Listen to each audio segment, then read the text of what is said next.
Okay, there we go. I think we're live now. Stop fucking, stop fucking lating me. Hello, good morning. Wait, no, good afternoon, everybody. Good afternoon. Welcome to another stream talking about the system of corporate VTubing, because Armchair and I get pissed off at this borderline communist gobbledygook about VTuber corporations being a charity and having to give your Oshi everything all the time when she demands it, when these are very complicated businesses with a lot of costs and planning and shit that goes into it. Hello, my name is Maulington. I've been fucking up all night playing children's card games, so my brain's a bit frazzled, but I'm good to go. And I'm here with my I don't know whether it'd be more appropriate to say Chinese boyfriend or Chinese dad, expert Armchair. Say hello, Armchair. Hello. I'm Maulington's secret lover from across the sea. We're going with the lover, can't we? This is Armchair's old account now, guys, and I'm holding him hostage. Between Oshi Push and these streams, I was saying this to Maulington before we started stream, but sometimes it really does feel like this is a little space that's a home away from home for me. It's fun, I enjoy it. Yeah, it's basically what I made the channel for in the first place. Is because it's like I'm not content to just talk with like random unwashed peasants on a Discord. It's like I will rally other VTuber autismos to talk about the industry. Amen. So guys, today's obviously part 2 of a long ass stream. I don't know how long today's stream's going to be. I think hopefully it'll be a bit shorter than last one, because we're just going to blitz through the costs of VTubing and being a corporate, what a corporate VTuber, what their expenditures are. A lot and of how this is going to consist of using numbers to dispel the myth that there is very little that goes into running a VTuber corporation cost-wise. All the things that are not quite fashionable for up-and-coming agencies to advertise front and center about how ethics conscious they are with their money. Yeah, it's all about the vibes, aren't you? You know, like Luminara, just give the tenants 100%, man, and we'll just all be friends. Yeah, 0% cut and everything will go to plan. I don't know what annoys me more, honestly, Armchair. I don't know whether it's the CEOs who are genuinely this fucking stupid, or if it's the VTubers who look at that and go, oh, wow, I'm going to join a VTuber corporation. They're going to let me keep all my money. It's like, I've come to the conclusion everyone involved in that equation is, to varying degrees, worthy of at least a little bit of derision, in my opinion. Yeah, because it's like, well, what's the point of joining a VTuber corporation in the first place? It's like, to me, what makes sense is that you essentially joining a VTuber corporation is like almost like a kind of socialism. It's like joining a state in a sense, right? It's like, okay, I'm paying taxes to the state, but I'm going to get more out of my taxes than I put into it, hopefully, is kind of how it works. Or, you know, there's other benefits that I wouldn't get to as an independent. But if you keep all the money, then how's the company going to support you? It's not. So at that point, what's the point of joining in the first place? Don't know. Yeah. Stupid. Yeah, that it's that thing that we always talk about, which is everyone's brave enough to hate on the CEOs of these companies that come out of nowhere and promise the sea and sky, but no one's brave enough to hate on the fans that support this or the VTubers that fall for it. Yeah, because I'm not going to remember my little rant in my brain about this stuff, I literally dumped a slide at the end of the first or second section where I just have a meltdown on the slide. I put my rant in the slide so I don't forget it, about the risks a CEO faces versus what a VTuber has to put up with when a company goes tits up, right? Like, people are like, oh my god, my poor precious baby, your friends are gone and now your VTubing career is temporarily inconvenienced, and meanwhile it's like the CEO has lost millions and years of his life and it's like his company's gone, he's got debtors up his ass. He didn't have a cute voice and model. Who gives? Who gives a fuck, right? Yeah, fuck him. But at the same time, it's like, when you try to talk about this stuff, people are like, people post that picture of like, I'll leave the $1 billion corporation alone, and it's like, fuck off. Yeah, there's a sweet spot in between. Like there's a sweet spot in between. Oh, won't you think of the poor CEOs? And you know, all that matters is what my Oshi wants. Company be damned, and corporate slash business considerations be damned. There's a middle ground between those two extremes that I feel is a little underrated. Yeah, and that's the thing with YouTube and community and Twitter armchairs. They only deal in absolutes like Sith. You're either a massive hater or you're like a glazing, drooling simp. Yeah. No in between. Yep. Okay, so yeah, guys. So today, the first part of the stream is going to be the boring stuff. Won't be spend too much time on it. Literally, the slides will speak for themselves. Just basically outline all the various costs that come with operating a VTuber corporation and the merchandising and all that shit.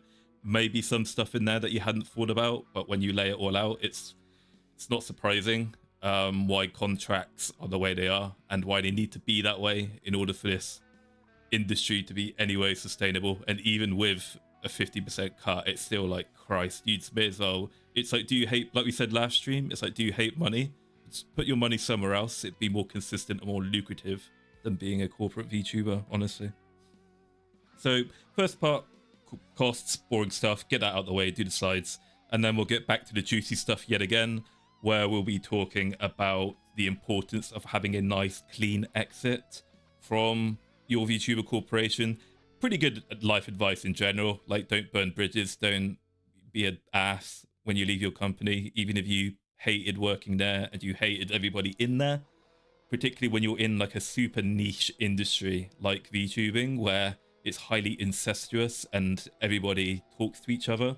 It's like Armchair did a stream last week about the importance of narratives, and narratives, obviously, very important, but it goes further than that as well. It's about your reputation in this space is really important, particularly when you want to do business with like artists and other corporate entities, that where essentially your currency, your reputation is your currency.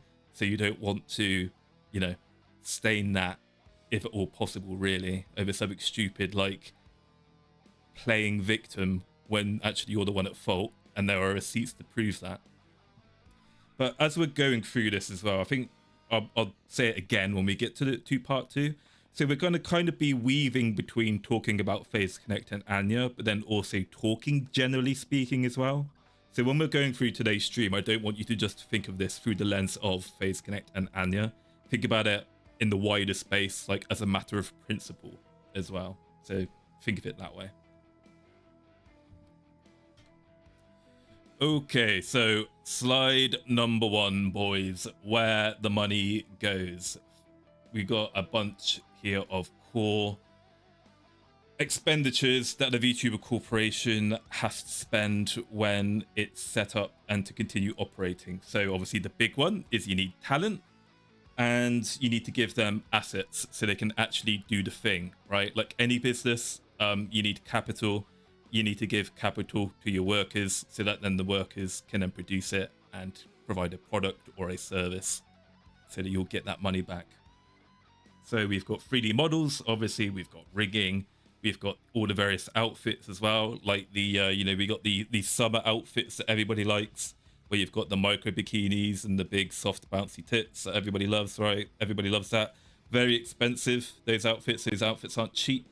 We've got upgrades as well, like Wemmy's model, fantastic upgrades. We've got obviously the coaching and craft, corporate VTubing, ideally in most cases, you know, meant to be kind of the iconic idol lifestyle of VTubing, whereas you got to cut like the Twitch independent VTubers, more of the I'm basically a regular streamer but use a virtual model in many instances. So corporate VTubing, I think, is still mostly kind of seen as the place where you actually go to be a proper idol and engage in those traditional cultural roots of VTubing, which is modeled after J-pop and K-pop or whatever the hell people watch these days. I don't know if there's a V-pop now. I don't know if the Vietnamese are on this shit now. Probably not far Nowadays, I think HoloLive has ascended to the level of prominence where people are, instead of trying to copy J-pop, K-pop, etc., people are trying to copy HoloLive instead. Like they have become the measuring stick. that people aspire to measure up to, so to speak.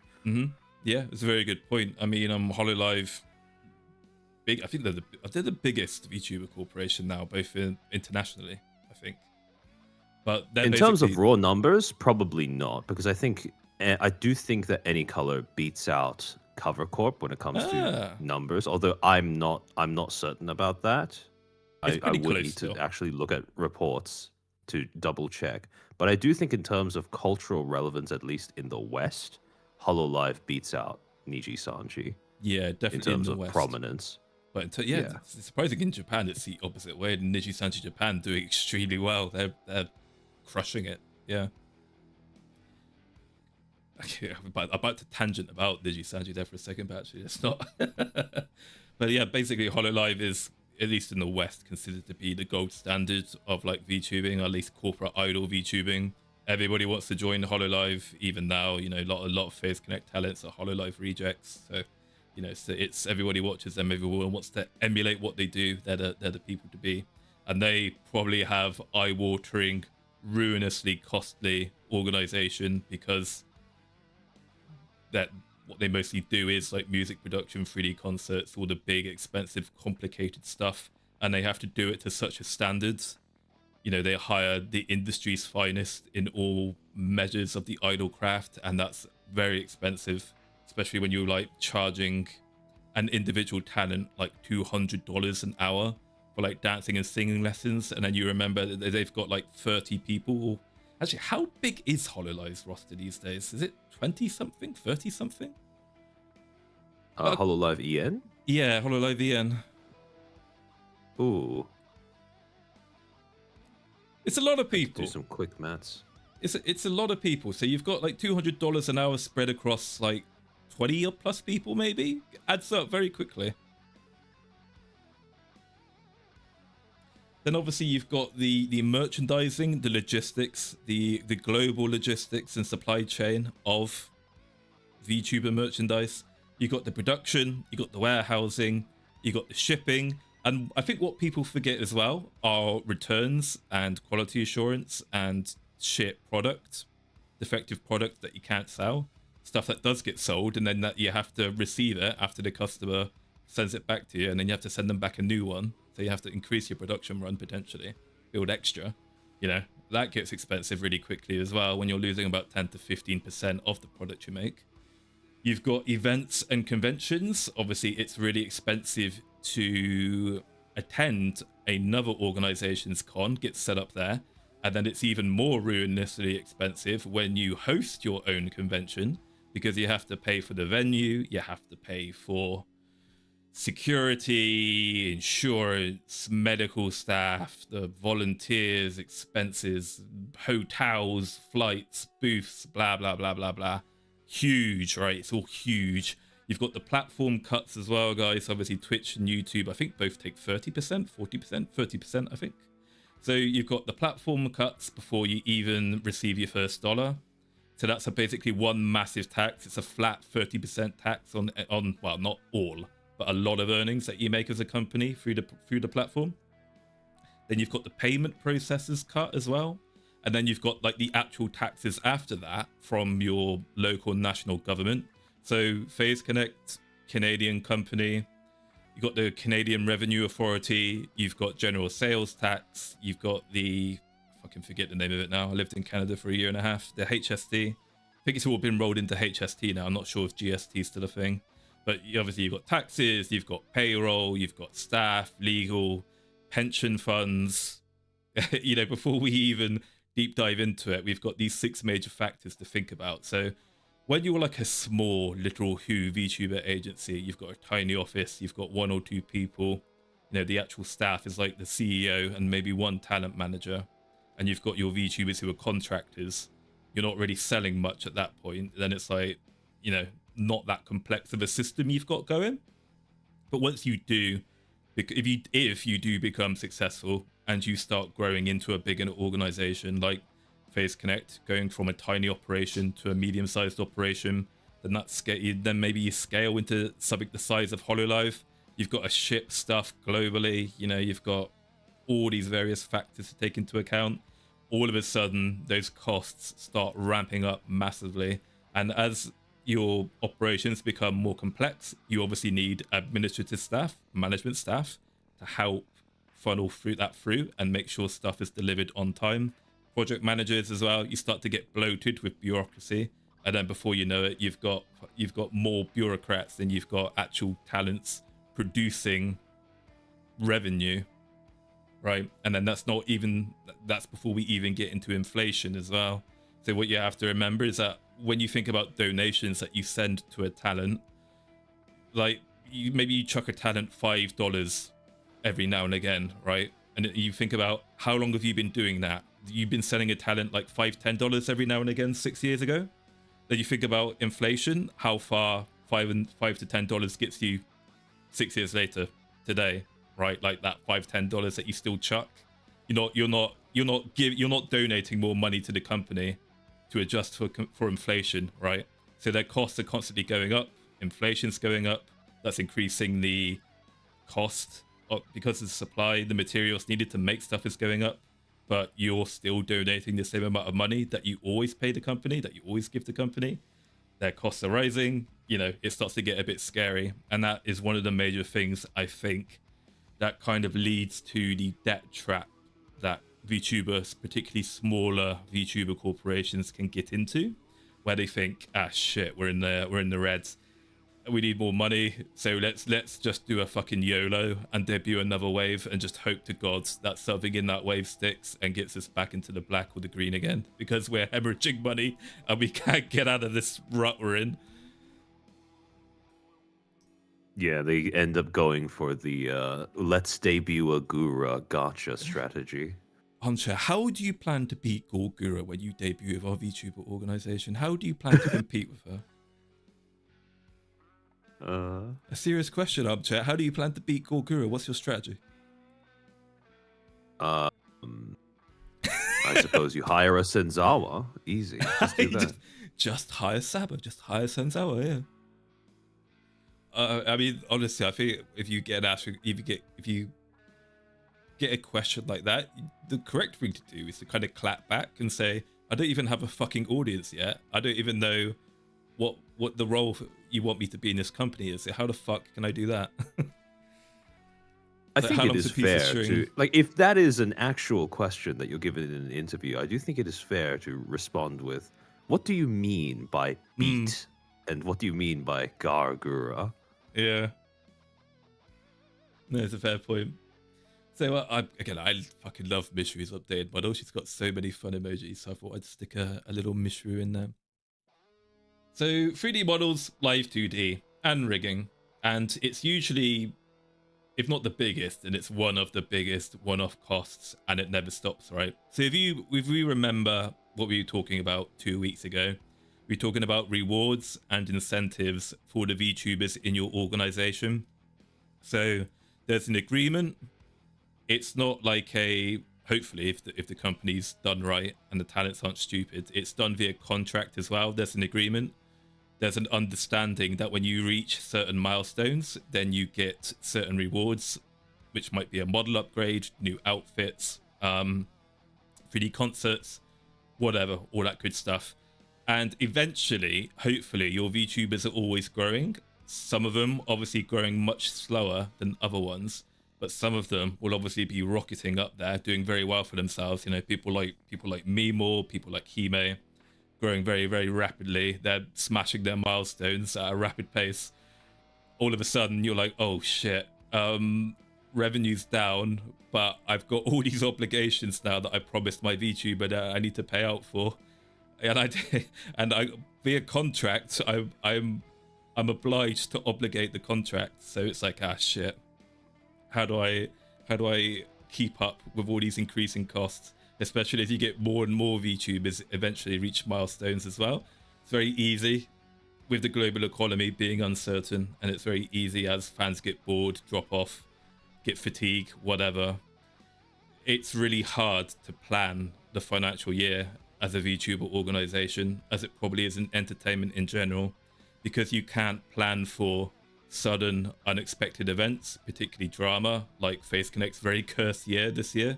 You can't reasonably plan for the loss of income, like the loss of prestige, the loss of viewership you get from these sudden and unexpected events, and you can't plan for when a talent is going to suddenly explode. And now you find yourself in a situation where you owe them several tens of thousands of dollars worth of milestone rewards, right? So yeah, the CFO of a VTuber corporation is probably bold and has a life expectancy of about 40, I would expect.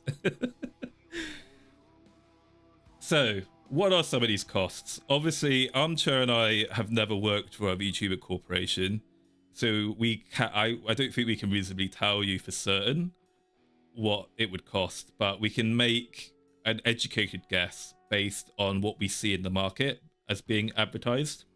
I will say before I go into this as well, by the way, just to go on a quick shit posting tangent, Dizzy, I know you're watching. Dizzy, I know you're here, you fucking lying Chinese whore. This is the second time you've stolen my homework now. I don't think I've fucking forgotten, Dizzy. 3 years ago, Dizzy, when I made the first Dizzy video and I called you a big titty goth VTuber, the very next stream you did, you started calling yourself that, even though you'd never done that before. I know you're here, Dizzy. I know you're watching.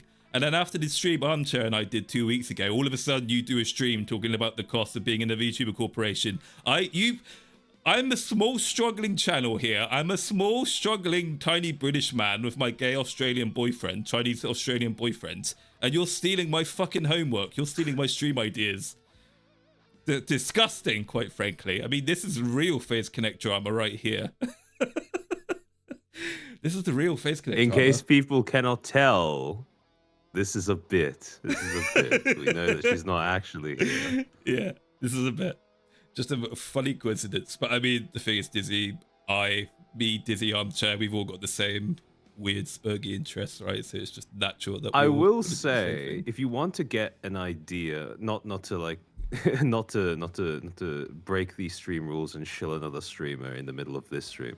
I don't but mind, yeah. If you do, if you do want to see an actual, professional who does work as part of a VTuber agency break down some of the costs that may or may not end up killing a company that operates in this space via bankruptcy, I do think that checking out the stream that Dizzy did talking about the Novel Horizons situation is very, very informative. Yeah. So I do highly recommend checking out that stream in particular if you want to get a grasp on how the companies in the space operate behind the curtain, so to speak.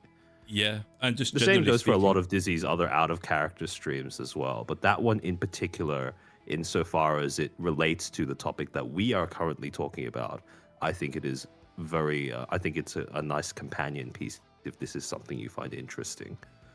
Yeah, I mean, I was just about to say what Armchair was going to say there, actually. It's like, yeah, Dizzy's out-of-character streams are my favorite streams she does, quite frankly. And seriously, if you are someone who's passionate or, like, nerdy about the culture, about the business side of VTubing, if you like to see how the sausage is made, like, genuinely, Dizzy's streams are fantastic, really. They're extremely enjoyable. She's got a great way of delivering and presenting the information, and she's got a lot of charisma and charm, does Miss Dockerow, in the way she presents things as well. Even though she does have a tendency to repeat herself quite often, like she's fucking Donald Trump. But we can look over that because of her big tits. But yeah, Dizzy, excellent VTuber, excellent speaker on the corporate side of VTubing. So yeah, a pretty self-explanatory slide here, guys. So a live 2D model. On the lower end, about $3,000. So my human model costed me about 2.2k. So that was obviously, though, with a small, I think Whimsy's fantastic, but obviously Windy's like a small independent artist and rigger. I quote unquote little who, even though I think she's absolutely amazing and deserves more recognition. But you can imagine talent VTuber organizations are gonna probably want to go all in on the artist and rigger when they start off with, because it's really hard to get noticed. And Having a good model, having good art, having good rigging can't substitute for a bad product, but it can be a good tool to at least get eyes in and get a foot in the door, because there's so much competition these days, and because people are so desperate to get noticed and stand out. Even like you've got like 20-year-old, like 19-year-olds getting themselves into eye-watering amounts of debt just to have a super expensive advanced 2D 3D model on their debut in the hopes of making it big. So I mean, that drives up costs, and obviously hiring top talent, they command premium prices. So if you're a corporate VTuber these days, your model on the very lower end for a live 2D is 3K. We're probably looking realistically 10K plus at minimum though, if you're something the size of Phase Connect, and for HoloLive probably potentially even more than that, probably around about 15K if not more with your HoloLive productions. Just to kind of tangent away from that, I do think that there is still a possibility for a new small startup VTuber corporation to debut 2D models that costed them under 1K. I do think that spending more than 1K still isn't a requirement to have a presentable model on stream, even for a corporate VTuber, quite frankly, but that's just me. And then obviously you've got I agree. I do think that there is a possibility that a VTuber agency could debut with saving quite a substantial bit on rigging.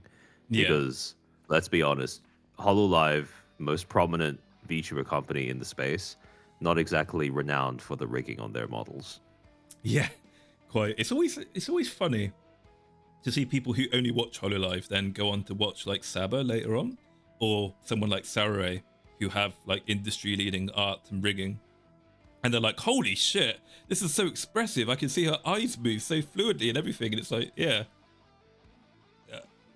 that's pretty normal these days. Where was I? Yeah, so full 3D model and rigging, very expensive. I can't remember now actually off the top of my head what Dizzy was projecting the cost for a 3D model, but it was something like $3,000 just for the mold. But when we talk about the model and rigging, what we're factoring into the cost here as well isn't literally just the cost of the labor and the skills that you're spending for the 3D model, but then what you have to take into account as well is that there are labor hours for the corporation's management as well, who will be doing the Q&A. They might, depending on the artist, they might have to fork out extra cash as well for redos. It depends on the artist's, obviously their contract, their policy, but artists can sometimes like charge you, might give you one or two minor adjustments possible. And then if you want something more major, any major changes being done, you can increasingly add to the cost of the project, $200, $300 for a major redo. Then you're spending obviously the hourly salary on that manager to then oversee the delivery of the project. And then they've got to test it out, and they've got to pass a QA check, and they've got to have meetings, and they've got to finalize it. It's got to be reviewed by boss man himself, Kevin himself. Kevin Derogatory likes to have the final inspection on the model, make sure the tits are up to par, make sure they're big enough, hit them with that second ray gun, right? All very expensive stuff there as well in labor. Then what you have to take as well into account is model refreshing, 2.0s, new outfits, other silly stuff. So what you have to remember, right, is that Phase Connect has something like 26, 27, 28 or so talents these days. So you've got essentially a talent roster of over 20. You imagine, you think about how many new outfits, how many model upgrades, how much new shiny stuff they get to attach to their model every year.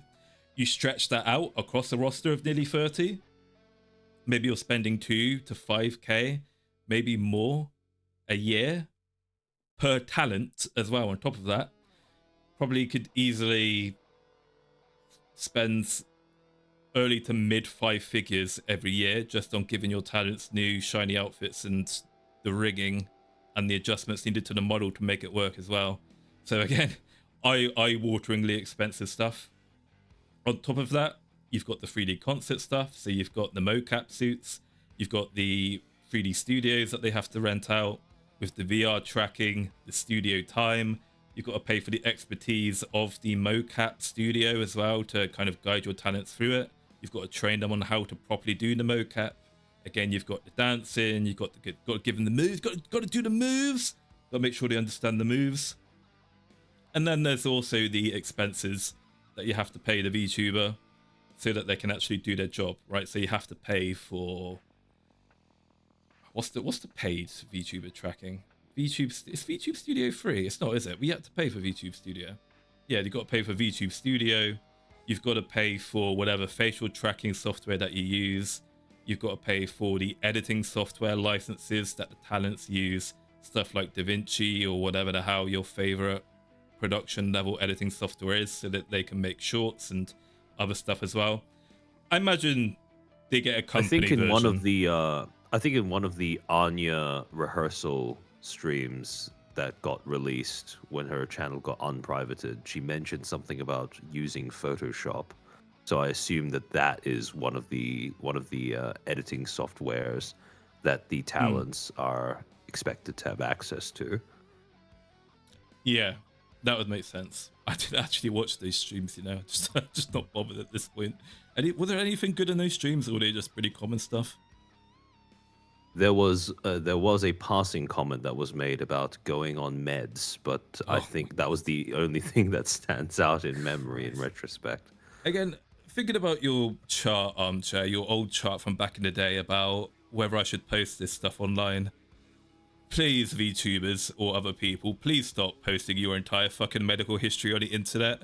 I know that you feel sensitive and that you want to confide in your fans, but seriously, people don't need to know that you're on meds, what meds you're taking, and your psychological problems. To play devil's advocate, no pun intended, this was taken from a rehearsal stream where she was presumably just talking with members of management, so I could understand why she would say something like that there. Cool. Even then, though, it's like, why would you tell your boss? I don't know. Why would you tell your boss to say that? I'm like, yeah, guys, when we think about recruitment as well, and you know, profiling, you know, filtering, like, yeah, guys, so I'm on meds. Oh, okay. Is it? Sorry. Thank you for the donations as well, by the way. Trumpet, thank you for the $2. Hello, I'm Washed Peon. Yeah, I'm not serious, but yes, I'm serious. Thank you, Trumpet. Thank you for the $5, Trumpet. Leaflet's new AI modeling and rigging may make things cheaper. Hopefully, well, it could do, but at the same time, though, because of the fanatic anti-AI sentiment in the VTubing space, I'm not sure how many people would want to take the risk of that social currency. Like, what is the meme? Minus 10,000 social credit for using an AI model or something as well. So whilst it might make it cheaper, you know, the virtue signalers and the schizos might make the social cost of using those not worth it in the end. I guess we'll see how that develops. Yeah, so that's, yeah, software, mocap, model refresh, live 2D, live 3D, all expensive one-off costs. Yep. So let's talk about the outfit, accessories, and seasonal alts in a little bit more detail. Again, the slide kind of speaks for itself. Particularly, I put Lumi in this slide because it seems like Kaneko Lumi has a new outfit every fucking 5 minutes. And she's got some kind of like special merch event every 5 fucking minutes as well. Like seriously, like Lumi's got a new... I don't know how many new outfits Lumi has at this point. She's got more outfits than she's got shoes, probably. So every new costume, it's a commission, right? It's not just, hey, Legal Mindset, how's it going, buddy? I'm not sure where people find the money independently without selling their organs. Crazy, right? We were talking about this at the beginning of the stream, Legal Mindset. It's like you've got 19-year-olds getting themselves into probably thousands of dollars of credit card debt just to have like the best model possible before they've even streamed a day in their life. And then it's crazy, right? Like when I commissioned a 3D model and I had a look through the VTubers because they had like a list of the VTubers who'd used this service. And this 3D modeling studio was charging about 2K, 3K for a 3D model. And like 95%, I'd say, like seriously, like almost everybody who had used this service to get a $3K like 3D modeling service for their VTuber almost all of them had graduated within like a couple months. Like they'd all just essentially thrown that 3K in the bin. It's crazy why people do that. But I don't know, it's kids, right? They're just so desperate to make it big and to be famous. So yeah, so it's to remember that when you are in a VTuber corporation and you were getting something as simple as like a new model or an outfit, it's a very involved process that requires input from the company. A company obviously has standards, they have processes where a professional individual in the management structure is responsible for the financial oversight of that project, and they're responsible for its delivery in a timely manner to the standards that the company expects, right? It's very, I don't know of anyone, it's certainly extremely rare that a VTuber, corporate VTuber, can independently just go out with company money and, you know, commission an artist or a rigger of some kind. It's like, no, it needs to be controlled by professionals in the company. And it's important to do things that way so that there's accountability of company money and to ensure, like I said, that it's done to the standards of the company as well. Safety in numbers, you know, your negotiating position is stronger when you have a company backing you, when you're an individual. There's a lot of problems with artists and riggers in this space where they don't deliver what they've promised, what you've paid for. They'll lead you on for years and cry Tommy Hawk or my mental health or whatever the fuck it is. They'll lead you along for years, like poor old Kershaw. Again, if you have a company doing it for you, if you have a company backing you, the threat of very serious legal consequences, as well as the threat of, well, having someone do that proper filtering for you, is very beneficial. Yeah. Thank you, Legal Mindset. Thank you, buddy. It's good to see you. Yeah, really enjoy your streams as well, Legal. So what are some of these costs that go into a VTuber corporation? Obviously, we've got the casual and seasonal outfits. Again, when we talk about how many talents there are in Phase Connect, over 20, you know, nearly 30 at one point. If you've got each talent getting at least one seasonal outfit a year, can easily be $30,000 a year. However, it probably works up to being much more than that because you've got staff hours, you've got the hour for the manager, the labor hours going into that from the management team, adding costs on top of that. And then what you have to remember as well is that some people are blitzing through their milestones at a rapid pace. So some people are getting, like Lumi, are getting like goddamn 2 or 3 new outfits a year. So you could even see double or potentially triple that amount. So very nearly probably 6 figures every year being spent on like model updates, new outfits for Phase Connect talents alone. And again, with HoloLive, could scale even further than that. So, you know, you need to make sure that the company has a pretty nice split of the income. 50%, fair enough, you know, so that they can continue funding all this stuff. You've got the idol or concert outfits as well. So getting an outfit, doing updates, making adjustments to a 3D model is considerably more expensive and complex than doing it for a live 2D model. Why? Well, because quite obviously the number of dimensions is radically different when you have a 2D thing, when you're a cartoon character, an anime character. Extremely limited motions, extremely limited movement. You're not a full body, you're 2-dimensional, so there's less that you need to adjust, rig, and take into account during the whole process. With a 3D model, you're basically molding a digital Pinocchio, considerably more involved process. And then it's not just about the art, it's not just about the presentation of the physical VTuber. You've got to talk about the rigging to make sure everything fits nicely as well. So when a VTuber artist / rigger, well, I guess the artist really for the most part, is making your VTuber, when your VTuber artist is drawing a VTuber, a clever artist, and not a clever artist, I suppose I'd say a normal artist, an artist who isn't stupid, basically makes a blank template. They make a naked version of your model, basically. And the reason why they do that is because it becomes much easier to just basically place outfits on top of that. That's simple, right? You have a naked body, just paste outfits on top of it. Awesome. Nice. You know it'll fit right every time. But then the problem is that you can't just literally overlay a new outfit on the model. You have to rig that new outfit as well, so that the movement, that the motion of the outfit meets what the physical body movement of that model is doing as well. So a simple way of explaining this is that when you know when a talent puts a prop on, right? They might put like a Walmart or like a chef's outfit or like a maid outfit, and they literally just overlay it on top of their model on VTube Studio.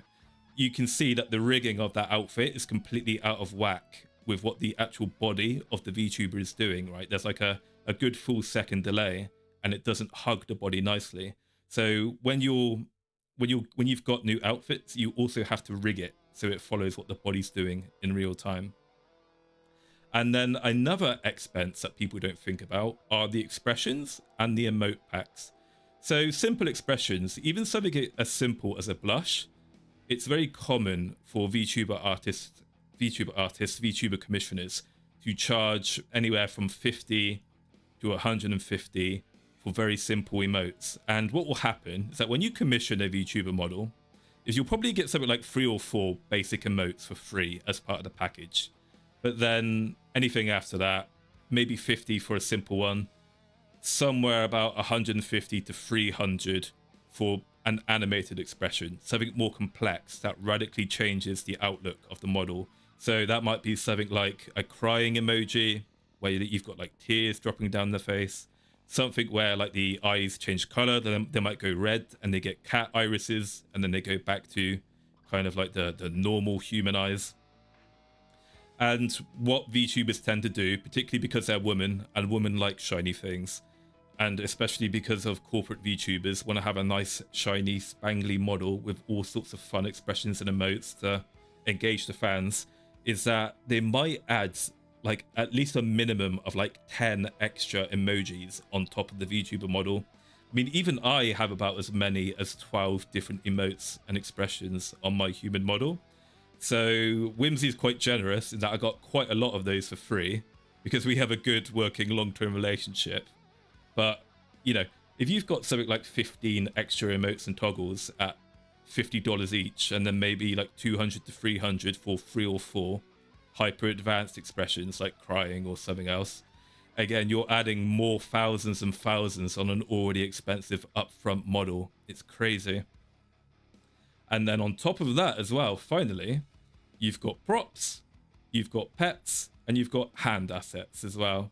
So I think I was just going to interject to say that on your stream, I think we're blocking the prices listed for props, pets, and hand assets with our Fugis. Oh, good idea. What I'll do actually is let me make ourselves smaller. 1 second, guys. We're obstructing the stream. I think you're fine, Armchair. I think I'm too big. That's what she said. Hang on, let me put myself down now, and I'm not moving as well, actually. Oh, hang on, 1 second. Why am I not moving? I think I might have lost tracking.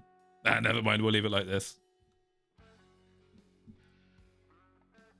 So essentially, it's a very long way of saying that outfits are basically a quiet subscription. So you've got, let's say you've got 28 talents in your organization, and assuming at bare minimum they've got you give them 2 alts, 2 new outfits a year. So that's 56, potentially 56 commissions to fund, schedule, and rig every year. And then obviously that's basically what the talent managers spend a lot of their time doing, is stuff like this, overseeing these projects, overseeing the delivery of just 56 new outfits and models and shit a year. So it's a very involved process, a very expensive process. So again, when we need to think about this in terms of why the contract is usually at 50%, why VTuber corporations take such a big cut of things, is that you need to remember is that this is why. And we're not even done yet with costs. There's more. So here we get to another massive major expense now, the idol work. We've got coaching, we've got singing, we've got dancing, we've got voice work, we've got language as well. Because remember, VTubing is historically, culturally Japanese. So people really like the Japanese side of VTubing, even if they're on EN, and for the Japanese side of VTubing, particularly for Face Mirai, the Japanese side of VTube of Face Connect, is that they are all improving their English as well, so that they can communicate with the primarily English language speaking Phase Bros. So, I assume, I don't know for certain, but I imagine Phase Connect is paying for people's language lessons, because you've got people like Lumi, people like Hime, who can sing songs in Japanese. Since the two of them are massive weebs, they've probably been doing it for a long time on their own cost. But I'd like to think that Phase Connect pays that expense for them. So if so, typical Japanese English lessons, depending on who you get it from, can be, or where you get it from, can be anywhere from $40 to $90 an hour. Again, you split that across 28 talents, adds up to a very expensive hourly rate. You've got vocal coaching. Now, this is definitely something that pretty much everybody in Phase Connect gets. Vocal coaching, anywhere from 60 on the minimum end to 150 to maybe even 200 on the higher level. Again, per hour, weekly, per talent, 28 talents, 10 hours a week, maybe. I don't know how long typically people do vocal coaching for. Maybe 10 hours might be a bit much. 6 hours, let's say, 6 hours spread across 28 people at $100 an hour. Do the maths there for a year. You've got the dance and choreography as well. You've got Leah doing the moves. Got Leah doing a sick ballerina moves, doing a Hatsune Miku moves. Again, even more expensive. Dancing choreography tends to charge a bit higher, anywhere from 80 to 200 hour, plus the choreographer fees as well. So you don't just pay for the dancing lessons. You then also have to pay for the choreography of it, because you're a part of a group. So your entire idol group has to make sure they're in sync and doing special moves that make all the fans cheer. And then after you've done all that, you've then still got the studio recording and the mixing. And I don't know. I do wonder if Phase Connect gets people like Jelly or people within the company to kind of do some of that stuff for them at a reduced rate. Maybe I they do. recall that at some point in the past, it has been mentioned that Sakuna does ask Jelly to help out with mixing things, and she does ask him to pay her in order to do that. Yeah, and although I don't know how much of that was prior to hiring Millie. Yes, that's right. I know he used to do it before Jelly joined. He asked Uriko to do it as well. I remember during one of Uriko's big Spill the Beans streams where she was doing that shop simulator game. She was talking about how when she joined Phase Connect, is that basically Sakura browbeat her into doing everybody's recording and mixing for their music on a fuck ass laptop. So the good old Chinese unk Sakuna, like in good old Chinese unk fashion, absolutely will get his VTubers to do shit for free and reduce those costs where possible. I'm not sure how much of that still goes on today, but he'll definitely try to worm that out of you if he can get away with it. So again, it's smart businessman like behavior, but it's also kind of scummy. But it's how to be a good businessman, basically. Like, why pay money for things if you can browbeat your mentally ill girl failures into doing it for you? But there comes a point where you become so big, and the standards expected of you are so high, that maybe you need something a bit more professional than a 20-year-old college student to do your audio mixing, right? As good as she is. Oh yeah. Yeah, Gree Double G in chat has just mentioned that recently Jelly is confirmed to have made the BGM. Well, sorry, Erina's new BGM. Oh yes, new actually. model debut. Yes, I remember seeing that in the credits. She is still doing that. Yeah, and I assume that if she was being paid to do it in the past, she still is being paid to do it now.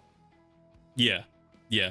That's true. I do remember seeing that in the credits as well. And yeah, we still got people like Sheena as well, help offset the cost of doing things. You got Sheena doing the chibi models. Sheena's still doing like UI and not UI. What is it called? I forget the name of it. Dizzy does it as well. The overlays and art and support shit as well, right? So again, it's still an expense, but if you have homegrown talent doing it for you, can help mitigate some of these costs.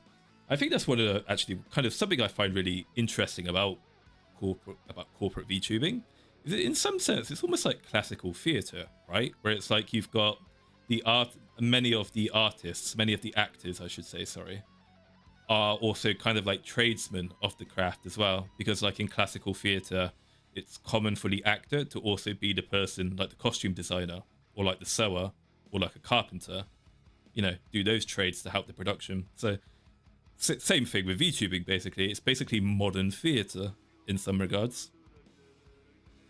I think I'm pretty sure Nitty did rig Pippa's new model as well. Yeah, there's a lot of people in Phase Connect now who are either artists or riggers or music or like mixing people. So I do wonder much... We have had it confirmed in previous interviews that is something that Sakana actively seems to look for during recruiting. Because he did mention that, I think in the interview that he did with Jelly and Sheena a while back, he did mention that he was hopeful during their interviews that they would use their artistic and their mixing skills, respectively, for the company at a heavy discount, implied to be for free, once they were taken on as talents. And that, I assume that means that it factored into the decision to bring them on. Yeah, exactly. I always do wonder as well, I guess, like on the weighting of that. So I want to kind of like waiting during the recruitment process. So it's like, to put it, I guess, in like the most direct situation, who would you pick? Someone who like a independent VTuber who has 200,000 subscribers, but no, production skills to help the corporation in that regard? Or would you pick someone at 100,000 subscribers who is a pretty legit, like artist or rigger or something? I'd be interested. I'm no hiring manager or anything, but I think I would go with the second one in a heartbeat, because the first one doesn't need your help to be famous, so to speak. And the first one does not have any, like, maybe they have a personality behind the scenes that makes them very, very cooperative with other people doing the same job, or it's whatever. But with the second one, there is way more to put it in a way that's a little crass, way more to use for the benefit of the company than just someone who is good at entertaining an audience on stream. Quite. No, that's a good point. Yeah, I was thinking of it in the terms of as well, though. It's like, if you've got someone who's already pretty successful beforehand as a talent and can draw in a lot of eyes, then there's that potential that you bring them into the fold, you bring them into the company, and then having that company backing and that, that whole debut opportunity where there's a lot of interest and eyes in them will allow them to snowball and bringing so much money to the company and become so successful that it kind of essentially trumps the value that they have as someone who can do art, rigging, overlays, etc., etc. It's like earnings potential versus utility, I suppose, is the question. Be interested in getting a hiring manager's opinion on not which one would you pick, because I guess that's not really the right question, but is at what point is just sheer earning potential greater than the utility of someone who's multi-talented, I suppose. Okay, so oh yeah, actually, this is something that came to me at like 2 o'clock in the morning as well, but I think it's very important to mention because it's easy to forget as well. So what you guys need to remember as well, this is huge, is that there's a hidden cost to everything as well when you do this stuff. So rehearsal hours for these concerts and stuff, right? So rehearsal hours are hours that the VTubers aren't working. They're not streaming when they're preparing for this stuff. And then they need time to rest and relax and recover after these events as well. So coaching, it costs revenue as well as cash. There's an opportunity cost there when they're preparing for these events. They aren't generating the company money. And when they're not live, and I mean, it sounds like a no shit Sherlock thing, but it's something that I find people rarely consider consciously. Yeah, exactly. They're not earning, and it's something that really bothered me about the way Niji Sanji would like discipline their VTubers. They go, okay, you fucked up, so we're gonna suspend you from streaming for 3 weeks or whatever. And it's like, but that you're shooting yourself in the foot when you do that, because you're deliberately depriving yourself of money. Why would you do that? It doesn't make sense to me. But the other thing as well. Oh, sorry. Sorry, I was just about to say as well, and finally, I would say that there's also the risk as well. Is that when the VTubers aren't streaming and your top company talent isn't streaming, there's always the risk, and it is a real risk that people don't want to admit, that they might fuck off and go somewhere else whilst they're waiting.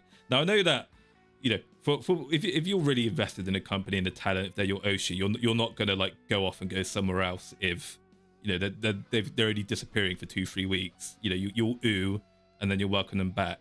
But what you have to remember is that a lot of VTuber fans are ultimately casuals, and 2 to 3 weeks of, you know, someone who they watch out of habit not being around might be sufficient for them to go elsewhere as well. So when you prepare for these tournaments, there is it's not a big risk, but I still think there is a real risk where you might lose some, you know, habitual watchers to competition as well.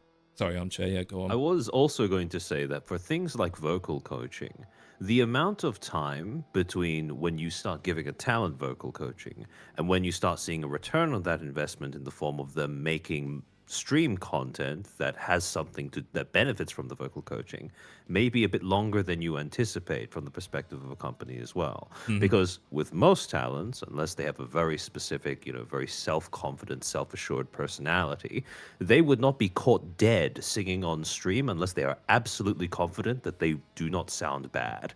Yeah. And you must remember that do not sound bad is not judged objectively but subjectively. So you're basically waiting for them to become confident in the way that they sound rather than any sort of objective metric in, you know, things like tonal control, you know, vocal control or whatever, timbre, yada, yada, yada. It's basically just waiting for them to feel good about doing that kind of material before they end up doing it on stream and therefore being able to get some sort of revenue from it. So that is another reason why the cost that comes along with giving this service to your talents or giving this benefit to your talents is not just whatever is written on the rate that you're provided when you're searching around for an actual coach to pair with your talents. Yeah, it can be really difficult as well because, you know, people have their own voice, they have their own way of doing things as well. You need to find the right one as well, and you might be people in the dislike hearing their own voices played back to them when they're just talking. Now imagine how discomforting it is if you're listening to yourself sing and you're not very assured about how well you sing. That is, you know, that's me he's talking about. Yeah. That's me. I hate my voice, and when I try singing, I'm like, I'm never doing that again. Nope. Yeah, and then you've got the problem as well, is where you might be a couple weeks, a couple months into a vocal coach, and then it's like you're not really getting anywhere, or it's not really clicking. It doesn't seem like it's really working, and then you've got to like find another one, and you've got to maybe start over again, do it their way, and it's like, ugh, my god, this is a fucking nightmare trying to get this all sorted. I love singing. I just suck at it. All right, like Ben Burnley from Breaking Benjamin is my vocal hero. I'd love to sing as well as he does. But there is a massive difference between singing and listening to yourself sing. Yeah. I think quite a lot of people would enjoy singing, like, you know, at a karaoke place with your friends, and that's all usually very fun. But try recording someone singing and playing it back to them, and I don't think anyone here is going to be surprised at how the overwhelming majority of people will try to run out of the room in any way possible. Yeah. I wish I sounded like Ben Burnley when I sing. Unfortunately, I sound like iDubbbz's gay retard green suit guy character. Unfortunately, you know, from Filthy Frank. Was it the Filthy Frank finale? Where you've got like the green guy, a creature from another universe. What are you do here?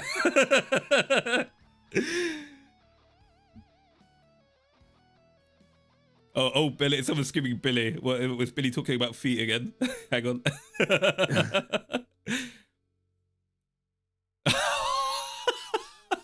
I'm gay. Yeah. Don't clip that.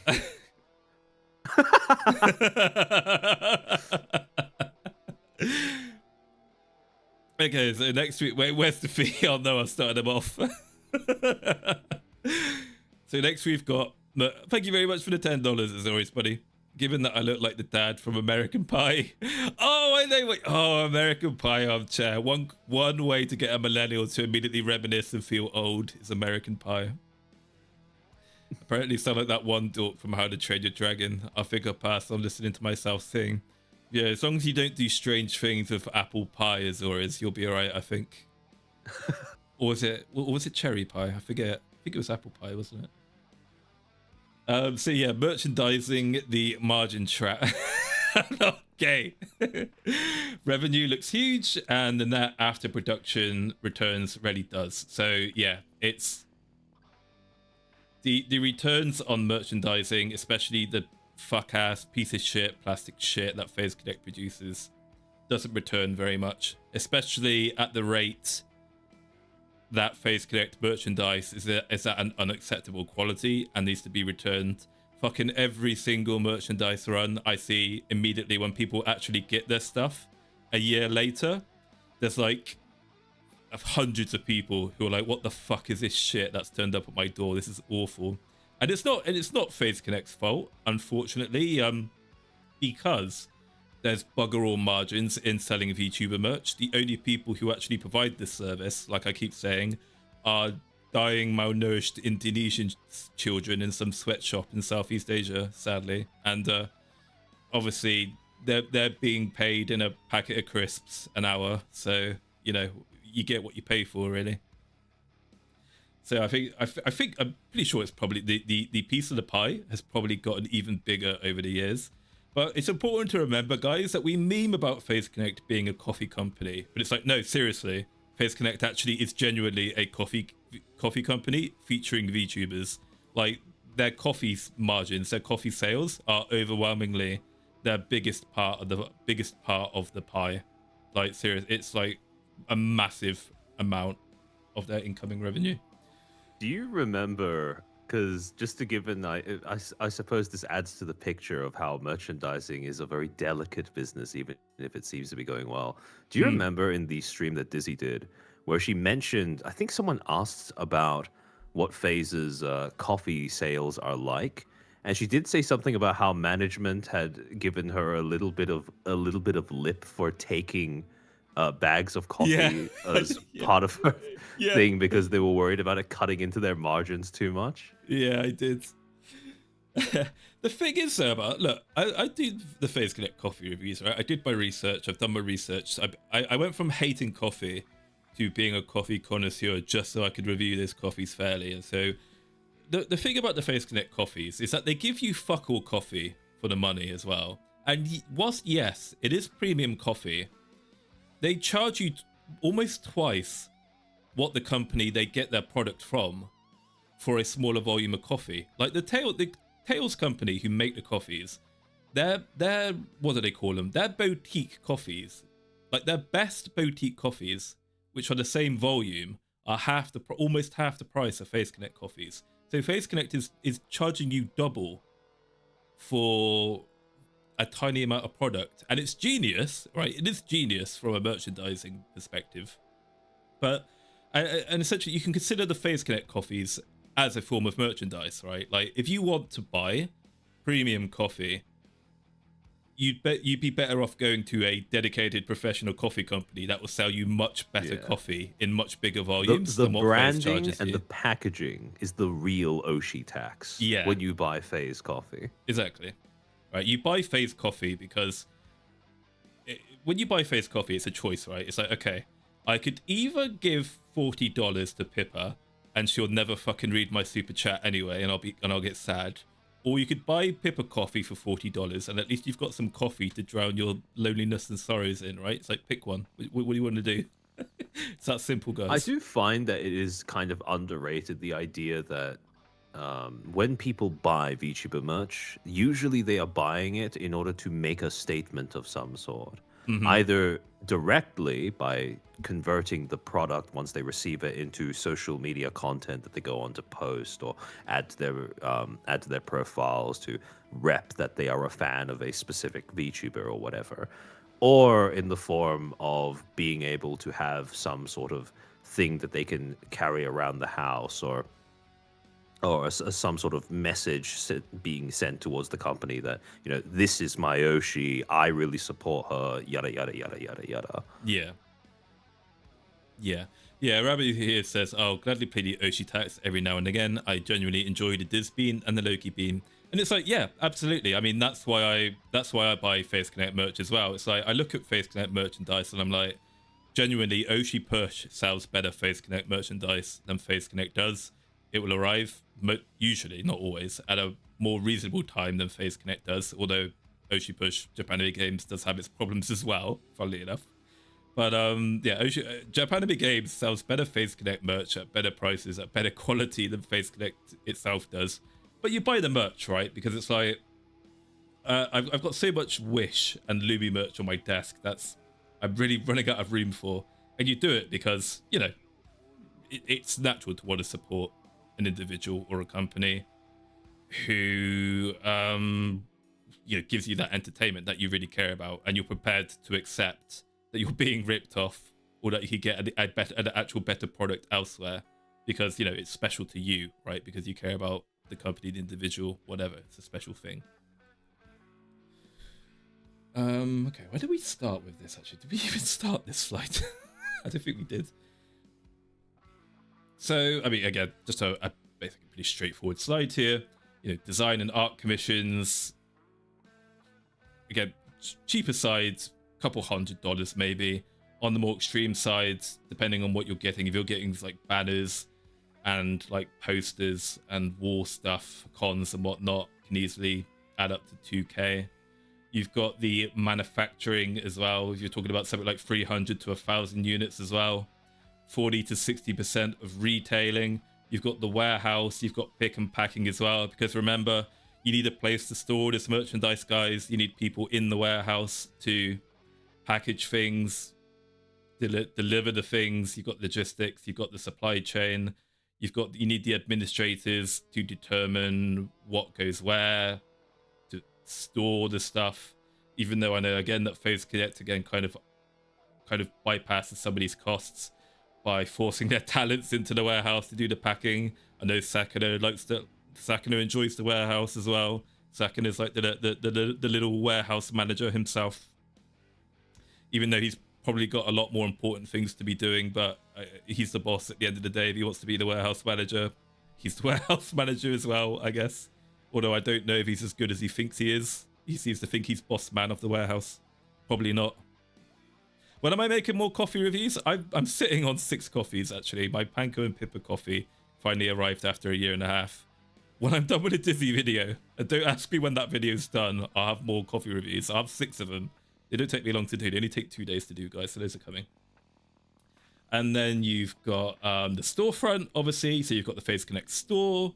You've got the payment fees. Again, you've got the cut that the payment processor has to take from those sales as well, 5 to 12% of gross.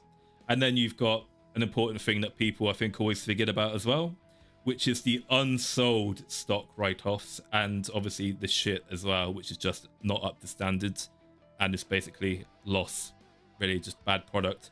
And that's why you should never buy a Phase mystery box, guys, because that's what the Phase mystery box is it's all the unsold shit that they had on a previous merchandise, and they just shove like 20 unused Panko keychains in the fucking mystery box and call it a day, basically. That's what they do. Did you want to... it's using the premise of gambling to mask the utilitarian function of the thing. Yeah, basically. It's I will say as well, all of these costs that Maulington's listed off here. Hey, this may be a slight tangent, but I want you guys to cast your minds back.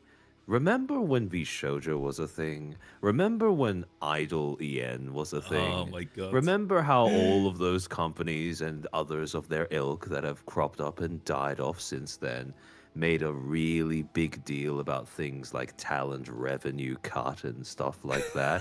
And also, remember how something like this, information like this, was never a part of any of the internal information that they deigned to share as part of their initiative for transparency. Uh, Because if a company were to share information like this, which most serious companies would not be caught dead disclosing to their mhm. audience in lurid detail, that would probably paint a very clear picture of just how expensive their business is, and therefore it would probably negate the intended effect of touting low talent revenue splits. So, yeah, when it comes to this was something that Dizzy has brought up in previous streams where she's talked about how transparency is a meme. The term she used was, I believe, selective. Was it selective screening? Yeah, I think that's I it. forget the exact term. Yeah. Yeah, selective screening. So when we talk about how certain companies try to drum up a positive public opinion around themselves by picking and choosing what internal information to share and what not to share. This is a great example of the kinds of the kind of information about their internal operations that they are willing to share, stuff like talent revenue splits, etc., which is immediately glaringly in the eyes of the audience is very likely to be glaringly positive Mhm. versus something that is more boring perhaps but more I would argue more illuminating, such as things like the costs of actually making and quality checking and then shipping out or returning merchandise. Because when it comes to how a company makes money, I would say that if a company really wanted to be properly transparent, right, Yeah. and actually give the audience a good idea of the nitty gritty of how their business operates, this is something that this is something that you would find pretty difficult to ignore. But yeah, and again, Phase doesn't do this, either, right? Phase doesn't, Mhm. disclose to us how what the margins are like on their merchandise or how much exactly they spend on all of these different parts of making merch. But then again, Phase is also not a company that has transparency as a Mhm. cornerstone of their PR strategy. Yeah, the thing about transparency is that VTuber fans aren't actually ready. Yeah, it's like, I'd say generally speaking, actually, yeah, it's fine to say that. VTuber fans aren't ready. They're not prepared. They're mentally incapable. Well, I say VTuber fans, no, that's not fair. People in general, the people. A person is smart. People are stupid. People aren't ready for the realities of running a business. They don't they don't know and they don't want to know. But the thing about the thing about transparency is, particularly amongst VTuber fans, is that they don't actually want transparency. What they actually want is they want all drama to be passed through to them for them to personally review over and make a decision on. It's basically what it is. So if VTuber fans don't want transparency, any drama, any decision that affects VTubers in particular, they want to know everything about it so that then they can make a judgment on it and say how it should be. That's what companies need to remember, is that it's Yeah. not about transparency, it's about nosy fuckers who think they should be in charge of things, basically, when they're fucking idiots who Yeah. don't know what they're talking about. It's basically it. Yeah, VTuber Tiny Tiny fans are Kusa. people. Yeah. Yeah, Tiny Tiny Kusa has also said in chat that publicly traded companies are often more transparent than those black boxes.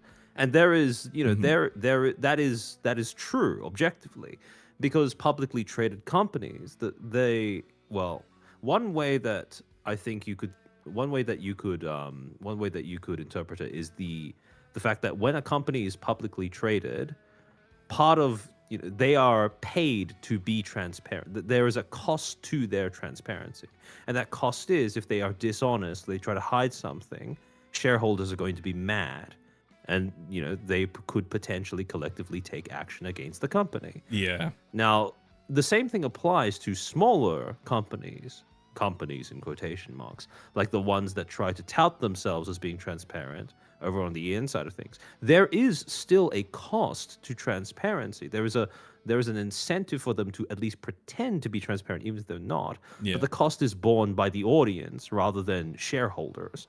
And that's the thing that most people don't seem to recognize. Yeah. No, well said.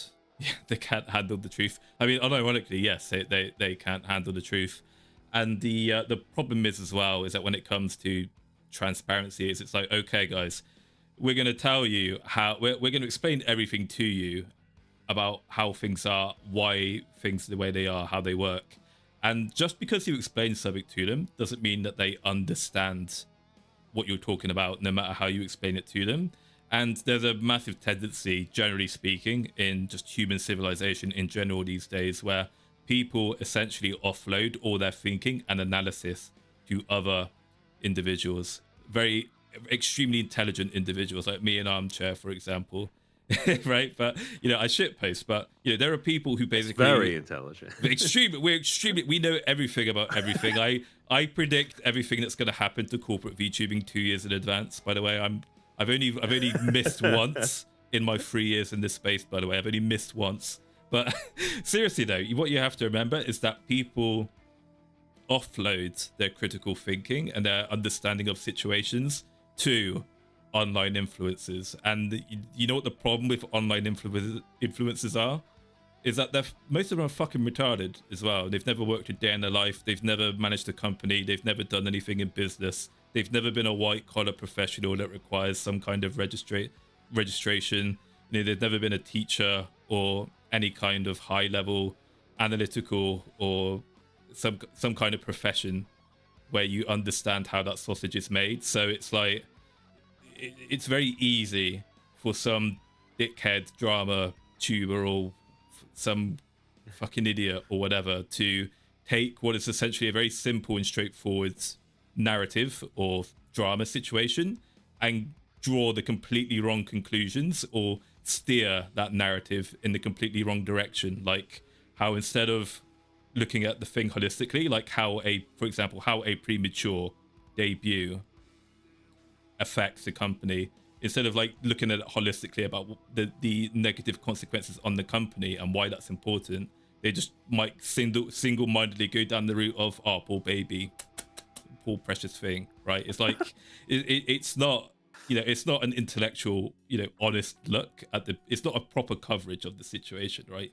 You need to look at it holistically. And yeah, that's the issue when people offload their thinking to random people on the internet, is that you might be essentially placing someone in charge of your opinions who's just as fucking stupid as you are, quite frankly. I find that I think that when it comes to presenting content about controversies and stuff, I find that the ability to put it in a bit of a simple way, the ability to show working when it comes to how you reach the conclusions you did or why you hold the opinions you do about a situation is what defines, actual commentary versus knee-jerk emotional or regurgitated slop. Because anyone can have an opinion, that's fair enough. The only thing that, in my mind, would make an opinion more worth consideration or not is how much effort has been put in on the part of the person presenting that opinion to articulate how they got there and or why they believe you should sympathize or you wouldn't with whatever they believe. It sounds very simple, but it's a step that I often find that I find can be skipped surprisingly often in our niche. Like just the simple act of going, this is what I think, this is how I feel, and these are the reasons why in order. Basically, yeah, it's essentially it's almost leadership 101, guys. Is that if you're in a situation where you're in charge of people and you're the boss, you're the manager, and your authority as a boss, a manager, a commanding officer, NCO, whatever, isn't always necessarily going to be sufficient to get people underneath you to do what you want.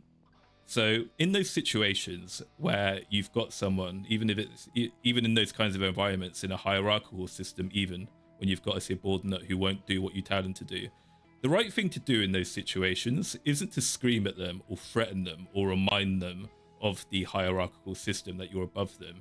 What people will tend to what reasonably decently intelligent people will do is that they will be responsive to you explaining to them what they're doing and why, and how you've come to that conclusion.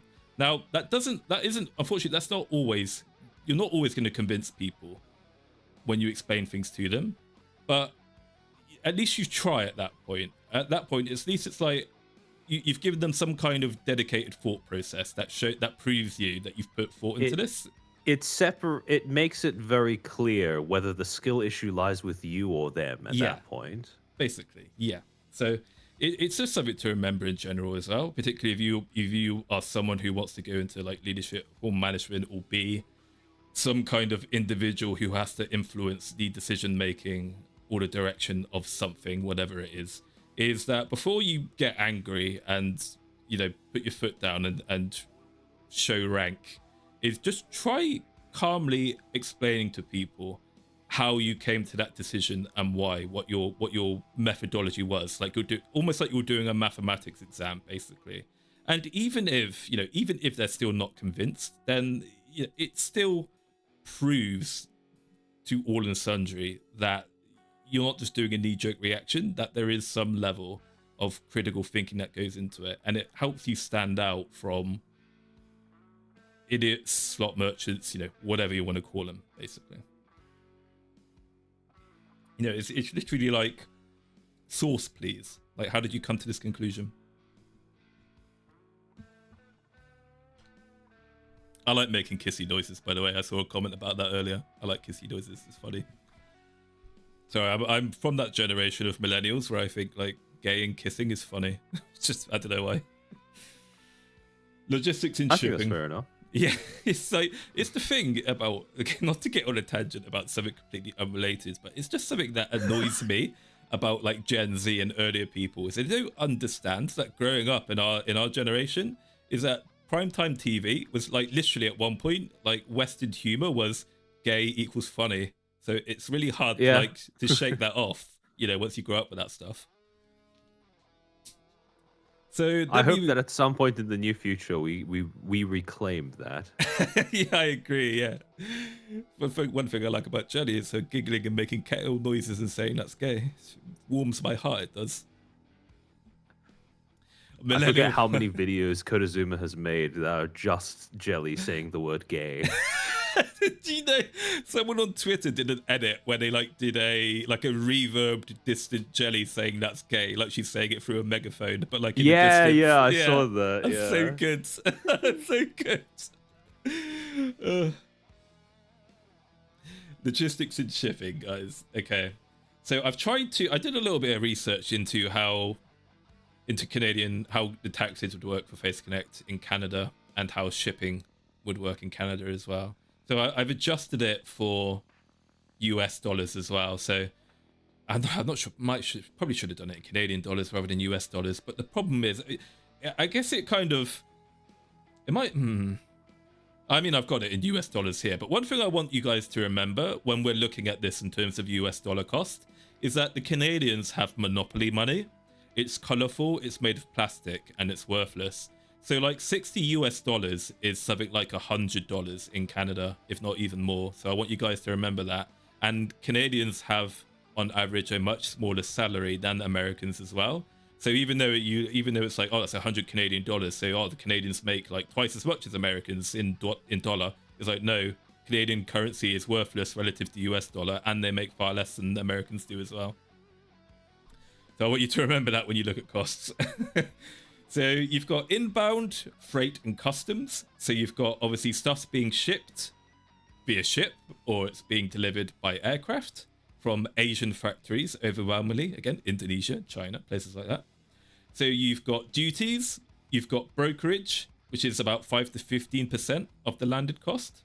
You've got the outbound shipping. So you've got about $8 to $25 domestic shipping prices, $20 to $60 international. So back in the old days, I think I had to spend about $55 or something to get anything from Phase Connect shipped to the UK. These days, I only have to spend $25. I think I have to spend about $60 or $70 to get shit from Japanime Games from their fucking US fucking warehouse. So, you know, when you want to buy a lot of merchandise and then you think, okay, you know what, I'll buy about $100 of Phase merchandise. $100 is what I can afford. Then you get to the shipping window and it's like, I need to spend an extra $70 on shipping on top of that. Like, I want to buy one $45. I'm already pissed off about having to spend $45 for one acrylic standee. I then have to spend $70 on shipping on top of that. Fuck that noise. No, thank you. And then you've got obviously the returns and lost parcels, like we were talking about earlier. So again, estimate 2% is probably, Phase Connect is probably getting a lot worse than 2%. It's probably 10%, if not more, of orders which are being refunded, or they've been lost, or the quality just isn't up to par. So then Phase Connect has to then send you more product, and it's like, is the production run big enough? Do they have anything left to send you? Particularly if they've sent you something that they deliberately produced for the sake of scarcity, so that they could, you know, charge a high price for it. And it's like, oh shit, we've got none left. Hopefully, some people have cancelled their orders, so we can send someone who got a product that isn't up to standard. We'll give them the person who cancelled the product instead. But even then, even if you do that, there's still the problem where one piece of product didn't get sold, so they just have to eat the cost of that. You've also got the peak season surcharges as well. So you've got carrier surcharges, you've got warehouse overflow fees. I'm not sure if Phase Connect suffers from warehouse overflow, honestly. Yeah, I wouldn't be surprised if they do, given how fucking long it takes them to actually deliver shit. They might actually overstock the warehouse, you know. But other than these regular costs that are pretty standard and can be planned for, what you have to remember is that good old Donald of the House Trump these days is going around and invading countries. You've got Delta Force and US Special Operations Forces are just fucking yeeting presidents from their own countries these days overnight. Just fucking yeet national leaders. Countries are being bombed and missiled into oblivion. So when you've got global events like that going on, like in the Straits, Suez Canal, places like that, it starts to create issues, especially when you've got tariffs on top of global instability as well. Tariffs and wars and shit really upsets the global logistics and supply chain. So that can lead to regular vendors, regular people who are used to do your logistics can no longer deliver the project. They might have to charge you even more than they normally do. You might have to raise prices because of tariffs. There might be what's the word? Streamer brains kicking in. Embargoes, trade embargoes as well now as well. New laws. You know, global logistics and shipping for a small little old VTuber corporation desperately trying to make ends meet can be really difficult and obtuse and costly. And then what you have to remember as well is that there needs to be potential legal action, some kind of legal support over all this stuff. So, you know, Phase Connect has had lots of trouble with vendors not delivering on time or delivering a bad project that isn't up to stuff, like the Phase Connect beans, for example. So, you know, Sakana has to fucking find himself a legal partner to do all that shit as well. And lawyers are really expensive. Corporate lawyers are extremely expensive. Those kinds of cases go on forever. So again, it's just money, just so much money being wasted over nothing, basically. Then we move on to taxes. We've got taxes to take into account. So in the first instance, we don't have like literal taxes from the national government. We've got essentially the platform cuts, which are an incredible tax as well. So before tax, before payout, before the talent split, you've got a 30% platform cut for YouTube super chats and stickers. You've got a 30% for YouTube memberships. 30 to 50% for Twitch subs, depending on, I'm pretty sure it changes depending on your level of, well, it's like account with Twitch, like if you're affiliate or a partner, I think they changed the percentile. You've got 29% effective on Twitch bits, and then you've got the Canadian dollar conversions. You've got payment processors, 2 to 4% as well on any incomes that Phase Connect earns. So they're losing 30 to 50% on their platform revenues before anything even happens. And again, important to remember as well, though, is that FaZe Connect or any VTuber Corporation's revenue doesn't come exclusively from the platform stuff. Obviously, there's the merchandising stuff and other things as well that are included in the pie. But these are a major factor, though. These are like a major source of revenue that they're losing because of the platform cuts. So a general rule of thumb is, I think, is that you've got about if you send a talent a $100 super chat, $70 normally actually reaches the company. Then the talent's get a split, and then there's taxes as well. So that's the taxes to the government. And places like Canada and the UK have extremely ruinous expenses as well for both businesses and individuals. They do take the lion's share of it. I think this year's the first year in VTubing I actually made enough that I needed to declare it on taxes. And so basically the British government is essentially takes basically half my VTubing money from me. 50% I lose basically to the government. So, you know, imagine what it's like for a company as well. On top of that, it gets even worse when they have to pay like national insurance and pensions and minimum wage and other stuff as well. That can really eat into your costs. So I think that's in the next slide actually. So let's have a look. Yeah, here it is. Okay. I did delete a slide by accident because I was doing this PowerPoint at fucking 2 o'clock in the morning. And yeah, don't edit PowerPoints at 2 in the morning. You'll delete something and not realize it and get mad. And then forget what you deleted. So I spent a year and a half in Canada.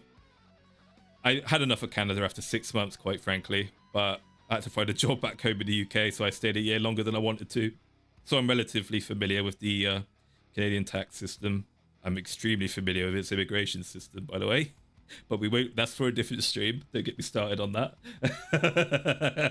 So I tried to get a solid estimate of what a Canadian incorporated VTuber agency owes before it gets to keep $1.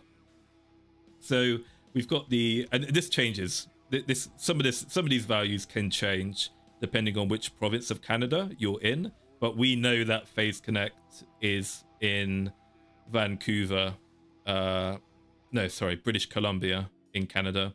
And if you don't know, by the way, if you don't know what British Columbia is like, basically the west coast of British Columbia is basically owned by the Chinese Communist Party. And then the eastern half of British Columbia is basically India, by the way. I literally just said I promised I wouldn't talk about that stuff, but I just can't help myself. I find Canada amuses me. Canada is half Chinese, half Indian at this point. I just find it fascinating.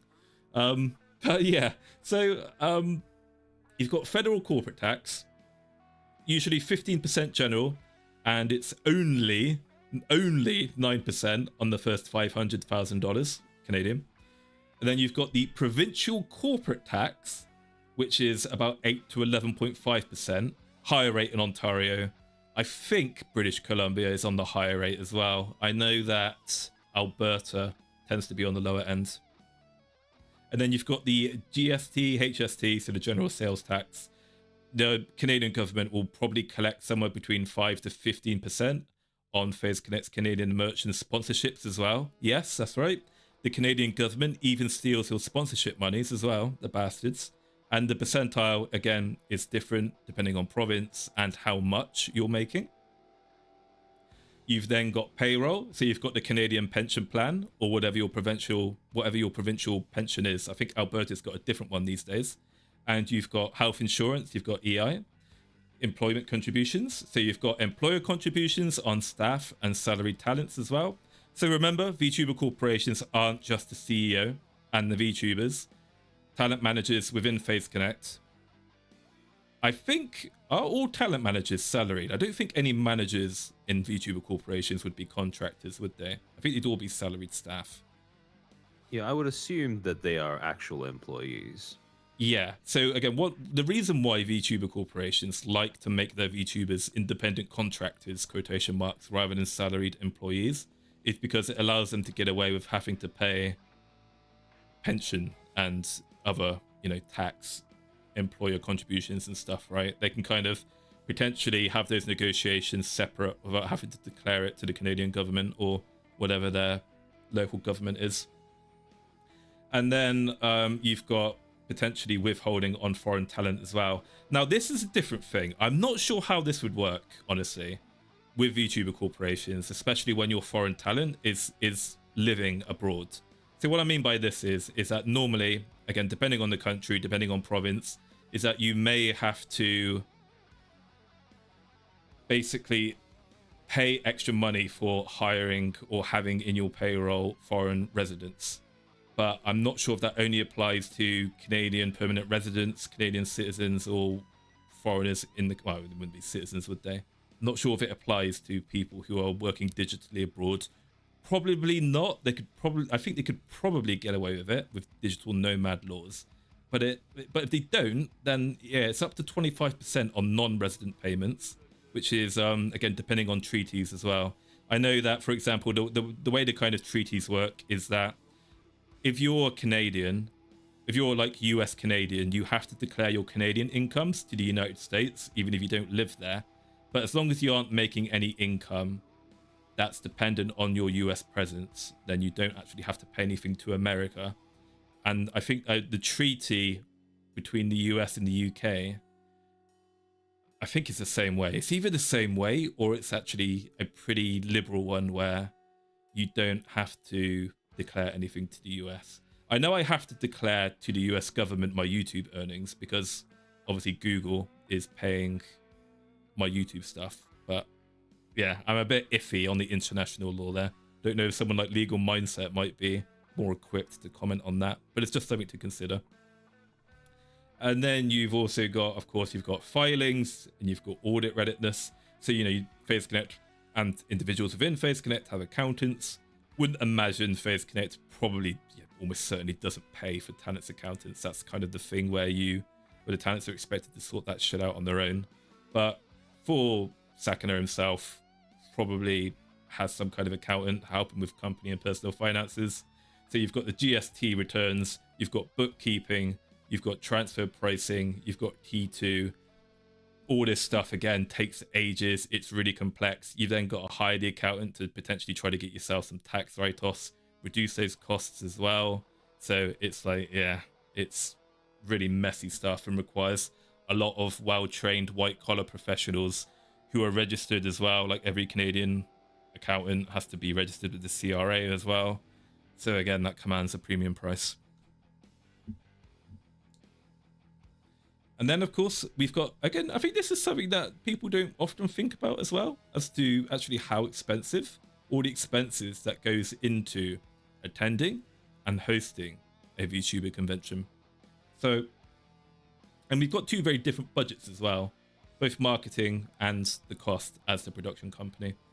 So, generally speaking, cons rarely, if ever, make back the money that you spend for hosting a con or even attending a con based on the stuff you sell. The reason why VTuber corporations go to conventions is it's a marketing exercise, essentially. It's about branding, getting your name out there, you know, showing yourself to new audiences, networking, all that stuff. And then kind of all as the well stuff as farming goodwill from your current base. Farming goodwill as well. Yeah, people love the meet and greets. You know, you've got the Fishman buying up Artist Alley at Off Guy. You know, makes him look good in the community. Easy wins there to build a narrative as you being a nice, good, wholesome company. So presenting at a con, depending on where you're based, especially since everybody seems to like to host their cons in California, which is ruinously expensive because space there is extremely tight and taxes are giga expensive. So booth space, when you're presenting at someone else's con, depending on how big your booth is and where you're placed, anywhere from $1,500 to as much as $10,000. Then you've got flights, again, depending on where the talent lives, where they're flying from Japan, flying from Canada, flying from the Philippines, flying from Korea, Australia, whatever. You're looking at a $400 to $700 flight, return trip per person. Again, how many people you bring in with you. Are you bringing the salaried managers with you? Well, yes, they are. So how many are they going to bring? Are they going to bring 3, 4, 5, 6, however many managers with them to the convention? $600 per person. That's a lot. They're going to bring some of their VTubers with them as well. Yeah, 3, 4 VTubers as well, maybe. Another $2,500 or so dollars. Sakano himself, $600. Then it depends on how generous they are with their volunteers. They've got the volunteers to bring over as well. Are they going to pay for their volunteers' flights on top of that? If so, adds even more money on top, another couple thousand. You've then got hotels, again, depending on how frugal the fishman is. $250 to $400 a night, depending on the star rating and where. California, 4-star hotel on average, $300 a night or so. Might be even more expensive depending on the season. Again, volunteers, VTubers, staff, $300 a night, even for 3 days. Very expensive. Then you've got all the other stuff. You've got per diems. So even though volunteers volunteer, they do get compensated in some ways. They might get some money for their time, or they might get paid in, other ways in lieu of pay. They might get other benefits or product or something. And then obviously you've got everything that you need to deliver your merchandise and your stuff to the convention. So you've got ground transport, potentially air transport. You've got your merchandise, your banners, your little flags, your standees that everybody loves to steal and run off with. Got to deliver all that. You've got the vans. You've got the time of the delivery dudes. You've got the staff and talent escort to keep you filthy bastards from touching up the talents. Got to keep the talents safe from you guys. You've got security. You've got insurance. You've got AV rental. You've got to rent the vans. Got to rent minivans. Got to rent trucks to deliver all this stuff as well. Once it's touched down, get it from the airport. And then what happens?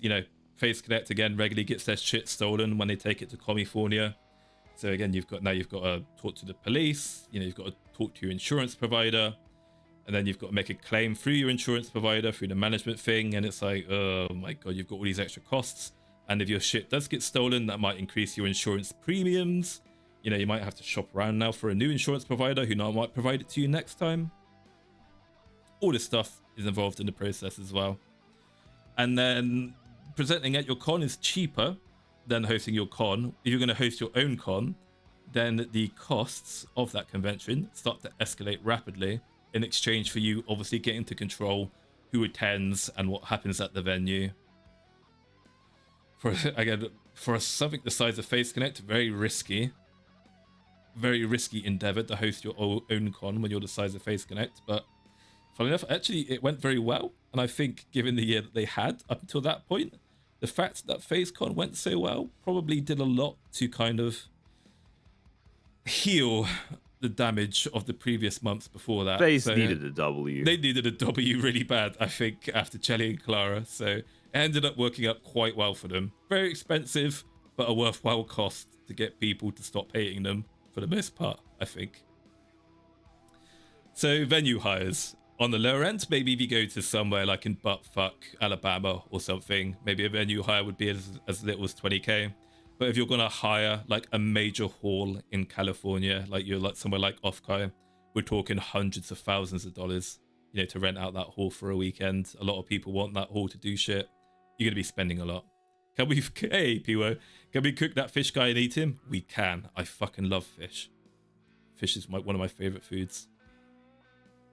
And then if you're going to host your own venue as well, you need to pay for all the utilities and expenses of hosting that venue. So you've got the stage, you've got the lighting, you've got LED, you've got the AV crew, you've got the ticketing platform fees, 3 to 8%. You've got event insurance, you've got to have the permits, you've got to have security, you've got to have a lot of security to stop VTuber fans from roofing each other and doing other gay shit in fucking hotel rooms. All right, you've got the Leocon orgies to look out for, the PP, he may be 2 Leocon orgies going on. You've got medical staffing because VTuber fans are disgusting. They don't wash, they stink, they're filthy. They don't take good care of themselves, they spread disease, they hurt themselves, they do stupid shit, they get drunk and fall off of balconies. They assault each other. You've got guest travel. You've got appearance fees. You've got marketing spend. You know, you've got all this shit to worry about, right? And then you've got potential damages as well, because some fucking Leocon or Capipulist in a fursuit has shit up like the con's bathroom. They've got shit on the ceiling. They've got shit on the walls. They've ruined the carpeting. They need to hire an industrial cleaner to fucking clean up after these dirty bastards, these dirty buggers in the Leocons. You know, all these costs, very expensive, very risky. Right, where Phase Connect is one bad day away from that. Oh shit! What's that festival? What's that furry festival called? Armchair? Rainforest. Was that what it was called? Rainforest. Yeah, we're one bad day away from FaceCon being Rainforest. Quite frankly. All right, so you got all that to be worried of. Thanks for letting us know about all your scared fantasies. Stop making up lore about me. Why do you always make up lore about me? That's disgusting. Honestly, I'm the wholesome and friendly and clean and nice. I'm not filthy. I will not stand for Leocon racism. I'll stop doing it when you stop being filthy twigs, alright? The shit I see you guys repost on Twitter. I quite literally saw Uncle A the other day on Twitter reposted a twink and said some things I won't repeat on the stream. And when I read it, even as old and jaded and bitter as I am, I saw what he wrote and I was like, fucking hell. That's extreme. Good lord. I know what you Leocons post, and it terrifies me. Yeah, by the way, guys, if you do go to a convention where Leocons are attending, make sure you sleep with your butt to the wall, okay? Just a word of advice. Okay, I think we're coming towards the end now, and then we'll get to the juicy part that Armchair and I really enjoy talking about. So, I think this is the final one. The costs nobody puts on the list then. So we've got staff and management. We've got the managers, the editors, right? We've got massive whores in the community. People like Lazy Clipper and Necro, all right? They get paid for their brilliant editing services. People like Clover Designs, RVE. Oh God, now that I'm saying this, I'm going to have to name a clipper from every goddamn VTuber, to be fair. We've got Sam, I'm not going to do that. But we've got Samsara Eclipse, he's in the channel as well. We've got Pebble, Uruka's top guy. We've got, actually, who clips Pippa these days? I haven't seen that other guy for a while. Pippa has a mix. The one that's actually employed by FaZe is obviously Zincro, but she has Fayola. Oh, I thought you were an editor, Sam. Lally Lopsy clips her as well. Yeah, there's a bunch. There was a guy I remember whose name began with F. I think he used to Pippa PFP. He used to do. Ultra Derek also clips Pippa. I don't think. Ultra Derek. Actually, yeah, I remember Ultra Derek. I didn't see him much on my algorithm. Oh God, who remembers Son? Who remembers that Korean guy, Son Ray or whatever his name was, who used to like clip, who had like many of the viral clips in the old days. Not Fireline. No, I know Fireline used to do Panko. I don't know if he still does Panko. But I can't remember now. It was some Pippa guy who did a lot of stuff for a while. I haven't seen him anymore. I don't know if he still does it. But yeah. Anyway. Oh yeah, we've got David as well. My boys, the strongest Scoobies, David CA and Kabu as well. My boys, top men. So yeah, staff, management, mods, community leads, the real payroll. You know, Discord Jannies, Discord Janny hates. I assume those guys get some kind of compensation for what they do. I don't know. You got legal and IP as well. So you've got trademarks in multiple regions, potentially. You've got the contracts. Like I mentioned before, you've got DMCAs and copyright strikes. You know, even FaZe Connect isn't immune from AI slop people, shady individuals and companies doing, you know, trying to do shifty shit with their brand. There was something not too long ago that was on Twitter, actually, that Sakana like publicly replied to. I think someone like brought attention that someone was like using FaZe Connect's IP or likeness to sell a product, and then Sakana was like, "Thank you, I'm on it." Or Dizzy was. I can't remember what that was about now. But it's like, yeah, again, it's not like literally a case of, oh, Dizzy Dokuro herself is on the case to protect FaZe Connect's legal IP. It's like, no, they've got a legal business partner who does this stuff for them. Sorry, I'm sure you're I gonna know say this something. isn't the thing that you were referencing, but the thing that comes to mind for me is that collab, that impromptu collab that Sleepy, Pippa, Sheena, and Leah did by hopping into a call with one another, with Sakana, and Leah revealing that, well, not revealing, but basically bringing up the fact that Baby No Money had used one of her thumbnails as part of his concert just randomly and off the Yeah, cuff. I forgot And about it that. seemed like Yeah. Sakana was actually surprised by that. I mean, why wouldn't you be? Honestly, that's a hell of a reference, Yeah, right? that's true. That's true. That was it. Yeah, the chat's reminded me now. It was some fucking Twitch. Was it a Twitch affiliate channel, guys? Or was it an actual Twitch partner channel? Was basically just streaming Face Connect streams on his channel, and it was like all bots or something. Yeah, crazy. Which just goes to shit.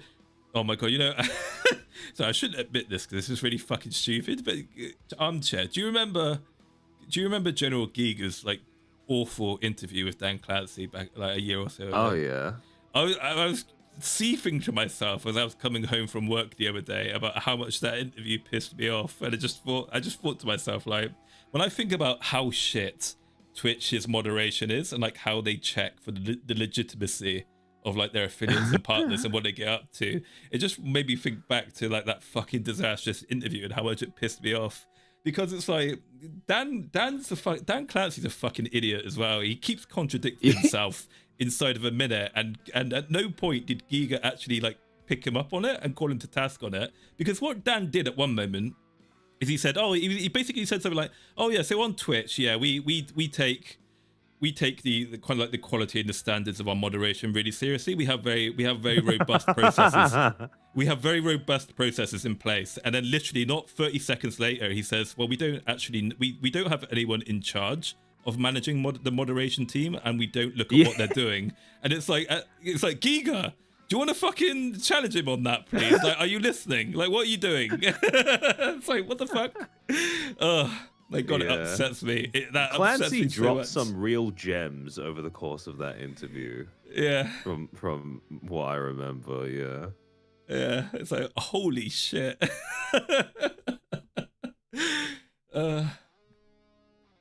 But yeah, so we got obviously then we move on to music and licensing.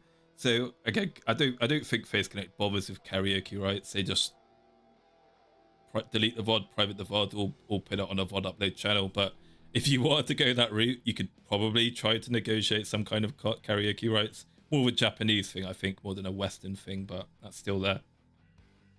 You've got original song production, you've got distribution, you've got PRO fees, so again, you have to think about, in our last, I don't know if you saw it, Armchair, but there was a comment in our stream 2 weeks ago where someone, I assume he's some kind of like Nyana nut hugger or something, and he was like really pissed off at us because we brought up the thing about Nyana doing her, Anya doing her. Oh yeah, the overlap thing. The overlap, and he was like, "It's not important." He was like, "Oh, he opened up by saying some schizo shit about how FaZe Wish fans are the worst, and we're like the New York Yankees or something like that, or VTuber fans." But then he was like, "Oh no, like that wasn't a big deal in the grand. Lumi's thing wasn't a big deal in the grand scheme of things," and he's saying shit like that, and it's like, well, it is actually. The company spent a fuck ton of money and time and investment into Lumi's anniversary stream. It's a very, very big deal. A lot of time, money, and energy went into that. So,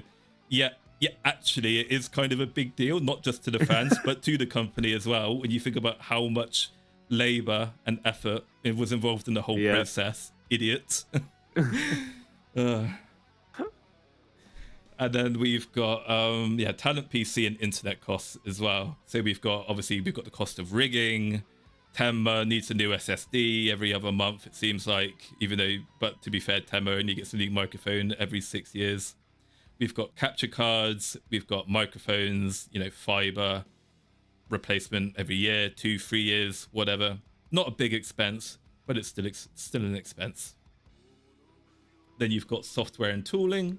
You've got OBS plugins, editing suites, Discord, CRM, cloud storage, analytics, whatever. You've got mental health burnout and expenses before, something actually, I think it's something I forgot to mention in the previous slide or the slide before. So obviously, FaZe Connect no longer the sad girl company, but every VTuber, everybody in this space is a sad boy or sad girl at some point. Might need a little bit of help, might need some support. And it is I think it is one of the important jobs, one of the most important jobs of talent managers that often gets overlooked, is to protect the talent from themselves, because you have people like Dizzy Dokuro or Himeme Rie, to pick just two examples I know quite well, who will work themselves to exhaustion, who will go overboard. In Hime's case, woman is a machine, content machine, seriously damaging her voice, and she's still wanting to like keep pushing on, and like management has to fucking make her stop before she causes herself any permanent injuries. And you've got Dizzy who wants to like take the lead and do everything all the time for the company, when it's like, Dizzy, there's fucking other people in the company you can share this work with. You don't have to do it all yourself. So it can lead to people getting quite emotional, all that stress, all that emotional build up needs an outlet at some point. You need to do a welfare check on the talent. So I don't know if FaZe Connect does. I don't think I've seen any stream where they've talked about it, and because it's sensitive stuff, so why would they talk about it? But I don't know if FaZe Connect pays for professional counseling, or they need to give the talents breaks as well. So talents when they're on break for helpful reasons. Yeah. Based on how many times talents have over the years said something something in the vein of ex-manager is my therapist, I very much doubt that FaZe provides like counseling as a subsidized benefit. Yeah, exactly. And obviously making sure that you keep your talent healthy and productive is, even if you are spending a fortune on therapy fees, it's far cheaper still than actually losing that talent, right? Because again, given the way that VTuber corporations work, when you lose a talent, you can't replace them like you can in any ordinary business. That brand, that character is gone. And with the FaZe Invaders system, you can kind of replace. You can't do a one-for-one replacement, but it allows you some form of lower level reinforcement. But even then, if you lose one individual, that doesn't warrant the need for like even a free-man new FaZe Invaders wave, right? Like again, you need to lose a bunch of people if you want to reinforce your company in that way. So yeah, losing a talent in corporate VTubing is more painful than it is in any other business because of that inability to replace them, really. And then of course, when you are, especially when you're going to conventions or traveling with your talent on business related antics, you've got the company credit cards. And I really enjoyed seeing some of the anecdotes from FaZe talents about them with the credit card. I think, what was it? Was it Hime or Urika? I forgot. I think it was Hime had maxed out like the company credit card or something. Or it was like the company credit card had just reached its limit when she was trying to get food and stuff. But it's like, yeah, you've got a company full of relatively young women. They're all massive weebs or K-pop, whatever the equivalent of Korea booze.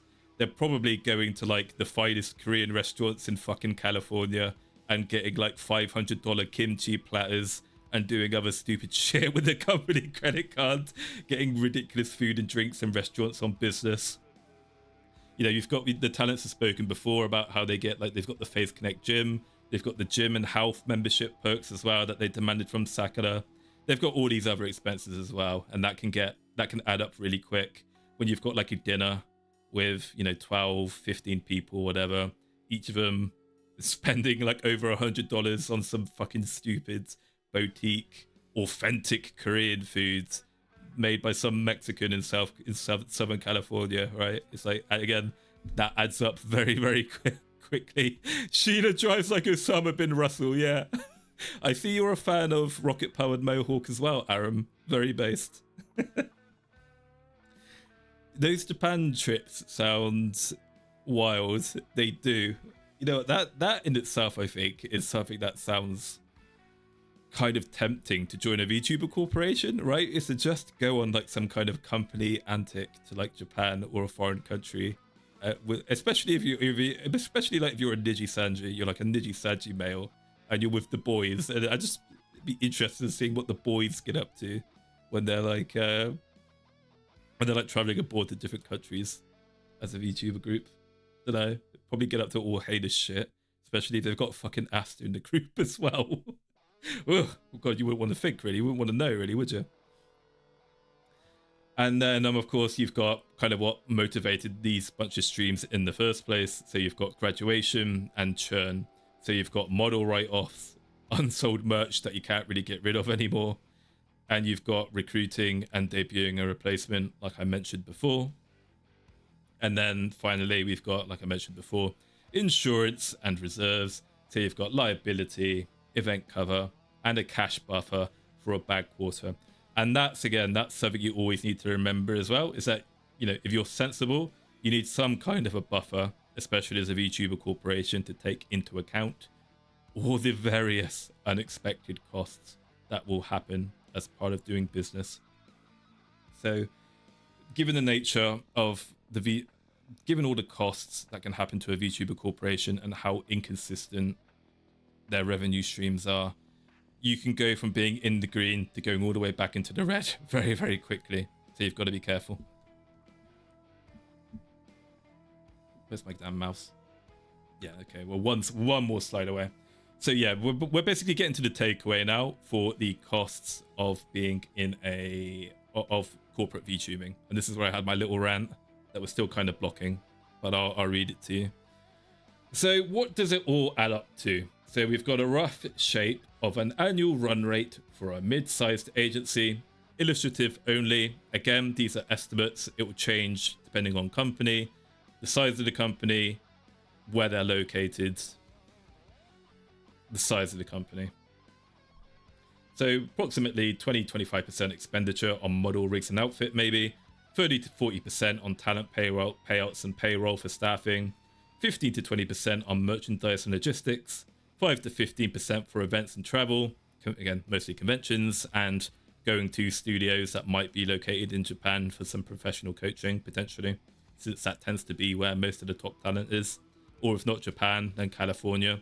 Unless Phase Connect becomes the square dancing idol company, probably not very many idol agencies in Texas that can help Phase Connect go on stage.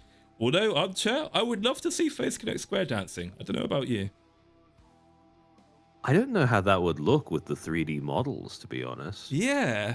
It would be very different from what we're used to seeing, that's for sure.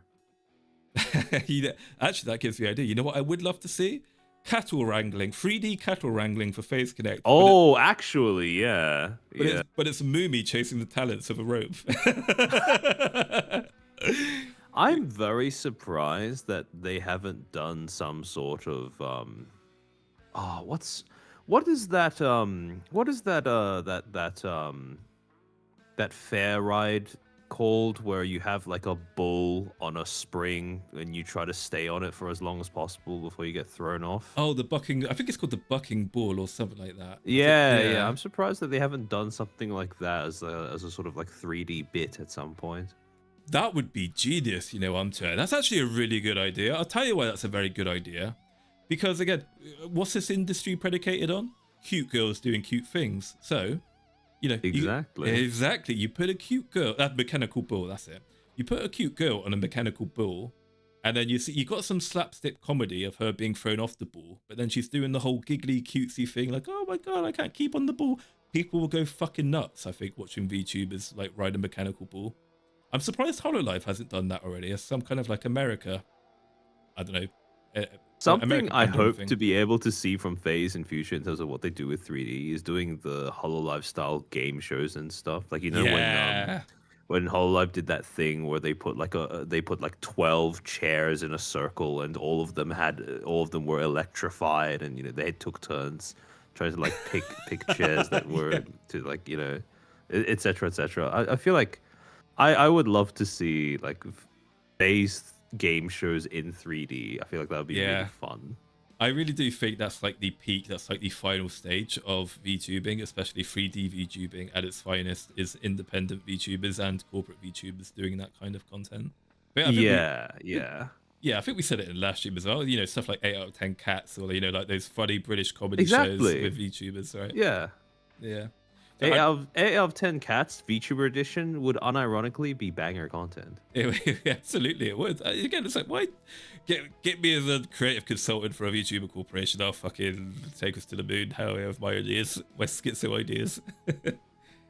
But yeah, it's like, it's really good. I mean, like I say time and time again, like HoloLive isn't exactly my cup of tea, right? It's not really a product I'm particularly interested in. But what I will say though about HoloLive is that I really fucking love HoloLive when they all get together and do stuff, whether it's like a generational or intergenerational like mega collab over like Age of Empires 2, or they do like these 3D, you know, game show or concert things. They're really good. They're really good. HoloLive's at its finest when they're all together doing something to get, you know, like a big project together. It's really fucking good content, even though I'm not normally a fan of that kind of stuff.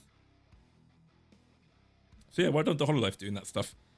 Wish FaZe would do it more, but then FaZe Connect's in a difficult position where time zones, a lot of them are in schooling, full-time education, or fucking work, so they can't, you know, all get together and do that kind of stuff. Hoppy in the chat has just said, well, I want to see the Ember versus Dizzy wrestling match. I agree. I feel like that is very high on the list of things that I would like to see at some point from FaZe. Yeah, I actually, I've got a whole bunch of wrestling PNGs lying around in my meme inbox. Actually, I've got like Mankind when it's Dizzy, and then you've got Mr. Socko who's actually Sakura. Like, you know, they got the sock on the end of his hand, but I've just replaced Mr. Socko with Sakura's head.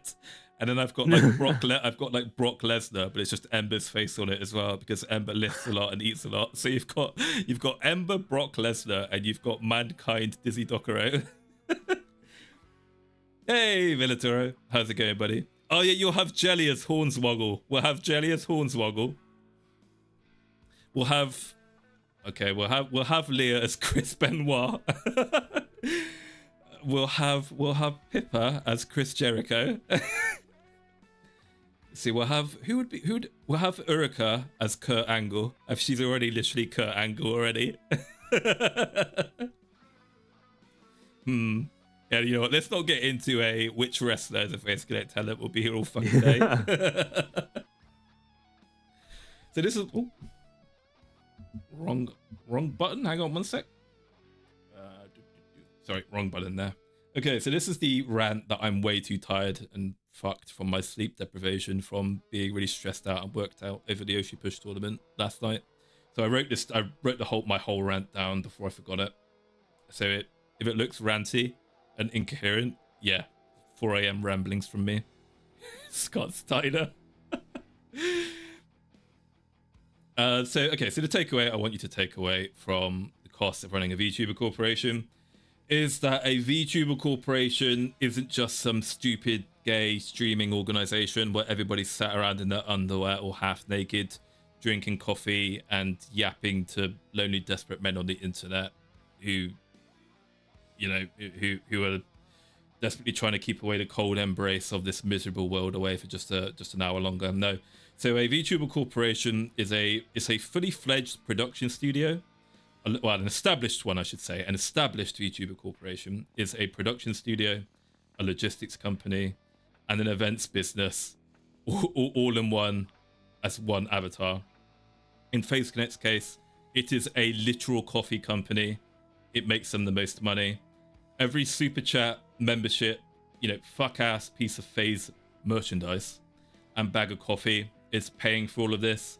Not to mention there's the inflation, there's the global economy, there's tariffs, there's the logistical hurdles, there's the politics and international relations situation, there's law changes and uncertainty that's raising the price of the raw materials that goes into all this shit as well, causing spikes, cost of living going up, inflation, it's all increasing all the time, and fans donations to the company they're purchasing of FaZe services, VTuber Corporation services, are remaining either the same or they're decreasing as the global economy gets worse. So again, it's like how is FaZe Connect gonna, or any VTuber corporation, gonna keep on top of their rising expenses as people spend less? And then in addition to all this, what you have to remember as well is that the CEO will always face the temptation of selling his company And this is something to remember as well. Is that yes, CEO stupid, CEO bad, fishman hate, etc., etc. But if we're real for a second and we be fair to people like Yagu or Sakana or whoever you like, they always have that. Well, I guess not in Yagu's case because HoloLove's a public company now, I suppose. But you know what I mean. But the CEO will always face the temptation of selling his company. Why, at the end of the day, when Sakana gets out of bed every day, he has to think to himself, why should he bother going through all the effort to keep this shit sandwich known as Phase Connect together? Why keep it going when there are dozens of stupid venture capitalist dickhead bros out there who would happily give him 30 million or whatever, I don't know. I never have to work again money. So, Sakana doesn't have to keep getting up and stressing himself with running Phase Connect if he doesn't want to. He could just sell it to some dickhead for a couple tens of millions of dollars and then just either never work again with that money, or instead he could take that money and instead invest it into something considerably easier, more passive, more lucrative, like the rising Canadian real estate market because of the millions of Indians that the fucking government's bringing in at the moment. He could do that instead of having to deal with the headache of this VTubing nonsense. So you have to show the VTuber CEO some level of respect and appreciation, because they do have to deal with a lot of stress and shit. And because of all the drama and the high school nature and the crab in the bucket mentality of this space, a lot of emotional people with next to no emotional discipline. It's a miserable job being a Phase Connect CEO, being a VTuber CEO. It's miserable being a CEO in general because of the pressure, but it's especially miserable being a VTuber CEO because the importance of PR, the importance of narratives, and the fucking weird schizophrenic narratives that get built as well are just impossible to manage and to deal with. It's a headache. So why not just take the money and invest it into something much more straightforward? So what you guys have to remember is that VTuber corporations, especially the CEO or owner, must receive a return on the investment to make it all worthwhile. There has to be an incentive, a reward for the CEO as well to get up in the morning and to continue providing his service. They are the CEO, the owner of the company, are the major risk taker. They take on all the risk. They're the ones who provide all the capital to get the worker going. They provide the models, they provide the equipment, they provide the stuff that the VTuber uses to make money. The VTuber is not liable for any of that capital. The VTuber just happily takes that capital and then uses it to produce the service or the goods or whatever. So the VTuber's micro-celebrity uwu career disappointment, in the grand scheme of things, is utterly irrelevant to the monumental financial consequences of the company going tits up. And and I know that the economics of companies is difficult for people to comprehend sometimes. So Sakana got investments from other places, but Sakana put, from what's implied by Dizzy, about $50,000 into Phase Connect. So if Phase Connect goes tits up, that doesn't mean that Sakana lost $50,000. It means you have to take into account all the incomes that he has earned and all the incomes that he would stand to gain into that cost as well. So in reality, it's not just a case of, the company's gone down, I've lost my $50,000 investment. It's like, no, he's lost the value of that company, how much he could have sold it for before it went tits up. And it's also the cost of him no longer generating any revenue from that business continuing. So you have to take all this into account. Again, those problems the CEO faces, completely inconsequential to, oh no, my corporate VTubing life didn't work out so good. Yeah, it's like no one cares, sweetheart. CEO's got more important things to worry about than your issues, quite frankly.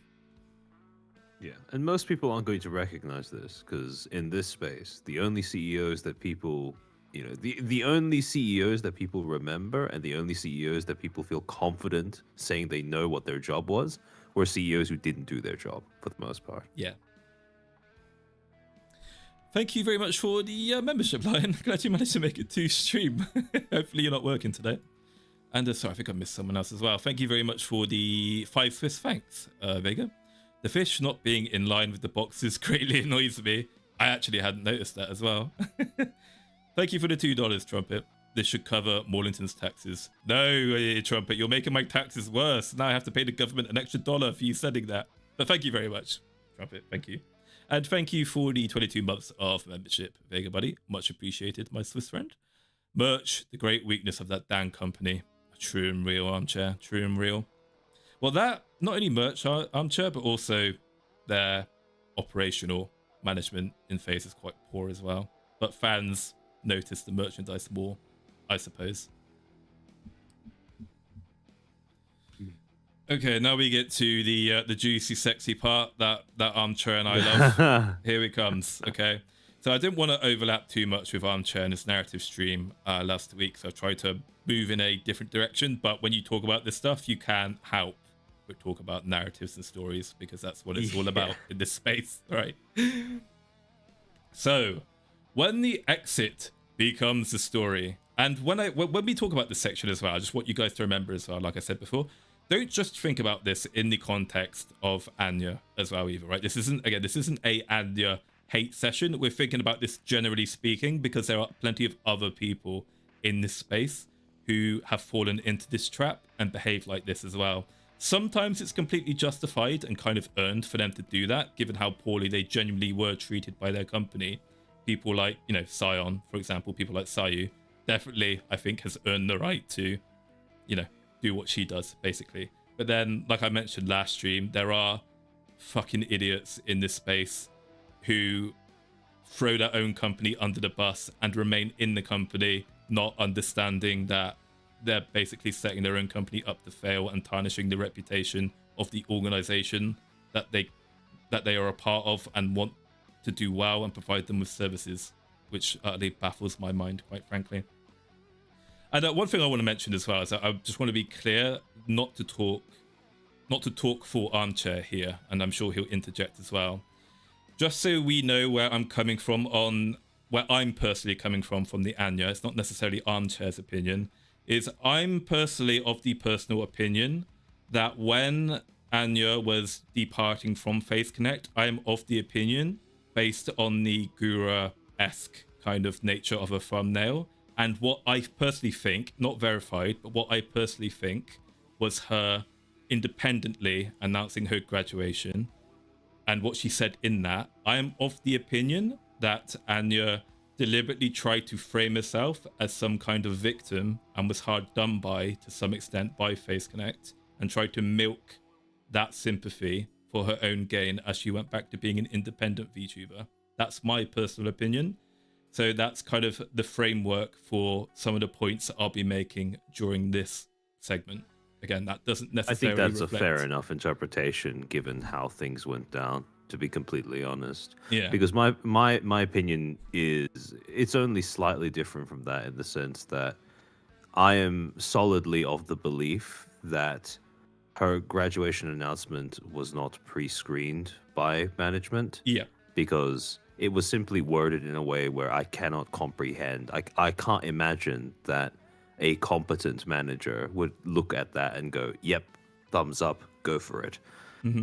Combined with the timing, which is why, and everything around the things that she said on stream in the lead up to graduating, I also think is pretty, it supports the idea that she, you know, kind of, she didn't really, she sort of shook the dust off her feet as she went out the door, so to speak.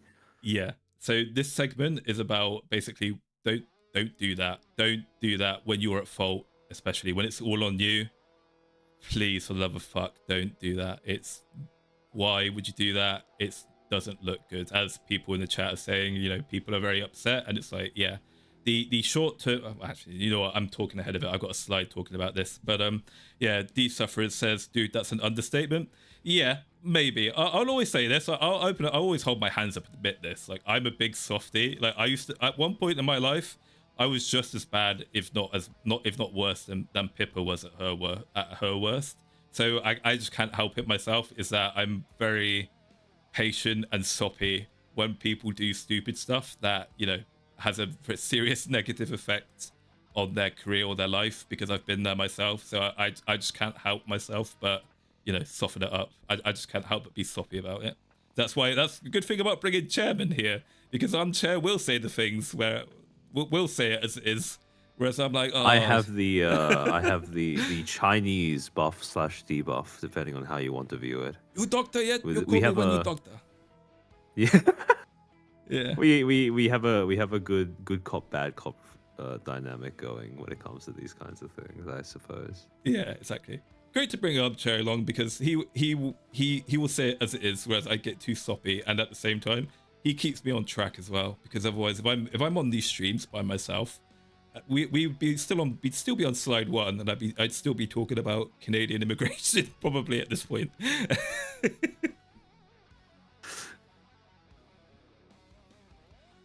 Oh, Agamata, hello. Wait, I Hey, swear that Agamata. you've been there on a stream where I've mentioned being Chinese before. Yeah, Agamata's Chinese as well. We've got more Chinese as dudes. Oh, really? Oh, Yeah, okay. Agamata's Chinese. Yeah. Thank you for the $5 Chinese trumpet, buddy. Connect applies to the fan base as well as the talent, apparently. When you're in the wrong, the first thing you do is blame others for making you look bad. Yeah, it's again. Well, just to very quickly tangent away into a little bit of philosophy for a little bit. You know, Maulington loves philosophy. He loves the work. So he loves Stoicism and the work of Marcus Aurelius, despite how he presents himself on stream. But I didn't even know this was part of philosophy until I read it. But self-actualization is something that's incredibly important to me. So, I mean, I recognize, obviously, that I'm not a perfect individual. So I still cope and make excuses for when I fail, you know, because I'm human and I can't help it. But thinking about why bad things happen to me or why things don't go the way I want them to is really important to me, right? In the moment, I might, you know, spurg out and be emotional and feel like a victim. But then once I calm down, I always think, right, if these people aren't talking to me, if someone's getting these opportunities over me, if these bad things keep happening to me, who's the common denominator here? You know, I am. So what could I be doing wrong, you know, for this to happen? All right, that's something that's very important to me. So it's like, yeah, I think the average person, yeah, is not inclined to accept responsibility for how they are the common denominator. They tend to be the common issue in things going wrong for them.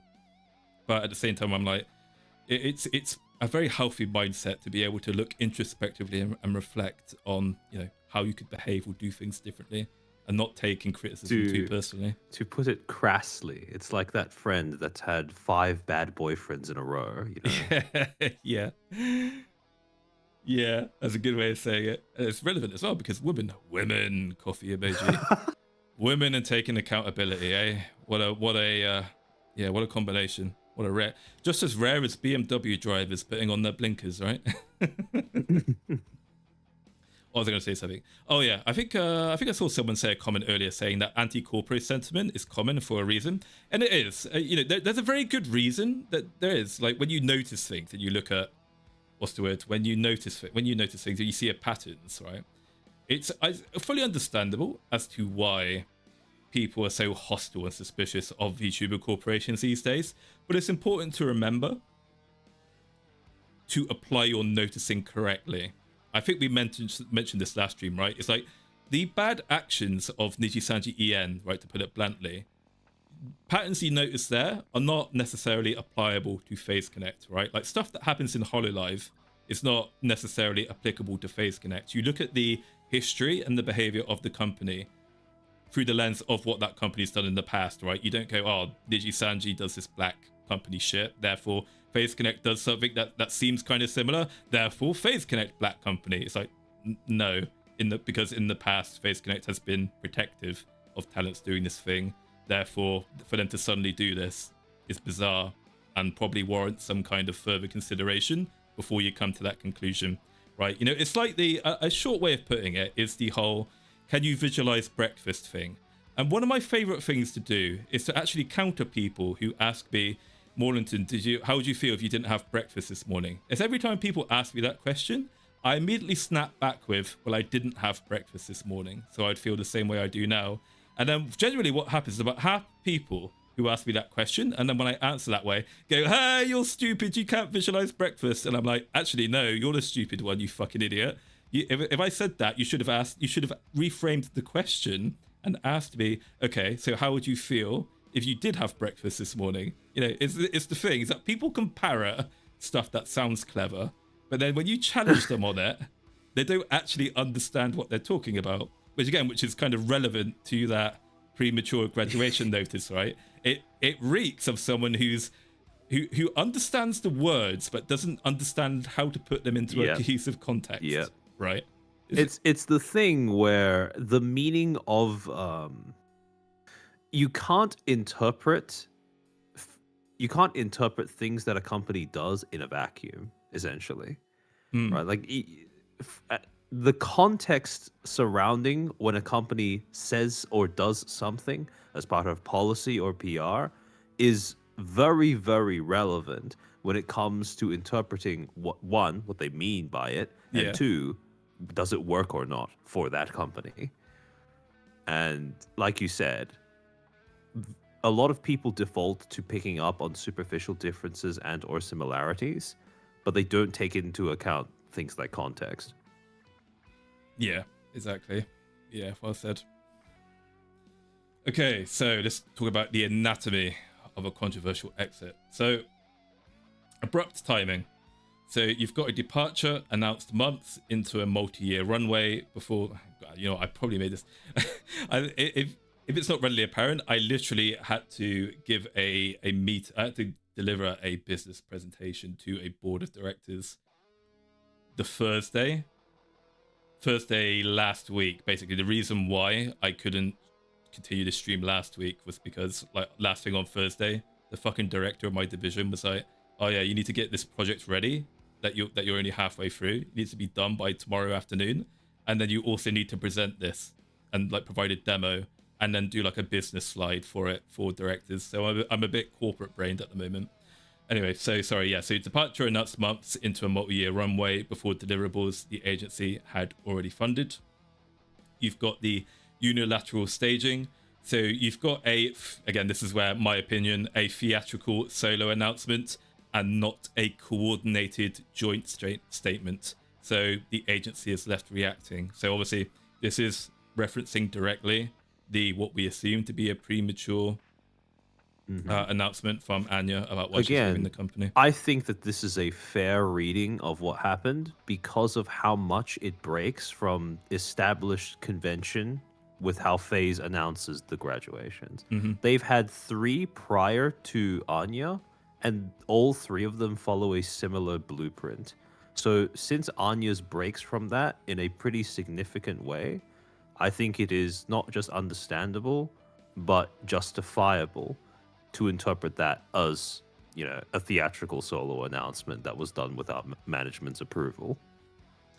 Yeah, exactly. And again, the issue is that when you kind of get ahead of yourself a little bit there and don't follow the processes, again, like Armchair mentioned in the stream last week, is that it leads to a narrative, and not necessarily a beneficial narrative to either the company or you as an individual as well. It leads to a lot of confusion, and then when you've got when you start to get that situation where you've got confused fans, you've got the speculation and the rats, and then, you know, the big 4chan or whatever machine starts running, it becomes really difficult at that point to get control of the situation and then, you know, essentially state the truth, state the facts, right? Because now you've got people who are convinced of their raps and their little narratives. It becomes difficult to get the truth out there because there's essentially there is a informational overload. It becomes difficult to sift fact from fiction. If the parties involved cannot provide a compelling narrative, someone else is going to do it in their place. And as a company, and also as an individual, it is usually not in your best interest to leave it up to a random third party to set the narrative to set the most compelling narrative as to what happened behind the scenes. Yeah, so again, this is directly referencing Anya's graduation announcement, but Anya's not the only person who does this. This is something that does happen to lesser agencies, to smaller VTuber corporations that have kind of gone, or statements from people who have since gone independent as well. Like there's been 2 Prison Project VTubers I know who've done a similar thing, but the difference being is that they did it after the company collapsed, not before they were leaving. They left on very good terms and then criticized the company later, which is very important because again, it becomes a case of it's not quite criticize, it's not quite praise in public, criticize in private, because you've gone out on the internet and said it, but it's considered bad form, professionally speaking, in business, to be insulting and cursing the company whilst you're still actively in it, right? When sometime after the fact, maybe like when in your own little space, for you to criticize the company at that point, probably be forgotten anyway, won't get much notice, considered more acceptable.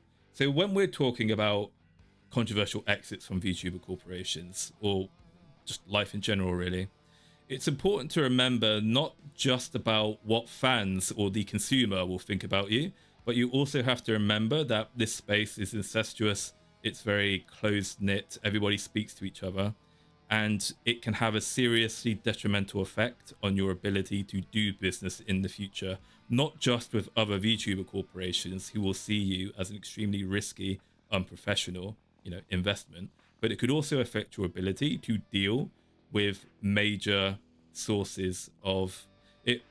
How do I say this? It could also, your lack of professionalism could also affect your ability to work with artists and riggers as well, essentially, because the top artists and riggers in this space also use their reputation as their major currency, and they don't want to deal with the drama of working with a hot potato. And also it becomes a case of people will question your dedication to a product, to NDAs, to a project. Basically your integrity, your professional integrity and professionalism is called into question, right? Is essentially the problem. And then you've got the again, something we mentioned before, you've got the collateral timing as well. So you've got landing on a label mate's big day converts a personal exit into a cost imposed on colleagues. So that's a fancy way of basically saying that by not giving a shit about a really important event to your colleague, you're probably going to piss that colleague off, and they're not going to want to do you any favors or exhibit you any goodwill or friendship in the future. Again, to put this in a very direct example, Kaneko Lumi is a pretty decently sized VTuber with some swing in the space. And now I'm not saying that, Lumi's going to start going around and be like, don't fucking, don't collab with Anya or Nyana but Nyana, I hate that bitch. But it's going to be like, when you have someone who's slighted you in some way personally, it can still affect you as an independent VTuber, because Lumi collabs with people like Filion, or insert big indie VTuber here. And whilst Lumi is the kind of individual who's probably professional and strong enough to get over, any offense that might have caused, that's not necessarily the case. And why put yourself in that situation in the first place, where you can piss off some pretty decent, decently important people in this space and potentially not get collabs with them anymore? Especially as this space is full of mean girl cliques and bitchy secret discords where they all police who can collab with who, and they have like the spreadsheet of grievances, the great big book of grudges. You have to think about, when you show such callous disregard for the importance of your colleagues, not only is that going to affect that individual's opinion of you, but it's going to affect their friends' opinion of you as well. You got people in Face Connect as well, because Face Connect's an easy example because we know them so well. Pippa in particular, right? She's very protective and defensive of her friends. So again, in this case, I'm not saying that there'll be any negativity from Pippa towards Nyana. Of course it's not. But as a matter of principle, though, is that even if an individual is not directly affected by an offense or grievous, they're still going to get offended on the behalf of their friends, and that negative energy, that kind of dislike, can kind of spread itself through that friend's friend group as well.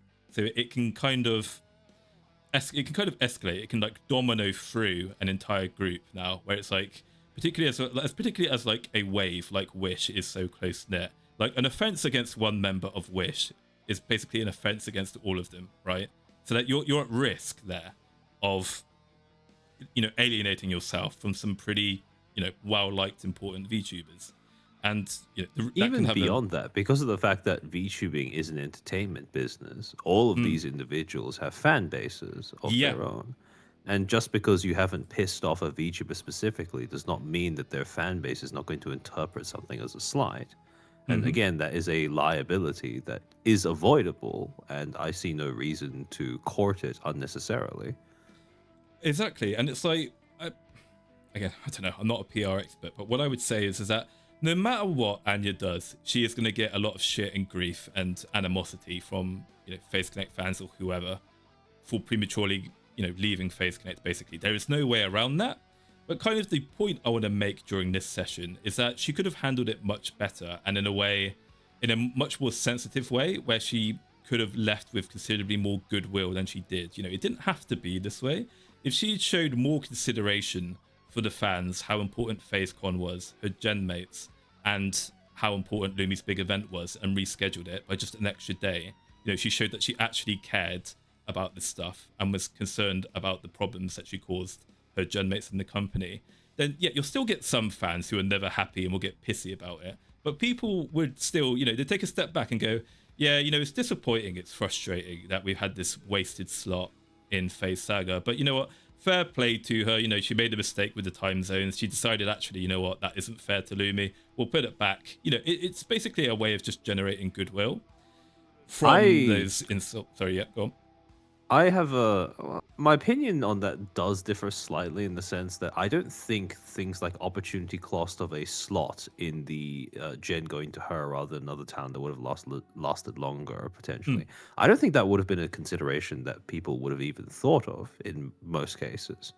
I think it's only a significant talking point when it comes to Anya because of the way that she left the company, and the same thing kind of goes for her announcement happening in a way that overlaps with Lumi's, because if it didn't overlap, I don't think that would have been something that people thought about. In other words, I don't think it would have provided her goodwill per se, but I do think it would have prevented rats. It would have prevented people from forming a negative opinion of her conduct as she left. Yeah, I mean, I would say that's fair, but then, at the same time, again, I think that as a matter of principle, I think that principally speaking, even if they weren't necessarily fans of FaZe Connect or whatever, for an agency the size, of FaZe Connect to hire someone who didn't live up to that FaZe Connect, those FaZe Connect standards or expectations, it's something that both fans and people even outside as well, casuals or outside observers, actually would still take offense to. And it is, I did see quite a few comments. So I did see quite a few comments from people who aren't traditionally FaZe Connect fans, even noticed. They were like, man, this person wasn't in there for very long, and we didn't really see much from them. They felt sorry for FaZe Connect, even though they didn't really like the company. They were like, man, what a wasted opportunity, because even if they don't care about the company, they understand the principle of the matter is that to join a company of the size of FaZe Connect, to get this opportunity, it's considered a life changer. It's a big deal for many people in this space. Therefore, even if they aren't personally invested in it, it can definitely affect their perception of the graduation and the individual themselves as well.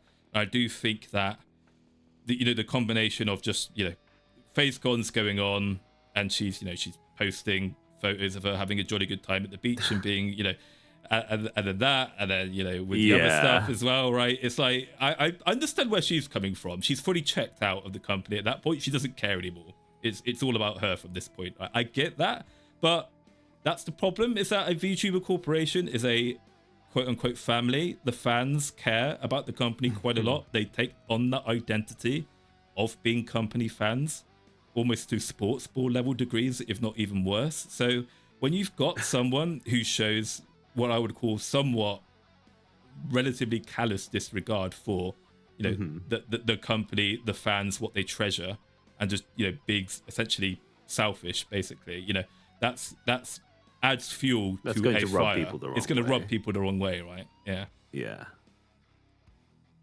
Yeah, no, that I agree with that. Yeah.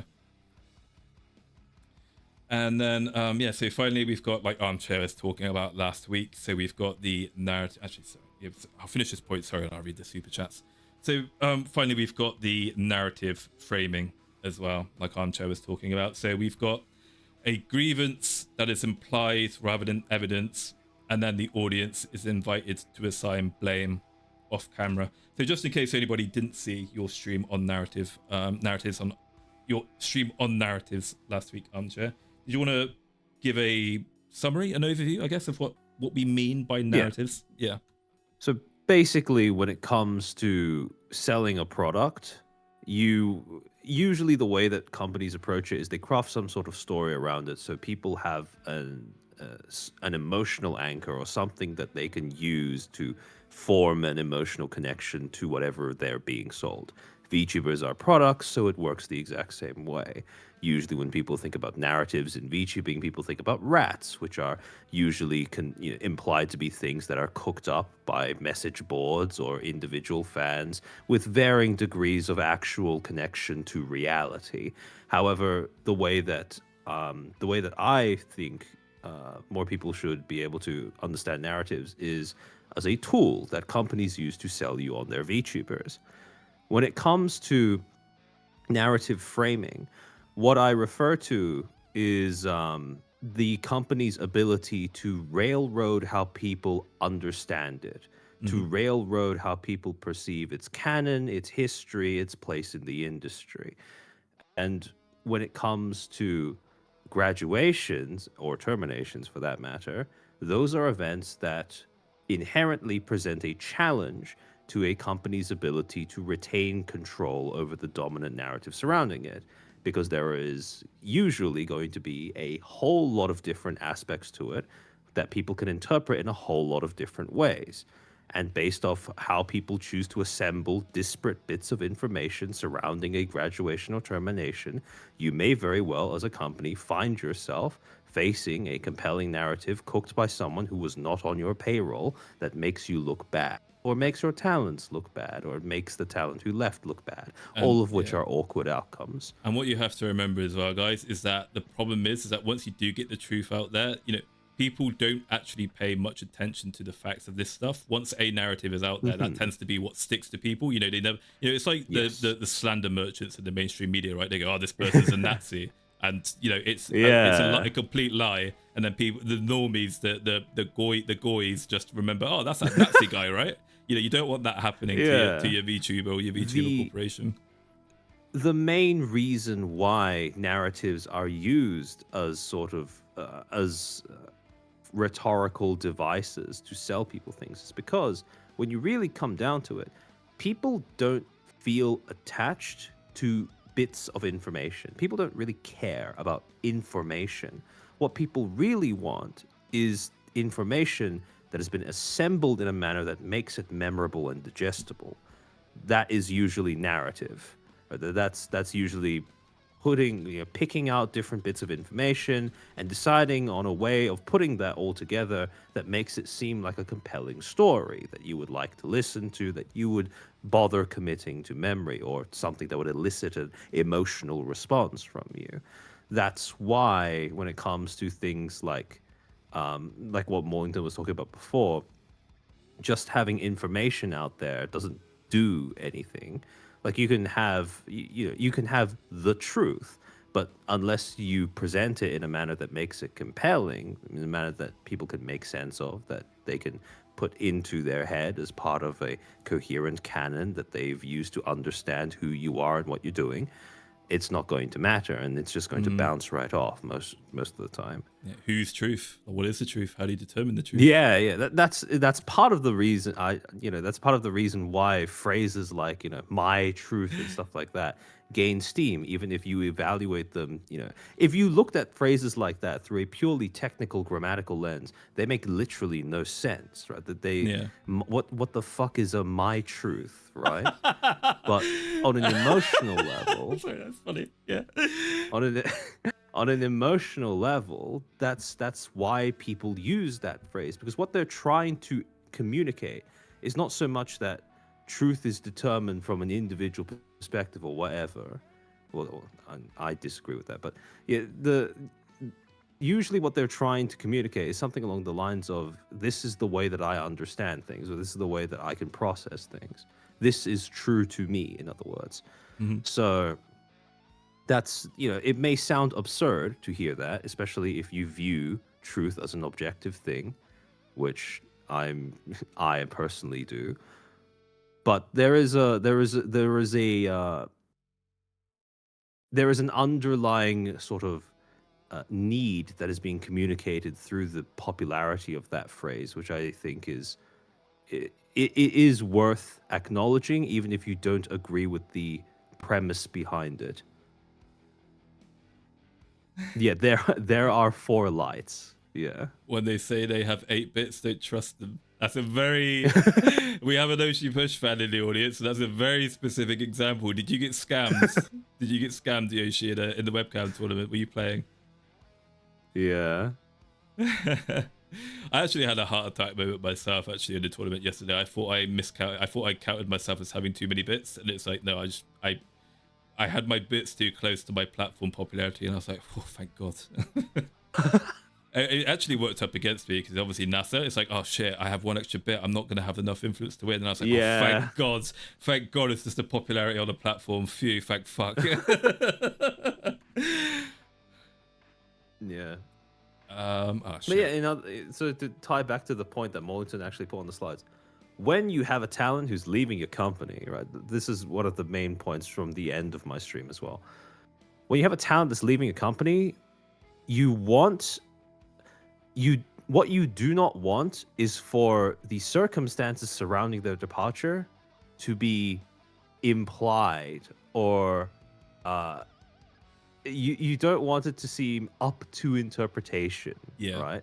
You want your statements about it to be vague, but you want it to be boringly vague. Yeah. You want people to not have a clue as to what's going on, and also feel like it would be too much of a bother to dig further. That's the ideal scenario. Yeah. What you don't want. Sorry, yeah, go on. Yeah, what you don't want is to leave enough tidbits in there for people to start getting into the juicy gossip of what may have happened to piss who off. Yeah. And it will very quickly go in that direction. It immediately goes in that direction, because again, like we were talking about before about transparency, people don't care about transparency. They just want to know the juicy gossip so they can pass judgment on it. So you don't want to give people the ability, you don't want to give people that opportunity. Otherwise it's ruinous. That's the kind of situation that leads to my experience of Armchair Expert, a 2,000-page document by Lord Maulington. On the 1st of February 2026, exactly 8:36 p.m, Armchair Expert used first date and sent my encore performance back to my hand, and then I lost the game and I got very upset and I got traumatized and I started cutting myself or something. I don't know what they put in the fucking Google Docies these days. But yeah. It's been a while since I read one myself, so I wouldn't know. The meta may have evolved since last time. Yeah. Okay, so yeah. So again, so you can apply what we're talking about here to the Anya case in many examples, but at the same time, I don't want you guys to just think about purely Anya. This is, again, as a matter of principle, these are problems. These are things you need to consider and avoid. Don't just think about it in terms of this is what, Anya did something bad. It's like, this can apply to anybody and everybody, basically. And it's not just her either. It has happened to other VTubers in this space. So yeah, one thing I thought that really bothered me, something that really bothers me in general about this space, actually, something that I think you said a comment a little while ago, Mordcow, in stream. What did you say? You said something like Armchair streams like essentially haven't aged at all because the industry hasn't changed. And I think that's a very valid point to make. And I think the reason for that is because one of the major problems with this space is that victimhood and virtue signaling is king, basically. Like, nobody ever learns anything in this space because the truth doesn't matter, and having an honest and objective look, holistically at the situation gets you labeled as some kind of traitor or like enemy or hater or schizo or something. People just want to apologize and hand wave and make excuses for everything and everything. So when that happens, when you don't accept that there have been problems and hold people to account, we're going to use the A word. When you don't hold people to account and call out their clear bullshit, like playing the victim when they're at fault, then nothing will ever change. People will keep doing it. Why? Because it works. Why would people stop doing something that works? I could sit here and take accountability and own that loss, but why don't I just try to frame myself as a victim instead, and then get lots of super chats and money and get a brand new model funded before I've even re-debuted, right? It's like things are going to continue being, things will never get better when people enable challenging behaviors, essentially. So there are situations, though. I think people these days are starting to get a little bit fed up now. They're starting to get fatigue. I think this is something you've mentioned on stream quite a few times, right, Armchair, about compassion fatigue. Yes. So playing the victim can actually backfire, especially when you are so clearly and obviously the primary cause of the issue. So why would someone play the victim? So there's the short-term payoff of playing victim. Guy, you have to think about the psychology of VTubing and how men behave. You're with a group of guys. A cute girl walks into the group. All your necks snap, and you give that girl your complete and utter divided attention because monkey ape brain goes, oh, cute girl, oh, want attention of cute girl. Me like cute girls. Understandable, natural human reaction. And then also on top of that, basic male psychology is we want to protect and coddle, and spoil pretty young things, especially pretty young girls. So the rational part of our brain takes a backseat to the heart or the penis, depending on your point of view. So that's why. And women obviously grow up in this environment. Women grow up understanding. They learn it in the school system or wherever. They learn that if they just turn on the waterworks, they can get out of a lot of trouble and actually make even if they are the aggressor, even if they are the suspect, whatever you want to call it, they can actually turn things around and make the victim out to be the bad guy, because that's just how society is, whether you like it or not. That's a easily provable scientific fact about how sex works, basically, how society culture works. So VTubers are heavily incentivized to play the victim even if they're at fault, and there's a short-term payoff for that. Immediate fan sympathy, donathon spikes, and the important thing, talking about narratives, is that they're the ones who get to control the narrative because they're there first, right? Like domestic abuse or some kind of police issue, first person to get on the phone and report it to police. Police tends to take their side because they're the first ones there. They control the narrative. The person who gets there last has to disprove the points made by the person who got there first. So this is what we're talking about when we say that the company now, when a joint statement isn't made, now the company has to react and kind of try to find a way that's acceptable, that's palatable to VTuber audiences to counteract any in-truths or, a sloppy graduation announcement, basically.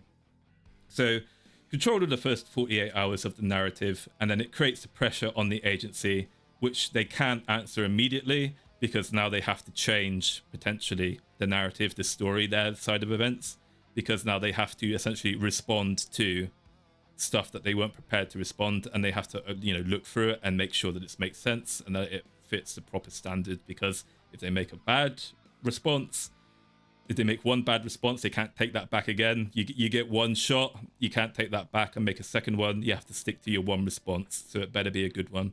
I don't know if you say that, if that's fair to say, Armchair. I think that's fair, because if you bungle your first response, then it's just over. Most people are not going to have the attention span or the emotional commitment to bother giving you a second or third chance.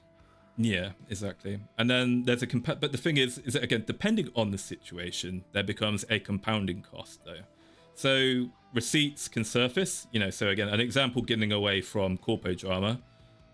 Cinder's drama, for example, is a great example of this, when you've got people playing victim. Yes. And then it turns right back around on them when the receipts surface. Hang on a minute. Your story doesn't add up.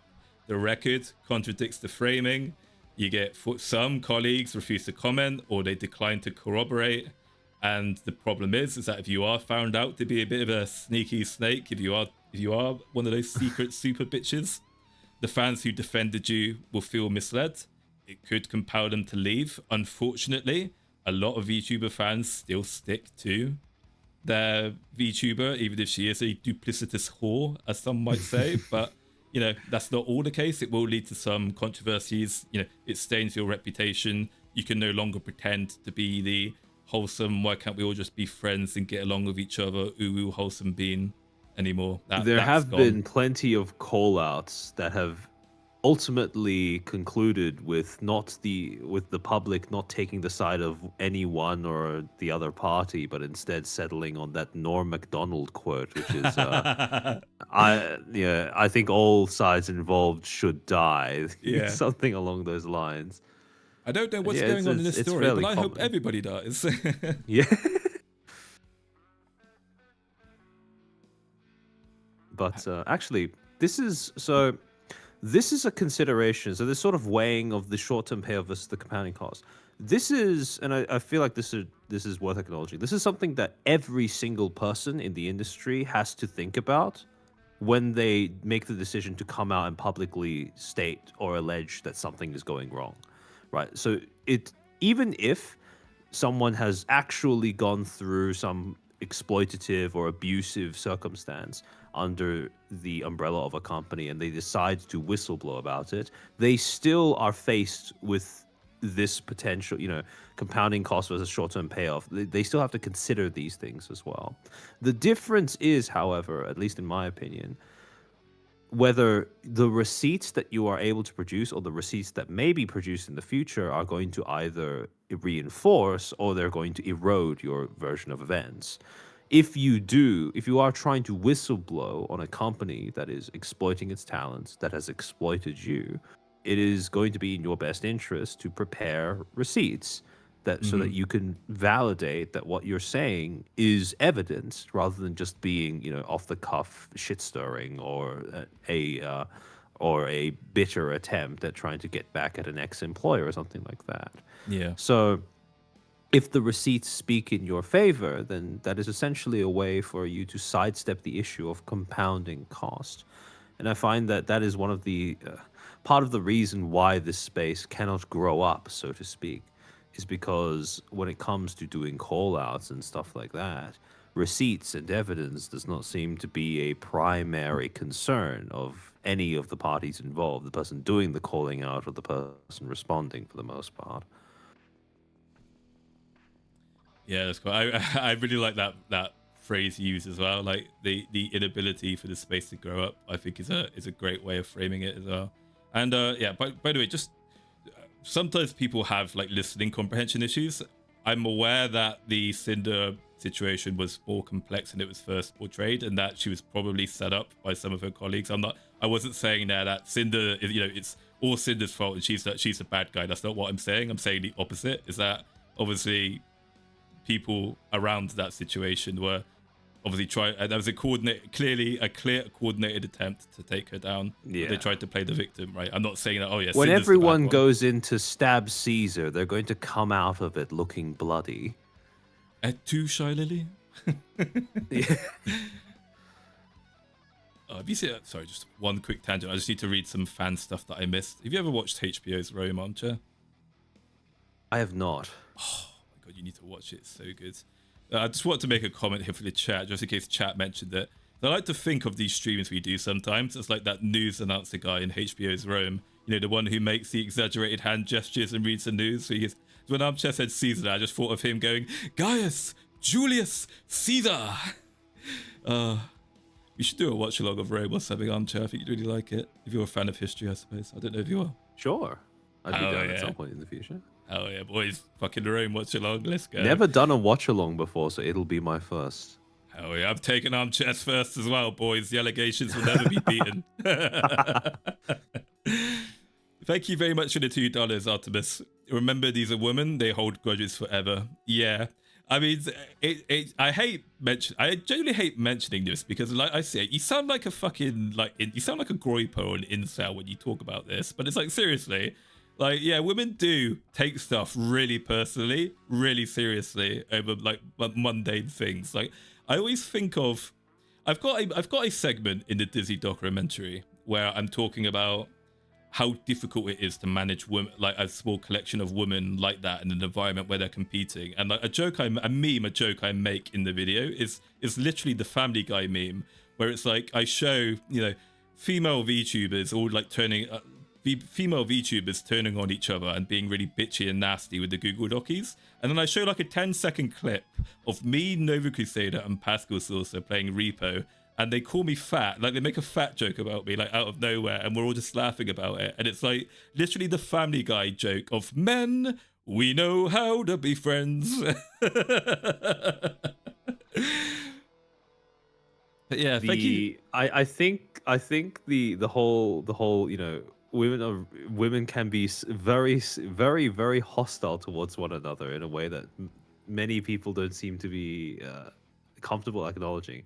I feel like that discomfort is dispelled the moment you have a group of female friends. Yeah. And if you stick with them for like 5 years or more, inevitably that group, if it consists of 5 or more women, will probably splinter off into factions of 3 or less apiece. And the reason behind that splintering will be very revealing when it comes to, you know, female on female conflict and dynamic, I feel. Yeah. That's like, I feel like that's a formative experience for most men in, like, you know, over the course of their life, is just becoming friends with multiple women at once and having said women fall out with one another and just being a spectator. Yeah, one thing I want to say to the chat as well, actually, as you're talking about that subject, I fully understand, you know, why people are angry or like annoyed or like fed up with Iron Mouse. And it's like, yeah, absolutely, she does deserve the criticism. But what I'll always say, though, what I'll remind people who are very critical of Iron Mouse is it's like, yeah, but just remember as well, though, that whatever you think about her, at the end of the day, you know, she has done a lot of work for charity. And even if you have the worst possible case, like interpretation of why she does it, if you think she purely does it, you know, just for the sake of, you know, her branding and to look good, fine, whatever. But, you know, just remember that when you're going off on people like Connor and Iron Mouse, I'm not going to tell you how to think, but, you know, temper your rage with the memory that whatever you think of them, to be fair, they do things for charity. They raise a lot of money for charity, and they deserve some kind of, you know, respect and pat on the back for that before we start the fucking Connor Iron Mouse hate circle jerk. I mustn't exactly do anything as such. People are just VTuber people who are really, you know, passionate about the VTubing identity, the culture of this space, aren't very happy with Iron Mouse because she is insistent upon basically turning this into regular flesh tuber Twitch indies, but using virtual models. And obviously, for obvious reasons, we don't want people like Rakai and iShow Speed in this space. Yeah. For obvious reasons I shouldn't have to explain, right? But she's desperately trying to invite these people and make them, you know, friends, and to get VTubers to like act in a way that would make them more palatable to that audience, despite the fact that, you know, the fans of those kinds of people have some very choice slurs about what kind of people we are, right? We don't want to coexist with these people, basically. But she's insistent on trying to make that work, and it won't work. Yeah. I will say though, the last incident with Rakai has probably taken that option off the table. It's fucking pathetic, Armchair. I mean, it's like well, again, all the sympathy in the world to Iron Mouse. Like, you're fucking in your 30s or whatever, like. And you've got 2 retarded teenagers on the screen being stupid and crass. Like, grow up, man. It's not that big of a deal. Like, fuck's sake, woman. Come on. You know, I've got fucking 4chan skitzes every now and again calling me the Foxtrot slur because they want me to stop talking about Phase Connect because they're upset that I'm not some kind of alt-right groiper. You know, it's like, just fucking block them and move on. We'll just laugh at them. Seriously. Yeah. It's a serious thing. Seriously, by the way, I'm not joking when I say that. Like, every now and again, I get really upset. People from 4chan who are like really upset that I'm ruining Phase Connect's like alt-right creds for some reason. Really? Yeah. Again, it's they like accuse you of making Phase lose his art. Yeah, literally, like his art amongst the groupers and the like the right wing of 4chan, like unironically. I'll see if I can find a fucking screenshot later and show you. But seriously, I get that every now and again. It's crazy. It's like, guys, I'm not going to go into it because it just amuses me so much. Guys, Pippa just likes edgy memes. She's not actually Adolf Hitler. Like, relax. Thank you very much for the 100. Sorry, I don't know what that currency is. CZK. Is that a Czech currency? I don't know. Czech krona? I don't know. Thank you for the 100 of whatever that currency is, insane linguist. A bit late, but the cynical interpretation of Anya's exit is that she wanted to have access to resources and support network of a corpo while retaining all the freedoms of an indie, and was told no. Potentially. I mean, I'm not sure, and I really don't care enough. I think that's a fair interpretation based on what she said in her own, like, based on what she said in her graduation announcement. Because when she, just saying, "Oh, I was left in a creative rut," and based off the way that she talks about getting 3D, I think it's fair to say that, to take that implication away. That's a good point. Yeah, at first I was like, I'm not exactly sure where that's from, but then actually when you frame it like that, yeah, I suppose I see that makes sense to get that interpretation from that. I think, one thing that's interested me, I guess, about particularly Anya's preferential treatment interface connect is it's like, oh Christ, what is it now?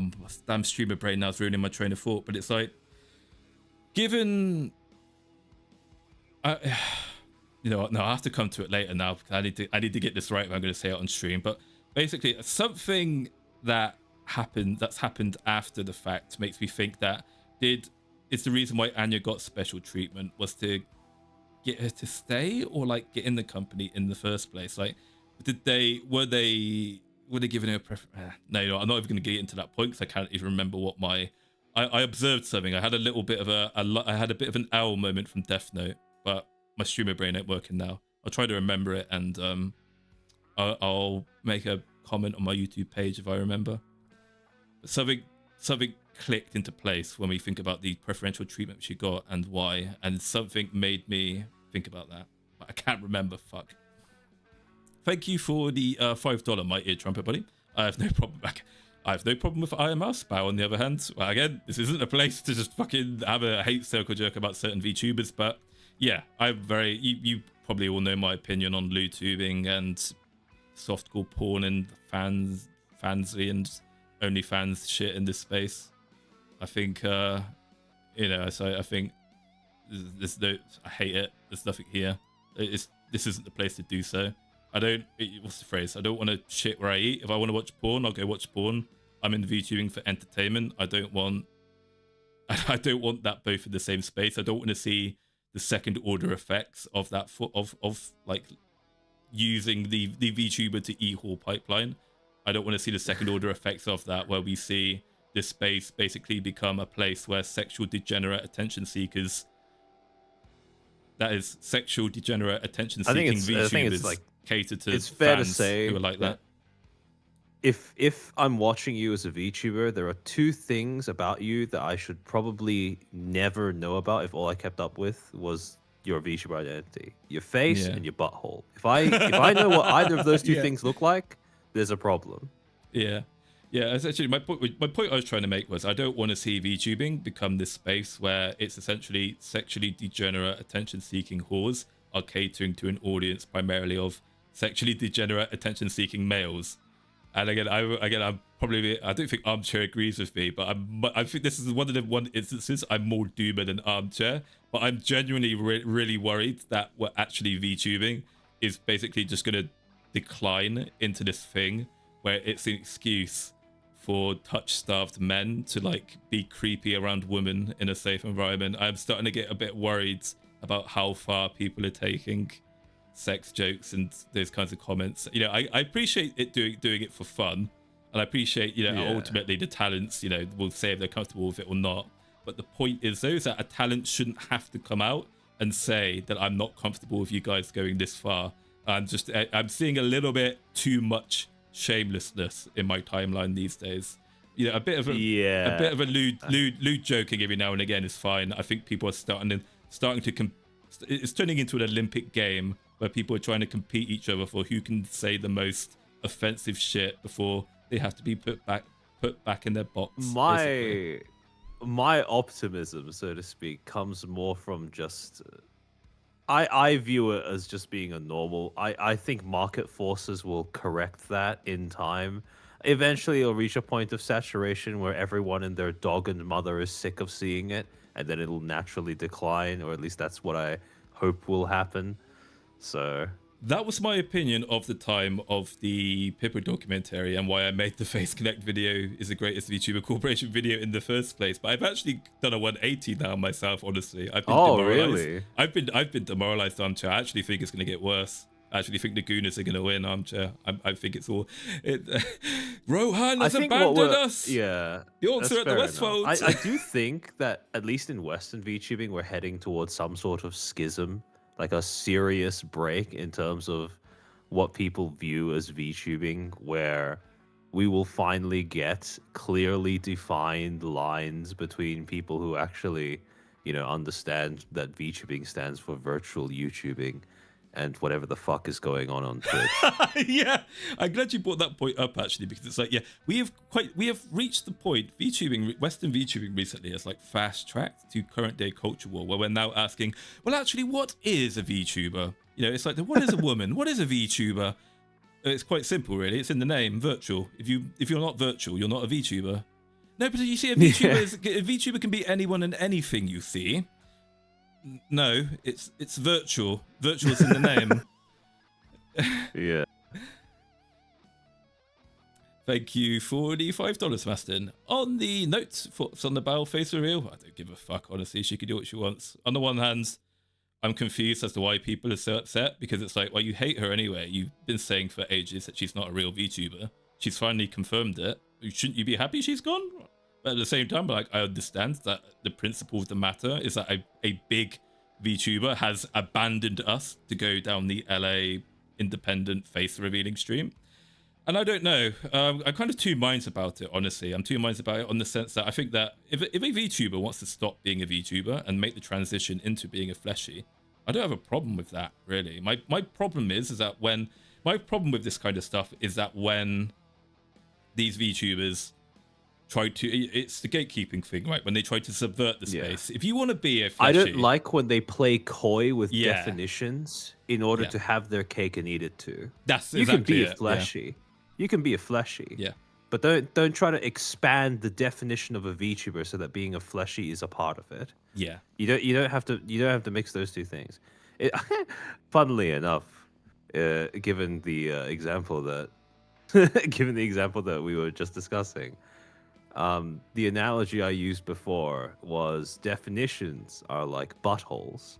There's always going to be some prick that tries to force something in that doesn't belong there. And if you fuck with it too much and the thing gets too loose, it's no good to anyone. Oh my god. Oh, that's horrible imagery, but it's a good, yeah. It's like, what is it? The Team America one as well. You've got dicks, pussies, and assholes. Pussies don't like getting fucked by dicks. And something like that. I can't remember how it goes. It's been 20 years since I've seen that movie. I just remember the vomiting scene. Yeah. You can do what you like, but just, words have meanings and definitions. Don't fuck with them too much, No, but you see, Armchair, actually, what is virtual, Armchair, really? When you think about it, what is tubing exactly? What is virtual? Like... You see, if I believe myself to be a virtual representation of what I really am, but I use my physical body. Yeah. That's my favorite one. That's my favorite. The VTubing model is an extension of who I am IRL. So if I show myself IRL, it's the same thing, right? Well, you see, I'm not actually like this in real life, you see. Therefore, I am virtual. You see, I'm putting on a character. Therefore, I am a virtual YouTuber. Therefore, did you think I was actually a 1,000-year-old vampire? All of you need to go out more. Yeah. You need to go out more, and also, by the way, don't go out too much. You need to go into my fancy and watch me shove a pineapple. Make sure up my you ass. Subscribe before you walk out the door. Don't worry. Chat for today's schedule. On Monday, we'll be doing a watch along of Lord of the Rings, and then on Tuesday, on my fancy account, I'll be shoving a pineapple up my anus. I'm a VTuber, by the way. Yeah, I don't understand. Where did it all go so wrong? Or to be fair, that's honestly at this point that's more of a rhetorical question than an actual one. Yeah. I think we all know where it went wrong, to be honest. Does that pineapple better be virtual? I mean, that's the thing. I would be less offended if they fucking did it virtually. If it is all VTubing porn, okay, it's technically VTubing still, but it's not. Yeah. Look, if I don't like the. This is very thoroughly off topic, but just like you, I don't like the VTubing to fansly / OnlyFans / whatever pipeline. Yeah. But if a VTuber has a fansly and it's all filled with them doing shit in a 3D model or lewd art of them doing various things, then that's like, not my cup of tea. But I see how that fits under the fits. umbrella of It the does fit. definition. Yeah. It's virtual. But if so. if I were to go there and I see just full on, just flesh doing things, I'm not gonna go, I'm not gonna go, okay, yeah, you're still a VTuber, because at that point you're pushing it too much. Yeah, that's the thing. Like, yeah, I was thinking of Melody in particular as well. It's like, yeah, I don't like Melody's, I've never watched Melody's, adult stuff, but at least Melody interacts in the VTubing quote unquote community, even though it doesn't exactly exist as a monolithic entity. But she doesn't. That isn't all she is. Is basically a glorified V porn actress. Is that she does interact. Part of why Melody was very appealing for people to jump on, appealing for people to sort of side with, I guess, early on in her time as a VTuber, was precisely because she pissed off e-whores. Yeah. Because they were all envious that someone had managed to figure out the revolutionary, groundbreaking idea of doing porn virtually, as in the form of a virtual model rather than showing their actual, dick or pussy, so to speak. Yeah. Yeah, let's not get into as well. Again, Pippa's comment about the founding of Western VTubing. Like, fuck's sake, Pippa, just shut up. I think it's fair to say that in this, among the fan base for VTubing, there has always been a little bit of derision and or condescension towards real life e-whores or fleshy porn. Right? There's always been a little bit of an attitude of people turning their nose up at that, which is part of why when Melody entered the scene and pissed off all of the e-whores, so to speak, people took that as a fun time and it's something that's worth, pointing and laughing at. Yeah. And that's the thing. Yeah, exactly, Kusa. I agree with you, Kusa. It's like, I'd never watched, Melody's adult stuff, but I actually really liked Melody just talking. I really liked her Zazie Danzor talking about her job as a sex worker and why she does it. I actually found it to be really interesting. She's actually quite an intelligent and charismatic woman, actually, I would say, when she was talking about why she does it. Don't agree or support the thing she does, but at the same time I'm like, oh, okay, I don't like it, but damn, the way she presents it's very interesting. Yeah, she's a very likable and entertaining individual, and that kind of helps, ease the edge of doing that stuff. But it's an important thing to remember, though, is that she does do it all, virtually, for one thing. So she's not an anti-VTuber or some kind of subversive. So there's a kind of legitimacy to that. Oh, yeah, I forgot about the... Wait, is it Melody? I thought it was Fruit who owed people money. Wasn't Melody, was it? Does Melody owe people money as well? I haven't heard of Melody owning people money. I thought that was Fruit. I think if you're talking about the charity thing, then yeah, it was Fruit. Anyway, we've gone horribly off topic now. Let's try to get back on topic. Where's the money, shithead?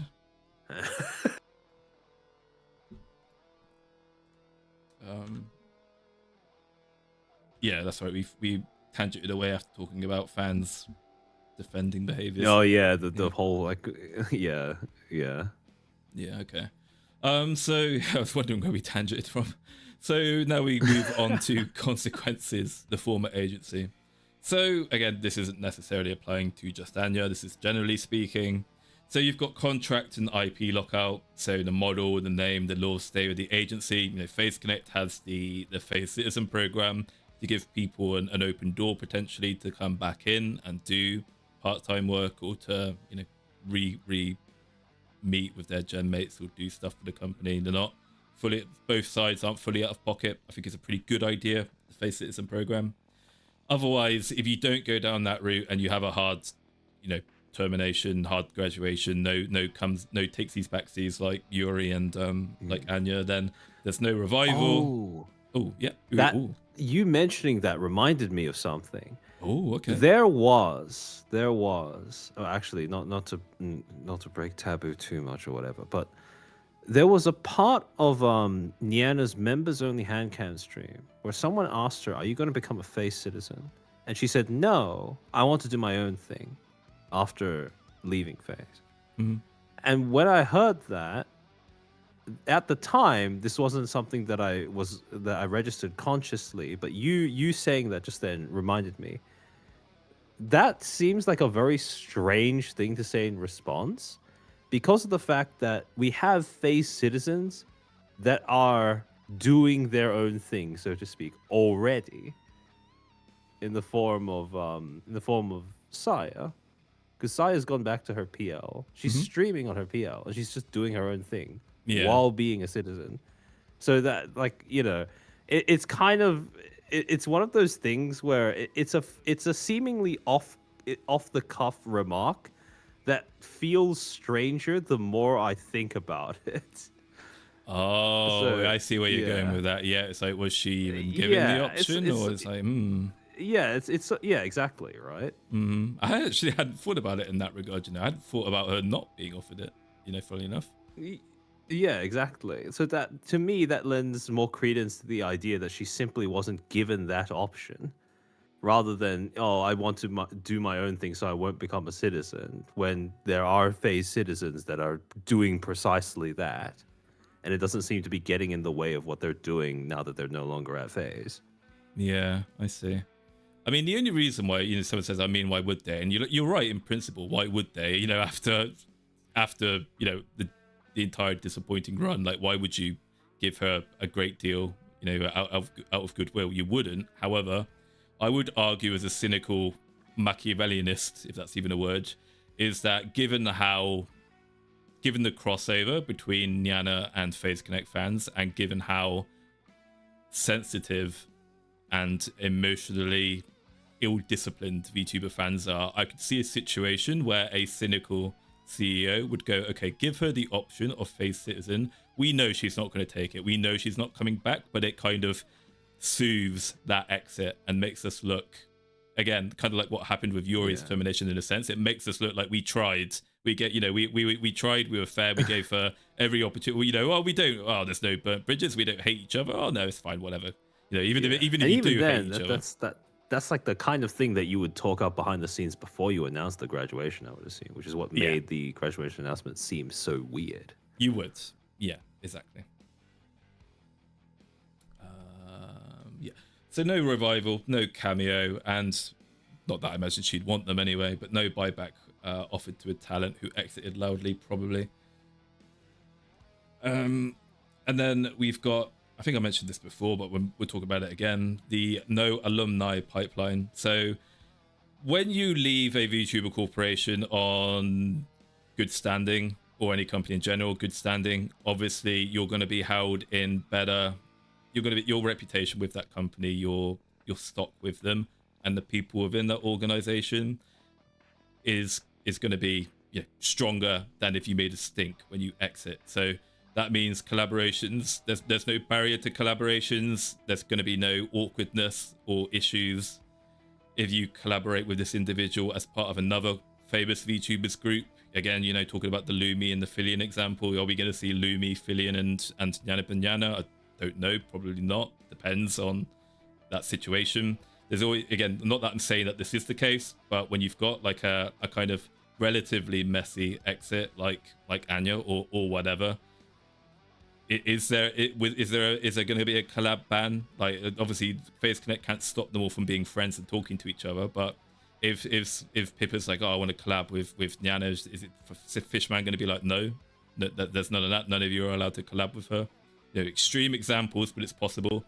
I guess a more realistic example would be Niji Sanji and ex Niji Sanji talents, right? Like, is Niji Sanji EN going to be allowed to collab with people like K9 Kuro or I guess Sayu in particular?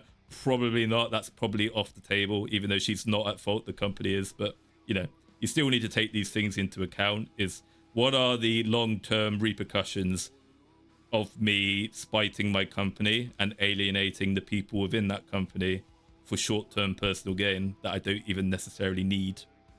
So if you have a contentious relationship with a company, the people and the fans within it, then don't be surprised if you're basically excluded from being able to participate with those people, and that you won't, or don't be surprised that you're going to get a bad reception from fans of that area in the future, right? Because it's like FaZe Connect, you know, in the past has collaborated with some pretty big indies. They've collaborated with Mint. Obviously, they brought Mint to their independent events, and it makes sense for them to do that from a business perspective. Like, Mint's bigger than like fucking all of FaZe Connect combined or something stupid.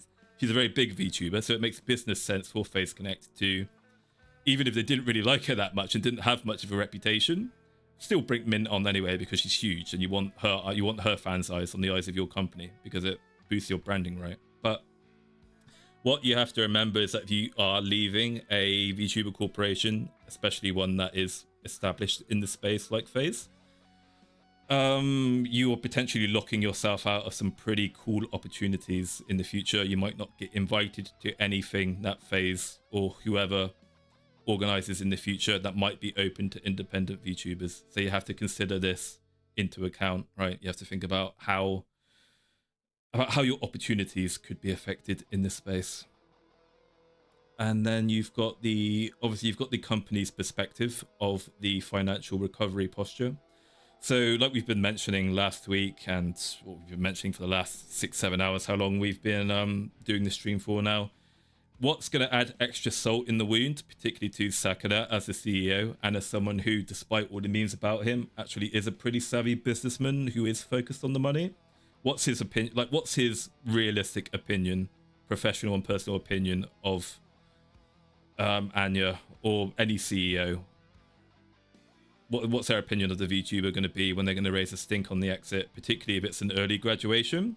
Is that obviously they're going to be thinking of that individual in the sense of an unrecouped debut, all the wasted money and time they spent on the model and the investment. So, you know, they're not going to have any goodwill. And in some cases where you've got more vicious companies like Niji Sanji, for example, who have a very vicious contract and NDA system, they will act in a way that's, I think, quite clearly spiteful and excessive. Like what Niji Sanji EN does to VTubers who have somehow wronged them is pretty disgusting, unnecessary, and over the top. And in those cases, the individuals weren't at fault. It's the company's problem. But still, what you have to remember, though, is that you don't want to kind of almost invite that upon yourself. You don't necessarily know how a CEO is gonna take your behavior. Like if you cause a stink on your exit, that might piss the CEO off, but you might be like, fine, whatever, okay, you're out of my hair now, you can say your bullshit and then we'll just move on and forget about you.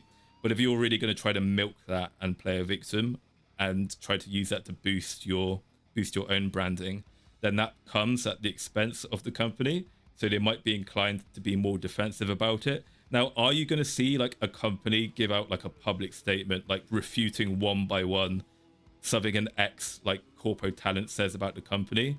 Probably won't be that extreme because it makes the company look ridiculous. It makes them look weak, that they feel the need to answer directly to allegations by one ex talent. Well, unless you're Niji Sanji EN, I suppose you are that fragile. But again, it all ties into how will this affect your relationships in this space. It's actually further reaching than just simply, oh, okay, this company won't bother with me anymore.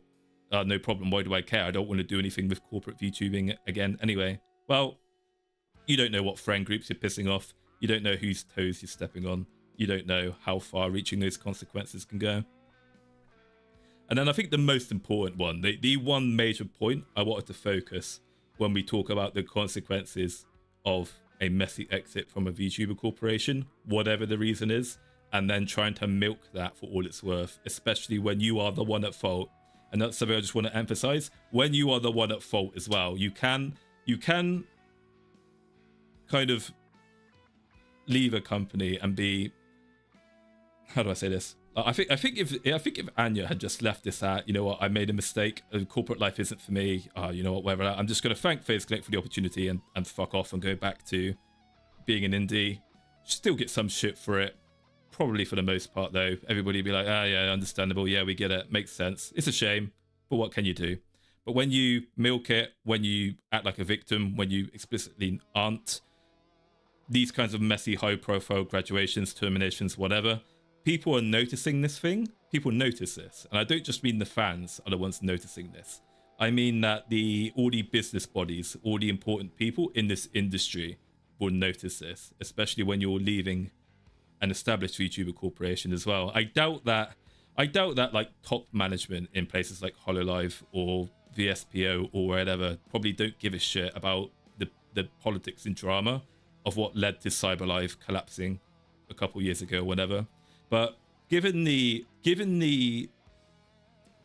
importance of FaZe Connect in the Western VTuber space at the moment, when bad things happen to FaZe or people within FaZe Connect, that does get everybody's notice. They are that big enough now where people take an interest, and even people at the higher level of the bigger agencies probably follow it and take an interest in it as well. Particularly because they all go to cons and they all meet each other in person. I wouldn't be surprised if Sakano regularly like talks to Yagu himself or people like fucking the upper levels of management of HoloLive and like their talent managers and stuff. So they're all chatting to each other, they're all talking about it. So whatever the narrative is amongst the fans, whatever the public narrative is, that isn't necessarily what the narrative is in private, right? Because you'll have these parties who will trust each other, who will be talking about what actually happened. So the information can spread that way. So because the industry observes the news of major players, and there's both a kind of external and internal narrative for the exit, that will travel far further than the fandom's narrative does.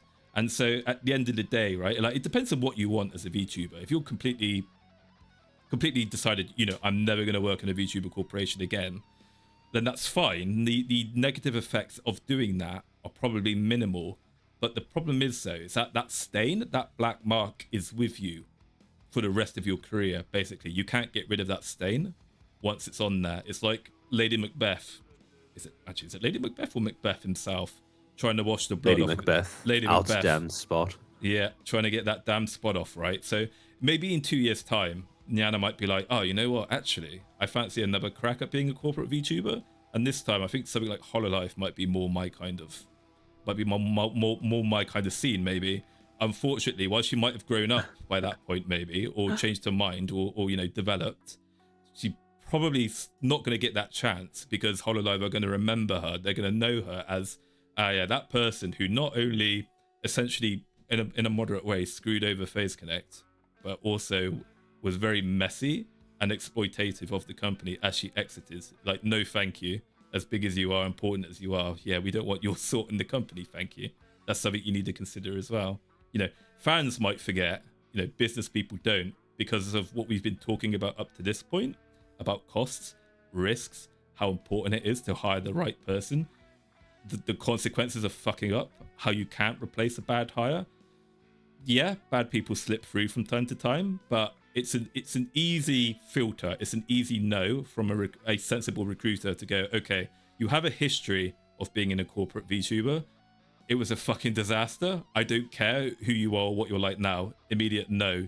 You have a history, you know, of being a problem. I don't even want to entertain it. We're HoloLive Productions, we're VSPO, we're whoever. You know, we've got loads of options. We'll go with them, thanks, because they're safer. You need to remember this kind of stuff. Anything you want to add to that, Armchair? No, I was just thinking, I genuinely doubt that Holo would even look twice, to be completely honest. it's a ridiculous example, but it's like, again, thinking just in terms of how I can kind of frame it to people to make it, as clear as possible. Yeah. But you need to think about it that way, right? Because, everybody wants to be in Hololive, right? That's fair. Yeah.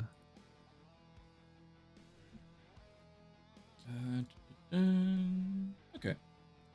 So again, and the consequences. Then we talk about the consequences in the wider VTuber space. Again, is kind of also slightly going back to the narratives as well. So you've got agencies are a small, highly connected market, and recruiting is reference driven, and the reference that matters is how did they leave? As I mentioned, right? People want to know, okay, so you were an ex-corporate VTuber. Tell us about the exit. Why did you do it? Gonna look a little bit embarrassing. You've got a messy corporate history. So you've got the hiring filter. You've got mid and large agencies screen for exit conduct before talent. A public dispute is a disqualifier. Obviously, why would you take that risk with an individual who has demonstratively proven that they could be a bad actor? You've got the collab freeze. So you've got peer talents avoid on-stream association. This isn't a universal rule. You're going to have situations in any environment, especially VTubing environment, where you've got some people in a company or in a group absolutely hate the individual and won't want to have anything to do with them. And then you've got other people in the group who are like besties with that person. It's a fact of life. Your friends might be friends with someone who's like your worst tormentor. You might have friends who are friends with people you fucking hate and don't want anything to do with. Unfortunately, it's adulting. It's something we all have to put up with. But it's important in VTubing because VTubing is inherently a collaborative industry. And one of the big ways of growth, one of the big ways to keep yourself relevant and to succeed in this space is to get that juicy collab with other big VTubers, and the 3 or 4 of you or whatever act like cute girls doing cute things, right? It's not cute girl doing cute thing. It's cute girls doing cute things with an S, right? So when you're leaving a company and you're making it messy, it's like, why? Like, what do you have to gain from doing it? Why put yourself in this situation where all these negative consequences can happen? Can't you just like suck it up for a few more months, put on a smile, and just get on with it until it's time to leave, and then just keep your thoughts to yourself? Like Armchair keeps saying, just write in a fucking physical diary if you have to get it off your chest. Don't make an old account that can be easily traced right back to your main account and then get indignant with outrage that people are ratting and speculating on shit you're saying on your old account. This is a personal pet peeve of mine. Yeah. But okay, I say I don't get it, but I do. But this is more an expression of exasperation than non-comprehension. I don't get why people make alt accounts that are very obviously tied to their main. Like they name it something similar, they use the same branding, or in some cases they outright state on their alt account, hee hee ha ha, wink wink nudge nudge, I am this person. Like doesn't that just defeat the entire purpose of an alternate account? Like if I had an alt, I would not make it in any way similar in terms of branding to my main, because I want it to be an alternative. It's an alternative account. It's not an alt anymore if people don't see. Exactly. But no, I know why VGs do it. I know why people do it. I just I just find it to be so like, if you want an alt account, surely the utility of it would be something worth preserving, right? Yeah, but, no. I don't want to do it in main because I'll get in trouble and it make me look bad. But if I do it on an alt, that makes so I'll do it on my slightly smaller main account. That everybody follows anybody. That anybody follows everywhere. My smaller alt account that has 10,000 followers still. Yeah.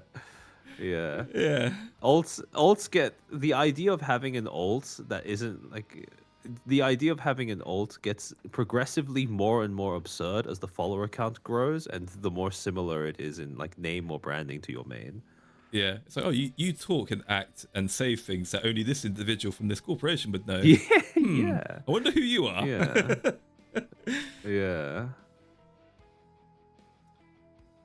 So I mean, this isn't on the collab freeze thing. This isn't this isn't necessarily the case, but it can absolutely happen. I guess it depends on how personal or how like loyal to the company or like how the company takes it as well. But corporate VTubers if they're smart, should be inclined to protect their own agency standing. And it's something I've said before, right? It's something that slightly peeves me a little bit about Pippa sometimes, is that what concerns me about her is that she will publicly defend people who are a liability to FaZe. And I sympathize because they're her friends, and I get what she's feeling, because I also find it difficult to like criticize or challenge the behavior of friends. It's understandable, but it's like, dude, this individual is trying to destroy your livelihood. If you still want to be friends with them, that's on you, but don't let the fans see that shit because it pisses them off. Like, please don't do that. But yeah, it's like you should protect your agency's standing, even if it's a friend who's trying to jeopardize that. It's hard, but you should hold your friends to account, especially if they are doing something that affects you and your livelihood. Okay, and then we've got the then we've got social graph. Yeah, the social graph fins fast. Okay, and then we move on to the sponsorship caution. So we've got brand deals. Sponsors get really jittery over controversies. We've got the cancel culture. All you have to do is to be an individual with a dodgy reputation. All you need is one or two dedicated schizos to like pester that sponsor and make up bullshit about you, or to concern friends constantly to give a sponsor the heebie-jeebies. So advertisers don't actually believe anything. They have no morals. Advertisers pay for safety. That's why YouTube's so boring and gay and sanitized these days. So when you have a contested narrative, again, it's important to establish a contested narrative that's, how do I say this? A contested narrative that isn't a literal nothing burger. It's important to say. I should specify something as minor and inconsequential as like a graduation isn't. Advertisers aren't going to give a fuck about that, right? Advertisers won't give a shit about Anya and FaZe, but principally speaking, if you are going to leave a VTuber corporation and you make a shitload of enemies, and people are extremely hostile to you in your presence wherever you go, that's going to scare away advertisers as well, because advertisers don't want the angry mob kicking down their door and trying to burn them down as well. So that's something, as a matter of principle, you have to think about as well. You have to think about the narrative, not just in terms of what will fans think of me and will they continue watching my streams, but how do I look to advertisers? Am I too toxic to touch? If I want advertisers, you have to consider that as well. And then you've got the contract terms as well. So I guess depending on whether you want to leave or whether you want to stay, if you want to get contracts with individuals in the future, then you might have tighter clauses, longer notice, morality terms, a lower advance, less creative control. So yeah, again, because you increase your risk profile, the weaker your negotiating position is, and potentially that can lead to you getting a worse deal in the future. And then kind of what we're talking about before as well, relating to collab freezes, you've got the indie ceiling.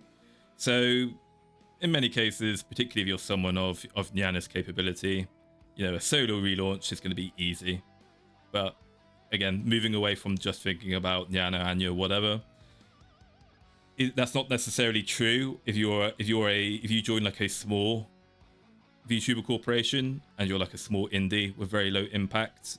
You might not have the opportunity for a solo relaunch like Nyana did. You think about what's happened to a lot of the members of something like Globy. Obviously, some members of Globy have gone on to do very well for themselves. For the most part, I don't really see much going on with the other Globy VTubers who continue, to do their thing. Sadly, the same thing with many of the Prison Project VTubers as well. Unfortunately, after going indie, they've struggled to reach the heights that they did at the height of Prison Project, unfortunately. And then the issue is as well, of course, hopefully you've factored this into your decision when you leave the company, is that when you leave the company, there's no more marketing for you, no more legal cover, no more 3D budget, no more free dancing and singing lessons, no more cross promotion, although I'd say Face Connect is pretty fucking shit at cross promotion at the best of times anyway. And then there's also the audience decay after novelty as well, particularly when we move on to fandom fatigue as well, is that you might get a huge surge of sympathy to begin with, but eventually, as time passes, as things calm down, people become less retarded about the situation and start to think logically about it. They might change their mind and think, actually, hang on a minute. Looking at the situation, repeatedly doing grievance content converts an entertainment brand into a drama brand. And that's not only is that monetarily worse over time because people get fed up with your bullshit, but again, it goes down to your reputation, right? Like, people watch content creators to have a good time, to be entertained. VTubing is special because of the parasocial nature of this space, where people get really invested in their personal lives and the development of the VTuber in this space. But everybody has a limit. People will get fatigued, and nobody likes to be around, someone who's terminally miserable, who is constantly a Debbie Downer and depressed and complaining about how bad their life is, or how mistakes that they've made in particular has like fucked up their career trajectory. People don't want to hear it. We're here to have a good time. We'll be sympathetic to some form of, confiding in the audience. But remember, you're here to put the fries in the bag, not farm sympathy and pity from strangers on the internet. Amen. Amen. So would you just give me 1 second, guys? I just need to go to the way to close it. If you need to go as well, Armchair, or you good? I can stay to entertain for a little bit. Yes, please. Thank you very much. I understand you get a surge of antis in your debut, never stay around actual fans. Yeah. The the bit that Maulington just said about knowing to put the fries in the bag and knowing what your audience shows up for. You'd be surprised. You'd be surprised at how it can be difficult for people to remember that. It's very easy to lose sight of that at some point over the course of your career. Get a little too big for your britches, so to speak. And you forget that the thing that people come for is not so much you as a person, but you as a product more so. It's not a. I've waxed poetic on this numerous times before, but thinking of the self that you present to your audience as a product is not something that comes naturally to most VTubers or most entertainers, to be honest, in the online space. I just didn't have to be true. I immediately joining a VTuber group feels kind of weird. See, that's the kind of thing where I don't think that that's weird per se. In the sense that I don't think it contradicts her reasons for leaving FaZe, because she said that the thing that made her incompatible with FaZe was ultimately management, right? Disagreements with management. And when you're part of an indie friend group or whatever, you don't have management. You don't have someone that you answer to. It's mostly just other people you choose to interact with semi-regularly. Okay, I'm back. Sorry about that. Welcome back. Thank you. Let's see. So I think it's alright. I missed your subscription message. Thank you very much for the subscription, Mr. Snowman Buddy. Hope you're doing well. Oh, and sorry, Trumpet. I missed $5 donation. Banmin has been going off about the Western VTubers doing IRL. Yeah, I'm not surprised, honestly. When I think of like the gatekeeper, like the torch holder of VTubing culture in the classical VTubing culture in the West, I think of Banmin and Kyomu, honestly.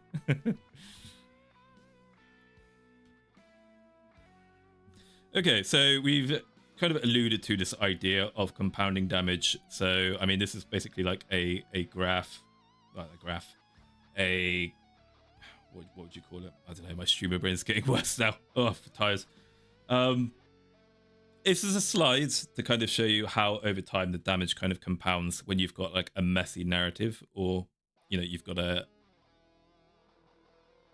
got some kind of drama going on with your brand. Okay, so you've kind of got the initial 2 weeks after graduation, drama, event, whatever. That's when the sympathy is at its highest. That's your peak sympathy moment. You're going to have millions of people surge into your stream, gonna want to know if you're going to talk about what happened. They want to know the drama. They want to know the juicy gossip. They want to know what happened. They're going to get clips. Potentially, you might get reaction videos. There are a bunch of guys who randomly do like react videos to VTuber drama, like Fleshies. These guys are really weird. One of them did one to one of my videos actually, which is really strange. And then obviously you've got the big donation surge moment.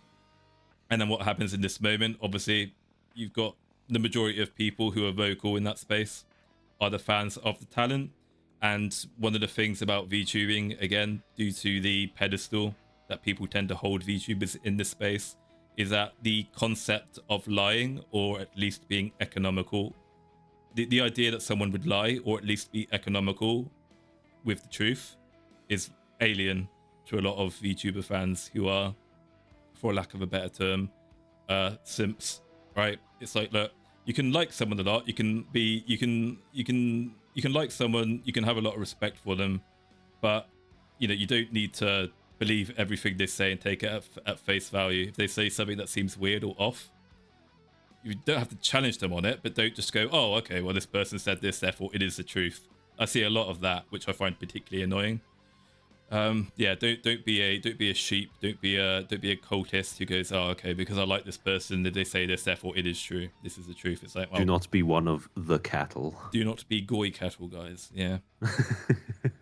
So in that first 2-week period, sympathy is at its peak, therefore talent's words are treated as the absolute truth, particularly amongst the fandom. And then what will eventually happen is, over time, things will start to evolve. Things will start to either escalate or mutate or whatever you want to say. So at the 1 to 3 month point, what will happen, again, if necessary, potentially could not, is that there'll be counter evidence and staff sentiments that might circulate. You know, I was talking about this to Armchair as well, actually, about what it's like, about the complete lack of like OPSEC at VTuber events, right? Where like people will just openly talk about sensitive stuff, and it's like, you don't know who's listening, you don't know who's around, who could be recording this shit. But yeah, everybody in this space, from not just fans, but VTubers and the staff as well, they all gossip and they all talk about shit that's going on, and they don't care about who might be listening or recording things. So even if the fans, again, don't hear those staff sentiments and don't get those receipts, again, that doesn't mean that the VTuber gets away with it scot-free. That can circulate within, you know, these behind the scenes groups as well. And then kind of what happens over time is that's when you start to get the sentiment splits, and then that's where you start to see the neutral observers disengage.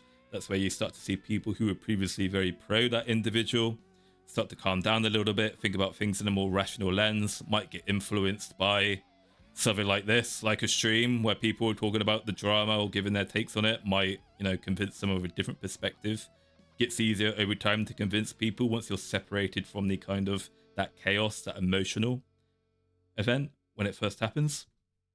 And then over a longer stretch of time, between about the 3 to 12 months period, what can happen, won't always happen. Again, it depends on how good you are and how long you were away, how good you are as a VTuber, your reputation when leaving.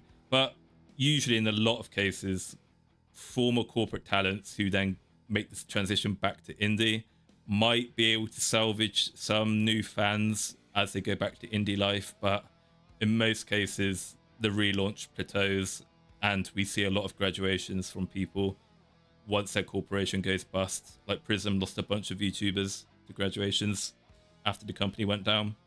And again, the problem is that when your funny numbers go down and when you want such a hot topic, that's gonna affect the likelihood of you getting collab invitations, your access to important famous people in the space who are part of your company, and then your sponsorship inquiries fall below pre-exit levels.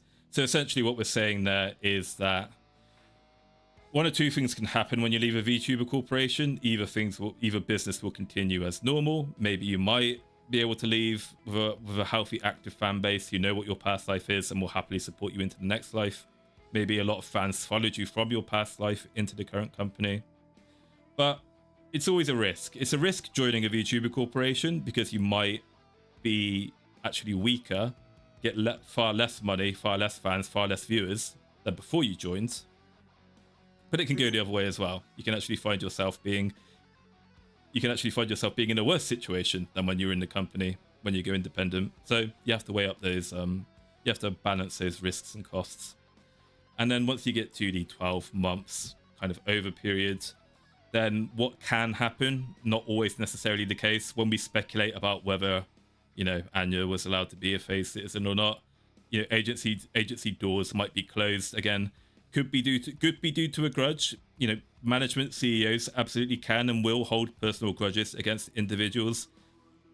I can tell you, as someone who is a white collar professional in a senior position, I work in an organization where people would rather deliberately like challenge me or fuck me over than let me help them like accomplish something. Like, people can be that petty. They would rather spite me in particular than let me do something for them. That's strictly their benefit.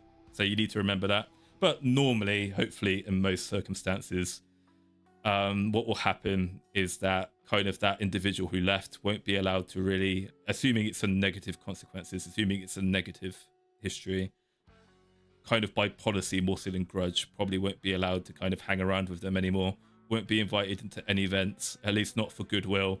Maybe if that individual is that big and that successful, the company might be able to extend a hand and cooperate because it's just business at that point. But, you know, they're not going to do it purely out of goodwill at that point. And so essentially what we're saying there is that sympathy is front-loaded and temporary, and therefore the structural cost is backloaded and permanent. So remember that, you know, the narrative right now might be in your favor.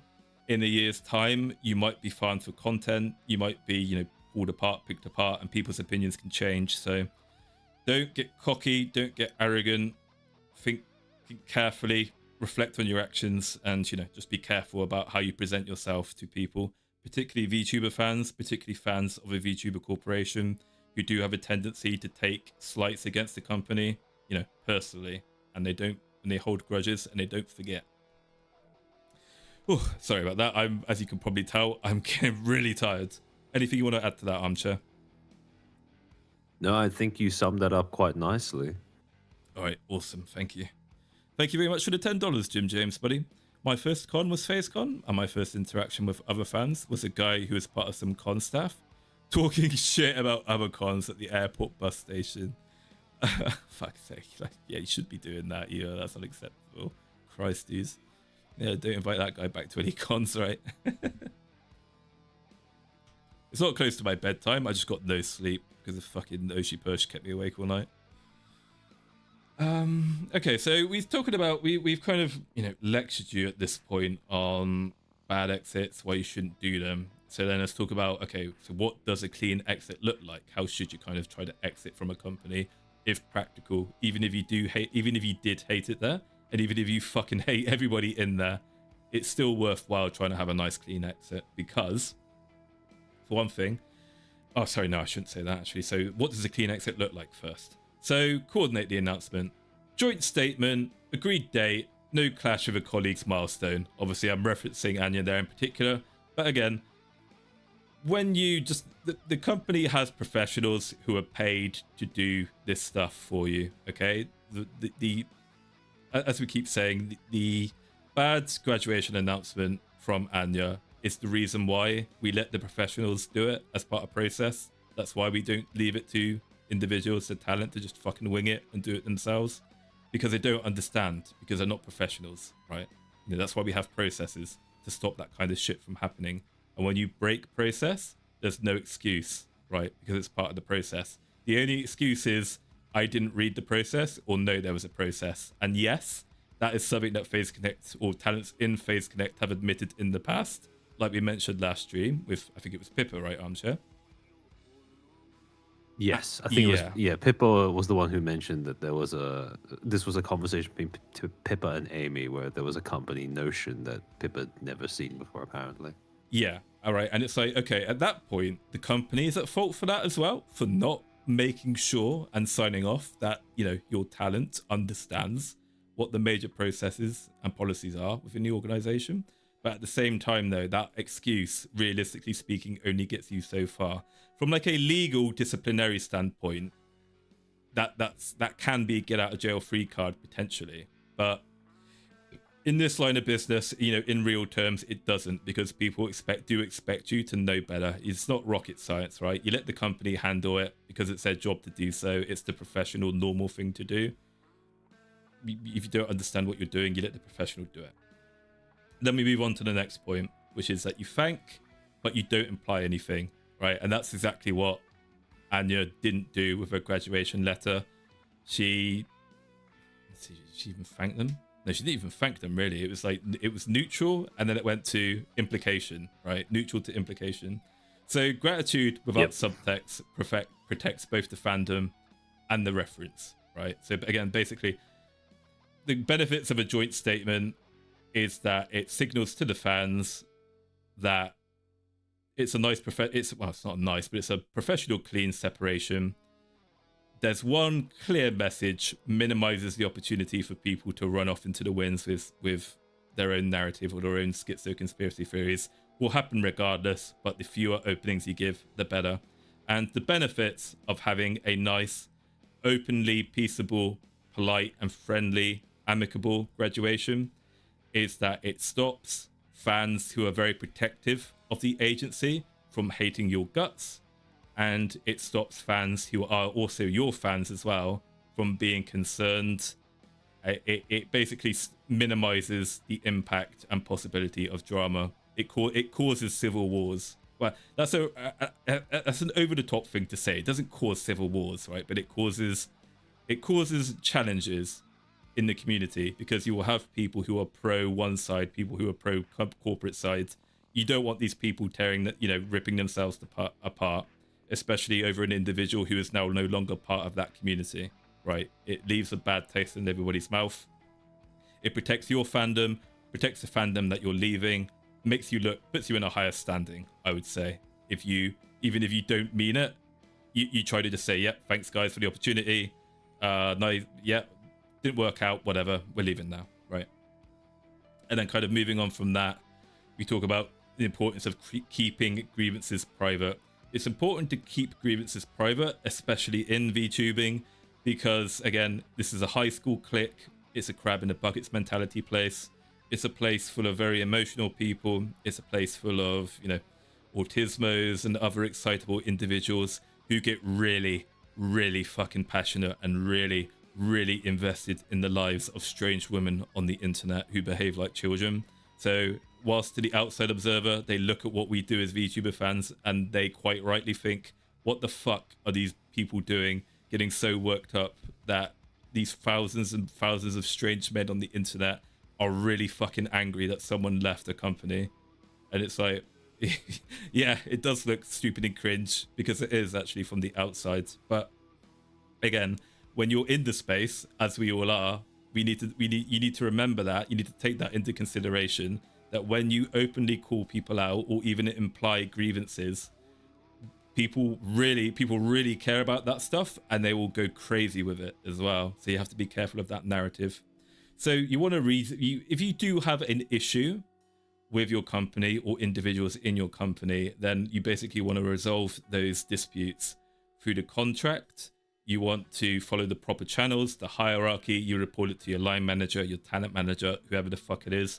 If you don't get a satisfactory answer, then you can try to go above their heads. You might get told to piss off, but yeah, I've tried to go to line managers many times.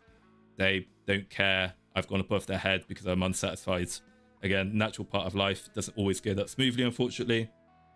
But yeah, you try to follow the proper channels first at any rate, rather than trying to go through the timeline, trying to go through that whole instead of trying to basically rally your fans to turn against the evil, tyrannical organization that's making you sad.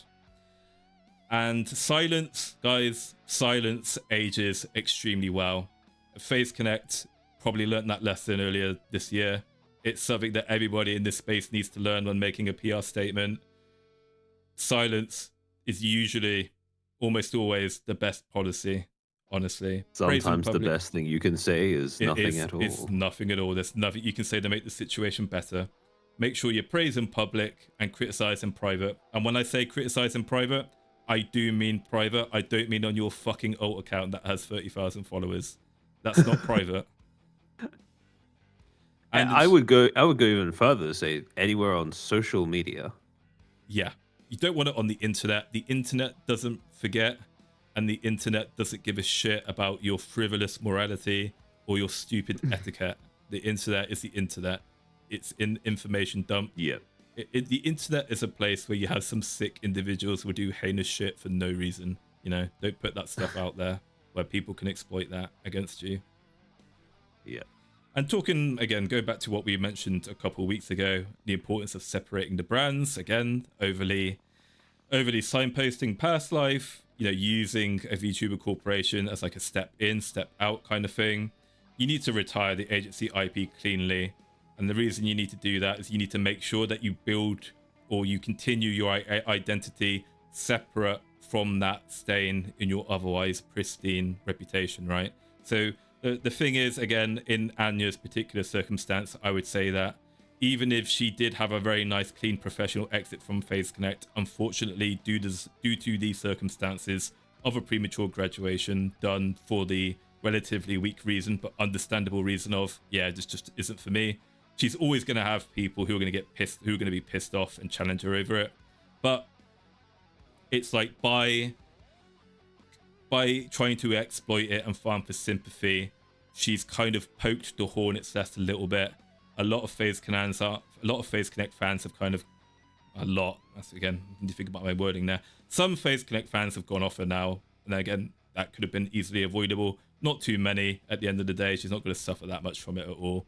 But it's important to notice, though, that the point is that the animosity amongst certain FaZe Connect fans and people of that community towards Anya there was completely avoidable. And that's how a lot of people are going to remember the overall career of Nyana Banyana in the future. If someone was to like document Nyana Banyana, like one of the juiciest things that any documentary on her or a historiography of her career would be, the FaZe Connect graduation. And then they're going to rip that apart, right, and pull that apart and drag your reputation into the mud, potentially, depending on who's doing it.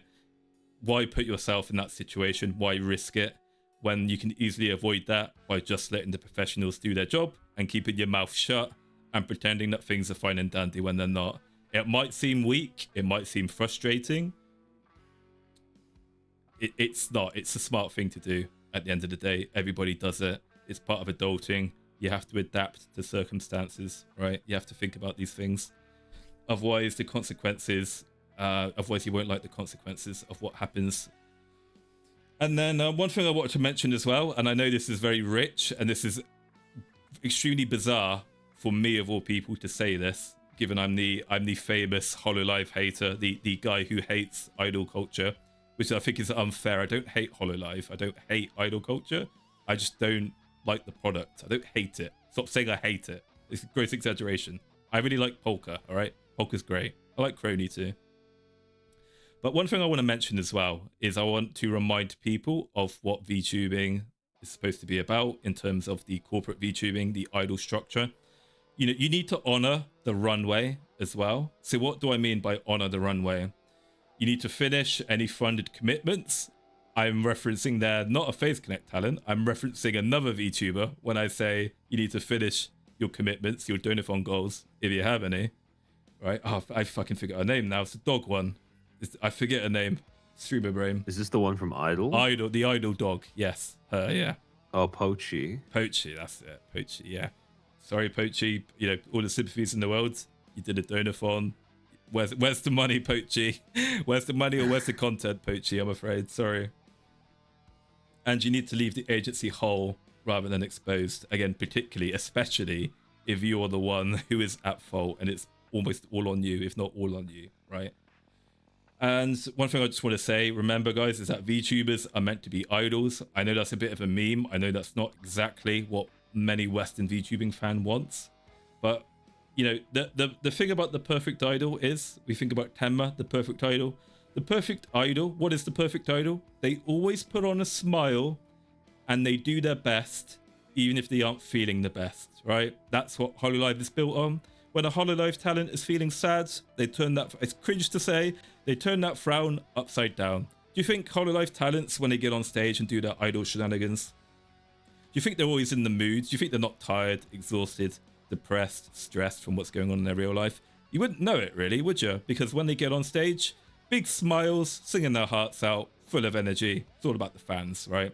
So that's the expectation still, I would say, for the most part in VTubing, particularly for corporate VTubing. So when you're like a miserable, when you're a miserable thing, you're not putting the effort in, you only care about yourself, and you're letting your gen mates down. Again, all the sympathies in the world that you really don't want to be there anymore. But it's like, come on, man, it's not very long. You ain't got long left. The exit's right there.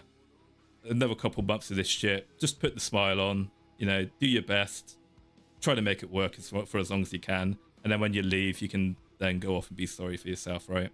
So we need to hold idols to account when they're not being very idol-like, right? And then obviously kind of continuing on from silence as well. Not only is silence great, but the great thing about silence as well is that you can just let the time do the work. Eventually people get bored. Drama's a revolving door. There's always some new target out there. We can't go 5 minutes about VTuber drama. If you keep your mouth shut, don't incriminate yourself, say anything stupid, after some time, especially a year, and it normally takes about a year, and people forget. People forget 99% of things and we'll move on from it. People got short attention spans. There's more juicy gossip to monetize and exploit. Just let time do the work. Time in silence. Great friends, time in silence. In fact, time in silence are two of my favorite things, especially in the mornings. Don't know about you, Armchair. Silence time, what do you think about them? Yeah, no, I think that I think they are the best solution to most controversies, to be honest. Yeah. Underrated. Underrated, yeah. I fucking love my silence. Yep. Oh god, thank god, finally we're at the end. God, why the fuck did we go on for so long? I'm so tired. What's it as long as last one? Oh, okay, so last slide, guys. We're almost at the end of the stream, thank god. Thank you for watching. Thank you for the clap as well. So I just want to go to bed at this point. Okay. Yeah, no, I get it. So the takeaway for this particular thing. So in a small industry, in a small niche like VTubing, corporate VTubing, conduct in many respects is the product. People in this space are obsessed with conduct, reputation. Again, it goes back to idol culture, people being obsessed with holding with these tiny, weird, schizo Chinese women on a pedestal. Is that people love purity spirals. They want their idol VTuber woman to be a nice, pure say-so idol. When you've got scruples, even if they're nothing burgers, it gives men the ick, right? It's like the opposite of women. What gives men the ick in this space is when you're not a pure idol who fulfills their fantasy and maintains that spot on their pedestal. They don't like it. So try not to keep silent if you don't think you can hold on to it. Sorry, I think I missed a donation. Thank you very much for the membership, Shadow everybody. Sorry for going off topic. Just wanted to ask if you heard the Foxy got an apology from the Crime Boss people. That's the first to my knowledge. I did. I've been following the news about Kershaw and Crime Boss. I'm happy the Foxy has got a favorite game back again and that they're being nice to her. But then at the same time, she shouldn't forget or forgive them for what they did. They fucking sold her out because of some dickheads. The three retards of the apocalypse went after her. At that point, I know it's her favorite game. She's going to keep playing it because she likes it. But as a matter of principle, though, yeah, she shouldn't do those guys any favors, honestly. But I don't think she's doing it as a favor. She just genuinely enjoys playing the game, right? Thoughts on the Jelly choice? Thank you for the membership, Mastin, sorry. Thoughts on the Jelly choice voice drama? I understand censoring a slur, but Jelly shouldn't have said someone was upset. Now fans write about who it is. I don't know. I don't really want to talk about that on this stream. Honestly, it's not exactly relating to what we're doing, but I would just say that I don't know whether it was YouTube not liking them using that language. I don't know if it was someone in the company, or I don't know if it was just the usual suspects on VTuber drama, or that schizo anti-phase league guy causing trouble again. Until I know who that person is, it's like I don't even fucking care to comment. What I will say though is that if it was someone in the company who said someone who was upset with Jelly's, well, it wasn't even Jelly's language, it was just the the thing just so happened to said the Foxtrot slur. She didn't do it herself, right? I would say that if it was an individual in Phase Connect who was offended by Jelly streaming that, I think they should harden the fuck up and stop crying and go fuck themselves, obviously.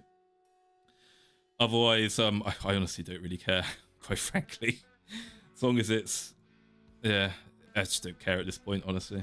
I don't know about you, Armchair. Any thoughts, any comments you want to make on it? Oh, she did voice it, did she? I still don't care. Based. I say that word all the time on this stream. I say that word on this stream all the time. I don't care, right? I use the language so I can't condemn or care, right? I'm also in the camp of, you know, if you sing a song or you're quoting a clip, it's like, you know, you can obviously sub out the words at your own discretion, but it's at your own discretion. I don't think that, you know, choosing not to do that should be taken as some sort of sin. Yeah, it's like the Huckleberry thing argument, right? Like back in my day, you could say the word of Jim. Whereas these days, I'm not allowed. Whereas these days, I'm not allowed to say the word of Jim anymore, even though that's his literal name in the novel for some reason. Like the same back in my day, you could use the you could use the A, you could use the soft A. Now you're not even allowed to say the soft A, and it's like, at what point is this determined? How can you? Again, not to tangent away too much, but in regards to the Foxtrot slur, I genuinely don't know when that became unacceptable to say on like the internet or society. Like genuinely, I've been a lifelong EVE Online player. Like the Foxtrot slur is like every other word uttered by an EVE Online player. So I genuinely lost. I genuinely didn't get the message when that became unacceptable to say. And when I've been saying it for like fucking 28 years, it's a bit hard to stop saying it, right? But in regards to Jelly saying, you know, by saying the words, someone was upset. I mean, it's like, yeah, I'm sure you probably agree that she probably shouldn't have phrased it like that because it's vague and will lead to rats and people speculating that there's drama within Phase Connect again. But I would also, before Armchair gives his thoughts, I would just say that, sure, you could say that, but then I would always say that it's ridiculous to expect that. I think personally, I think it's ridiculous to expect that VTubers, especially those who are a bit more casual and laid back, like Phase Connect fans, are like doing this light Yagami thing where they are expecting every single word and preparing and protecting and considering the implications of every single fucking word that they're saying, just in the case that Owl catches them, right? Like I think it's ridiculous at some point to criticize people for just saying something offhandedly and not realizing that it could be, you know, taken further. But I don't know if you have a thought on that, Armchair. I mean, this, to be honest, I would, if I was going to comment on that, I'd probably want to do it in a separate stream, to be honest. I agree. Yeah, I'd agree with you there. But, it deserves its own stream. Yeah. Okay, so yes. So an early exit from a VTuber corporation is survivable as long as everybody's singing from the same hymn sheet and it's an amicable one. And then a contested one runs the real risk of narrowing the market. When you frame yourself as the victim, when the record says otherwise, it converts a one-time cost into a standing liability with the former agency, with your peers in the agency, potentially with sponsors. And if you do get found out to be a bit of a liar, or if you are economical with the truth and you get found out to be a bit of a fibber or an exaggerator, then, you know, even members of your own audience who would normally ride or die with you will be upset and disappointed with you and may not continue to give you that support and trust going forwards. And I will say as well, I guess, talking about it on an individual level, that would actually devastate me, honestly. Like, if fans of mine were like disappointed or said they were like devastated or disappointed in my conduct, that would fucking break my heart, quite frankly. Bit different probably for really big VTubers who have massive audiences and can. I mean, this is something that people don't want to admit, but at some point you have so many people, so many subscribers and people that you just can't stop. It numbs. It numbs. Yeah. It's real, right? If we're being real, it numbs. But at my size, I'd be devastated. But I don't know. It depends. Some people are still quite sensitive to stuff, despite how big they get. So again, that's same. Yeah. Hey, Demonstrous. How's it going, buddy? Guys, subscribe to Demonstrous. He's a good man. We fucking love Demonstrous on this channel, guys. Subscribe to Demon, Dizzy's strongest love bug. my other gay boyfriend, my gay Mormon boyfriend, Demonstrous. I'm collecting a harem. Where were we? Okay, yeah. So I guess the reason why I wanted to frame these two streams, I guess particularly over Anya and Yabis, is because it's easy, because I'm fucking on FaZe Twitter and I fucking stalk FaZe Connect fans, so it's just easy from my perspective to focus on this. My memory isn't the best, so I can't exactly remember some of Niji Sanji's controversies too well to use those as case studies, and I can't be fucked to go back and research them when I've got easy recent FaZe examples to use for my points. But I would say that the reason why I went with Anya and Yabis in particular, and why I think it's quite educational, is precisely because the underlying exit was at its core ordinary, right? It was actually, to some extent, I would argue it is an ordinary exit. You know, corporate, independent VTuber goes to corporate life, decides, oh fuck, you know, actually I hate this shit, I don't like it, and leaves. Normal in any walk of life, you know, everybody joins a job, works in it 2 weeks, goes, this is shit, I quit, no thank you. Normal exit. But somehow this became a bit of a drama, and it caused a little bit of a schism in the FaZe community, and it's led to a not particularly flattering narrative and a lot of speculation towards Anya and her past life. So I mean, at the end of the day, it's her reason for leaving was perfectly reasonable, might be disappointing and slightly frustrating, but it's the staging that made it expensive for her in terms of her branding, in terms of her reputational, her branding currency, right? She somehow managed to she had a ticket of $20 and somehow managed to turn that ticket of $20, parking ticket of $20, and she talked her way into making it to a $200 ticket when she could have easily not done that, basically, over something so stupid and mundane and such a nothing burger. So I think it's a good example on how not to exit a VTuber corporation and why you shouldn't milk drama or try to milk victimhood when you are the one who is at fault, at least as far as we're aware. I don't know. Anything you want to add to that, Armchair? Yeah, I mean, even without things like assigning fault, it just doesn't make for a good look. And it inspires rats that, quite frankly, are very difficult to shut down on any sort of appeal to logic or anything like that. Mm-hmm. I also want to say I really like the phrase "conduct is the product." I'm going to be stealing that at some point in the future. I'm honoured. Hell yeah, Armchair stolen one of my phrases. I'm about as happy as when Kintai said I had a very good deck. I'm going to save that. I'm going to put it on the wall. That's me. I'd be like the Leonardo DiCaprio meme where he points at the screen. Hell yeah. Okay. Yes, anything you want to talk about, Armchair, before we wrap up today's stream then? I think between this stream and our previous one, we've covered all of the bases that I was going to be talking about as well. But yeah, no, I think, again, as I've said multiple times about the Anya case, I don't think the incident or I don't think the Anya graduation in and of itself is anything that exceptional or groundbreaking when it comes to industry impact or whatever. But I do find that it is a very interesting case study to illustrate a whole bunch of different lessons, principles, etc., that make it very interesting to sort of pull apart.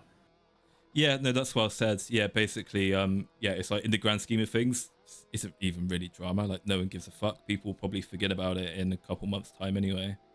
But even so, even though it's like a nothing burger in terms of drama, that doesn't mean that there aren't like a lot of interesting observations and lessons that you can use to, you know, explain why things are done the way that they are and why you should do certain things and why things are in place. Because, you know, the whole point of the stream was to explain to people that actually a premature graduation, especially from an established VTuber corporation, is a much bigger deal than people were kind of making it out to be during that initial phase. The opportunity costs alone is a monumental cost sink for the company. Those failed revenues that they're no longer going to be able to realize those revenues. And then, of course, I think people forget when they get pissy over contracts and VTubers themselves complain and go, oh, well, I put in all this work for the company and I'm the one who made the company by delivering my product. Why do I have to pay 50% of my salary to the company? And it's like, well, sweetheart, Did you pay for the model? Did you pay for the equipment? Did you pay for the rigging? All this other, my brain, but there's all this other stuff I talked about earlier before, the smarter, more intelligent Maulington mentioned. So, and again, the CEO has spent an awful lot of money getting this shit together. He's got like offices with utilities. He pays for you to fly out to conventions and do other shit, all this other stuff he has to pay out for. If oh god, what's that fucking guy's name in the third Dawn of the Dead movie? Have you ever seen that movie? Is it Dawn? It's not Dawn of the Dead. It's what comes after Dawn of the Dead again? One of my fucking favorite movies. I've forgotten the name of it. Day of the Dead. Is it Day of the Dead? Land of the Dead. Day of the Dead. I don't know. But there's this scene in the third Romero zombie movie of the Dead series, and there's this captain called Captain Rhodes, and he's getting fed up with all these scientists under his charge who are giving him excuses as to why their experiments haven't produced results, and he bangs on the table in a rage. And he says, I'm the one who's running this monkey farm, fuckers, and I want to know what you're doing with my time, right? And so kind of the point I'm making there is that the CEO of a VTuber corporation is spending an awful lot of money to get this shit together and to keep this monkey farm running. So, I mean, I don't even forgot the point I was making in the first point now. I tangented too far away. But, CEO isn't always bad, actually. Poor CEO. The point I want to make is poor CEO spending a lot of money, high at risk. He needs to make sure when he is financially... CEOs have perhaps the most misunderstood job description in this industry, in my humble opinion. They do. Because when people do it right, no one understands it. When people do it wrong, that's how people define it.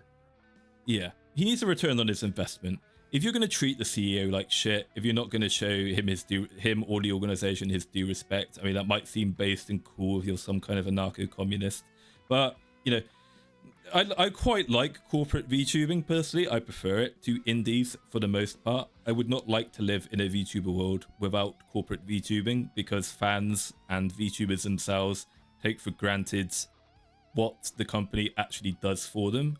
And especially when fans don't realize that there are a massive amount of benefits to joining a company, and that there are so many costs and things that the company does, which is why that was it. It was about contracts and revenue splits. Is that, again, the reason why the revenue splits are the way they are because of all these costs and all these risks that the CEO has to take. It's not just about, I produce this amount of labor, therefore I'm this productive and make this much money for the company, therefore I want a big share of it. It's like I said at the beginning of the stream, a corporate VTuber, a corporate VTubing organization is almost like, it's either like socialism, or it's like living in a fucking like a state with taxes, right? Now, if you're a smaller VTuber, if you're one of the weaker members of your VTuber corporation and you don't pay much into the system, you can still massively benefit, because what happens is that 50% cut, again, people might be able to negotiate a better, more favorable slice in their favor.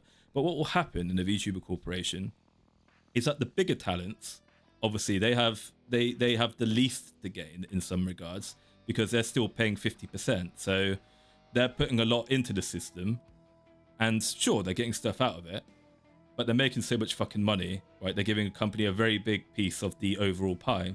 Whereas if you're a smaller VTuber and you're part of this company, that company money is all pooled together. So that tax that your superior peers, let's say, are paying into the system, you don't get as much out of the pie as they do, because you're not hitting your milestones, but you get something back. You probably get more out of it than you put into it, right? If you're someone who's lingering around 10k, 20k subs, it's like off that metric, you probably haven't technically earned the right to have a 3D concert and shit, or do like the whole 3D idol stuff. But fortunately, because you have individuals in your company who are megastars and can raise the money for the company to do that, then you get to benefit from that, even though you haven't exactly technically earned it yourself. You gain more out of the company than you put into it. What I find annoying, I guess, about corporate VTubing discourse is that people don't consider the risks, the costs, and look holistically at the benefits and the rewards that come from corporate VTubing. Like, they don't think that going to a convention, having a hotel paid for you, having singing and dancing lessons provided to you for free. If people don't think about this stuff, they take it for granted. They don't consider that into the benefits. When you think about, the company's taking a 50% cut, and it's like, oh shit, I'm making 50% less than I was as an indie potentially. And it's like, yeah, but when you consider all the support and the personal and professional development that the company's investing into you, that might work out to it being more than that raw liquid income you were gaining as an independent. Now, it's important to remember that obviously you can't pay the bills, you can't live, you can't eat on free dancing lessons and singing lessons and shit, right? But again, it's just something to consider holistically when you are considering joining a VTuber corporation. Is, okay, if I'm paying a 50% cut, if my income's reduced by 50%, can I continue to live comfortably? Am I happy with living at a lower standard of living than I'm used to, in exchange for making that risk myself, investing into the company myself, in the hopes that in the future the company will make me a better content creator, a bigger talent? And that's the problem I find with some VTubers and VTuber fans, is that they're very short-sighted and don't think about things long term. And I think that's part of what's made FaZe Alias and FaZe Origins so stable and successful over the years, is that those two generations in particular, I think, again, I don't know them, so I don't know, but I get the distinct impression from them they understood what they were, well, that's not quite accurate to say, they didn't really quite understand what they're getting in for. But once FaZe Connect moved away from being a bit of a joke of an agency, and it looked like they were actually starting to make it and make something of themselves, I think they realized, okay, at this point, we can go somewhere, we can do it, we are going to continue investing in this company, despite how difficult it is at times and how we disagree with each other, because we understand, they're tough, they're resilient, they get it, they understand the big picture, they are prepared to go all the way, right? I think that's a big part of the reason why those two generations have been stable as long as they have, and that's the kind of attitude that you need as a corporate VTuber, especially if you're joining a smaller one or one who isn't established and as rich as Hololive. Is it's like, right, when I join, can I commit to making this thing, can I commit to building this thing myself? And that's something that prospective corporate VTubers don't realize sometimes. They look at it in the lens of, okay, I can join a company, I'll join a VTuber company, and that will just magically make me more successful. Not only is that wrong, it's the wrong mentality to have. You should be like, right, I'm going to join a VTuber corporation because I'm going to invest in the company. I want to become this thing. The company's going to help me do it. But in order to help the company, I need to help the company to help me. That's what people forget, is that in order for the company to help you, you need to help the company. When you just support the talent, not the company, it's like, what do you mean by that? Because if you don't support the company, then the company can't support the talent. So you need to, factor this into the equation. Okay, sorry. I'll just read the last couple donations, and then Armchair. Sorry, did you want to add anything to that, or should we call it wraps now?